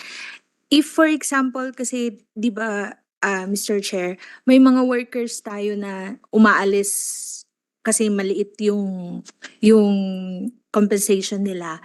Pero on the other hand, there are other workers na stayed because of passion, teaching the children, etc. Could it be na yung, for example, yung worker na yon stayed as a daycare worker for a period of 5 years, hindi po ba pwedeng equivalent yun for a certification so that yung hindi na siya kukuha ng certification later during the transition period? That's possible. We'll ask. Maybe that's a question that we can ask the ECCD Council, but you can revert back to us during the technical working group. An amendment that I will introduce in the bill during the technical working group is government is mandated to come up with a reskilling, upskilling, training program. No? And that will be available to all of our daycare workers for free. And the results of that is they will be certified. Of course, in the to be certified, there's certain tests, no? Dapat may trade test yan. And you have to pass that test, no? On the other side, we need to ask maybe the opinion of the council if experience can be an equivalent of a certification, no? Because when you say certification, that means you have acquired certain skills and competencies, no? But how do you measure those certain skills and competencies? Maybe experience will be sufficient. However, you still have to undergo certain exams, no? Certain tests, no? Para malaman natin if you have acquired those certain skills and competencies, no? We'll mandate government to come up with that assessment, no? Mr. we already have com- a, co- um, a manual of competencies of child development workers and teachers, and perhaps we can think of an equivalency program as long as it will be in it will be accepted by the civil service. Because if we are trying to give them a plantilla position, therefore there must be qualification. And I suggest, and we will go back to our drawing board, that there should be an equivalency program. For example, not all training can be credited because it has to have a bearing on pedagogy, because that is what is important, right? That's a very technical aspect. We'll leave it to the council to study this very carefully. But we want to embed that in the law already. No? So it's not a dead end for daycare workers. Meaning if I'm a daycare worker, I have an option. My options are avail of the training program, upskilling, reskilling, then take the examination or assessment and be certified. The other one, the other route is I can go certify myself because I think I'm competent already, but I still need to get that assessment. No? So my dual track ka. Or else, if you don't want to do anything, you can still stay as a daycare worker, but maybe a different level, no? Maybe a much lower level. No? So we have different tracks in terms of professionalizing the entire system. No? So we'll talk about that during the technical working group because that needs a lot of thinking and study. No? But eventually, an end goal then, hopefully, no, if the local government has the capacity, is to regularize, no, take them as regular employees based on their qualifications that will be approved by the CSC. No? Yeah. So that's the mechanism that we're thinking, no, in a nutshell. All right. Any more? Yes, Dr. Martinez. Tanong lang po, ukol doon sa issue ng wika, ano po ang naiisip ninyo nung pinaliwanag nyo sa amin na bibigyan ng flexibility ang ECCDC ukol sa paggamit ng wika? Ano po ang magiging papel o suporta ng pambansang antas sa kanilang programa o proyekto, kung meron, o ipapaubayan nyo na mismo sa ECCDC? At yung isa pa po, kung naghahanap po, siguro magandang tingnan yung Heckman curve dun sa tinatanong nyo. At pangatlo, kailangan po ng napakaraming pagsasaayos dahil ang Filipino Sign Language walang degree program sa kolehiyo o pamantasan. Sa ngayon ay itinuturo siya sa komunidad. Wala pong sistema ng interpreting. Wala pong national standards. Although lahat pong ito ay sinisikap ng trabahuhin ng Komisyon sa Wikang Filipino bilang siyang ahensya na inatasan sa pagsubaybay sa pagpapatupad ng Batas Republika 111 sa IS. Kaya po gusto ko sanang imungkahi na kung maaring isaalang-alang na doon po sa magiging bahagi ng council dahil nga sa issue ng wika at sa kahalagahan nito, maaari po kayang isama ang Komisyon sa Wikang Filipino. Dahil nga po sa kanilang expertise sa mga wika. At kung sabi nyo nga po, alam natin na sa batayang edukasyon talagang masalimuot talaga ang sitwasyon. Kaya baka po makatulong na merong magtitingin ng buong sitwasyon mula sa lente ng wika. Yun lang po. Salamat. Dito po sa proposal ho namin, we'll give the council the flexibility. No? For example, if a community, I'm sure, kasi daycares are very micro. For example, if a daycare is located in a monolinguistic area, no, then the teacher has that option to use the local language there. No? But for example, in cases like sa amin, sa Valenzuela, we have communities that are Ilonggo, that are Tagalog, meron pa kaming Maranao. No? Let the teacher decide what language to use. No? Because definitely the language that they will use there is probably the the common language or the language that is prevalent there. No? So that is the method that we are suggesting, because we're very cognizant of the multilingual setting of our country. And even though we specify it here, in reality on the ground, they're not using it. They're not using it because of its complexity. No? That's and we cannot force our teachers to use it, our daycare workers to use it if it's too complex for them. No?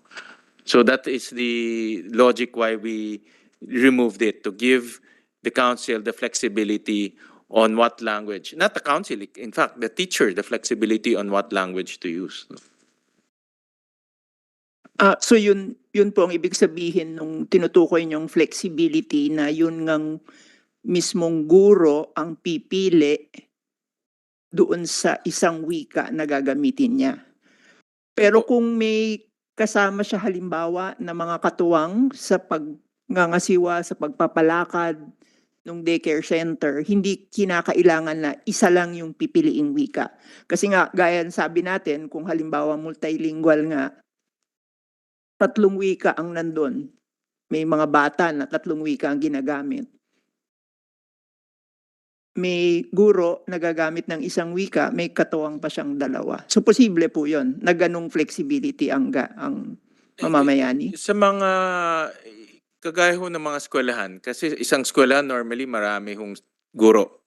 No? Iba-ibang guro, iba-iba yung language na alam nila. But in our daycare, typically isang teacher lang yan. Isang teacher, baka may swerte ka kung meron kang assistant But not all may assistant. Like in Valenzuela, we have some daycare na 1:1 lang ang tawag namin. No?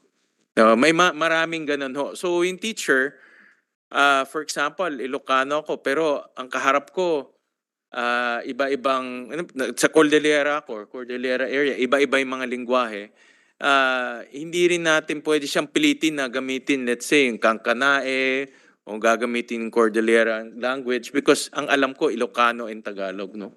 So, in reality, it's very difficult for the teacher to use the language of the child because siya mismo hindi niya alam ano yung language nung bata. No?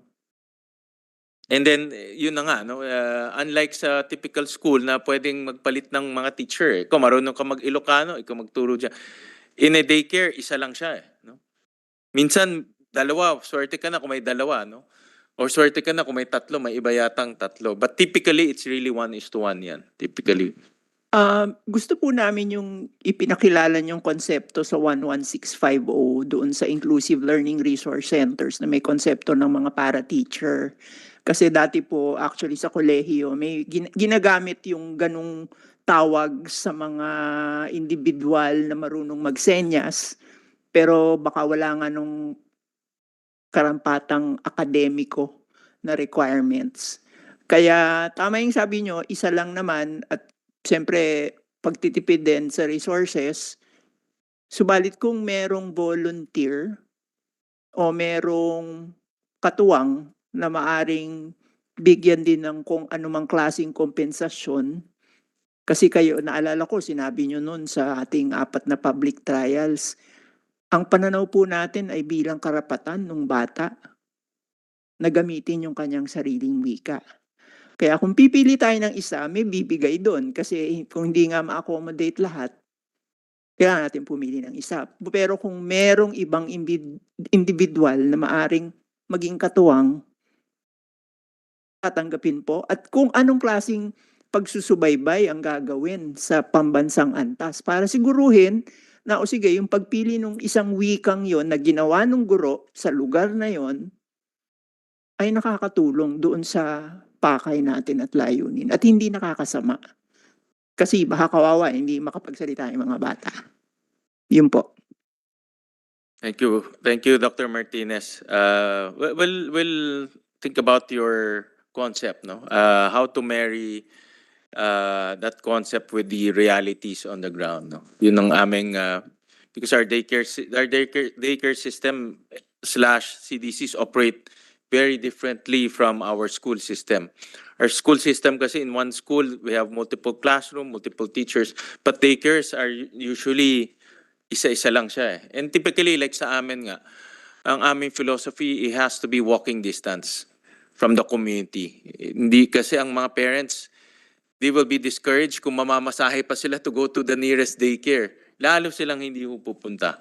No, so what we did is we located it to may survey kami, we located it to our the nearest community, no, para walking distance lang. No. So that's the concept, no. All right. So with that, we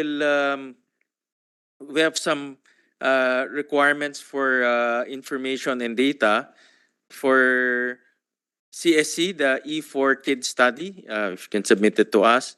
And then to the CSC, comments and recommendation on the training requirements and also the salary grade. The DSWD, andito pa ba sila? Wala na, no? Yeah, we'll send them na lang a letter. To DepEd, effects of early childhood education to student outcomes. We discussed that later, but please submit to us a formal communication and complete study on that. And then to the Also our DILG. position paper. And also position paper. Yes, thank you, Dr. Xiao. To the DILG, implications of the Mandanas Garcia ruling in light of the ECCD proposal. All right, and we'll probably send you or email you some more data requirements along the way. So with that, we'll terminate the hearing and then we'll enter into a technical working group, most probably next week, and we'll inform you of the date and the time of the technical working group. But please send us your position paper, hopefully before Monday next week. No? All right. Thank you. Thank you very much. This hearing is hereby adjourned. Maraming salamat po.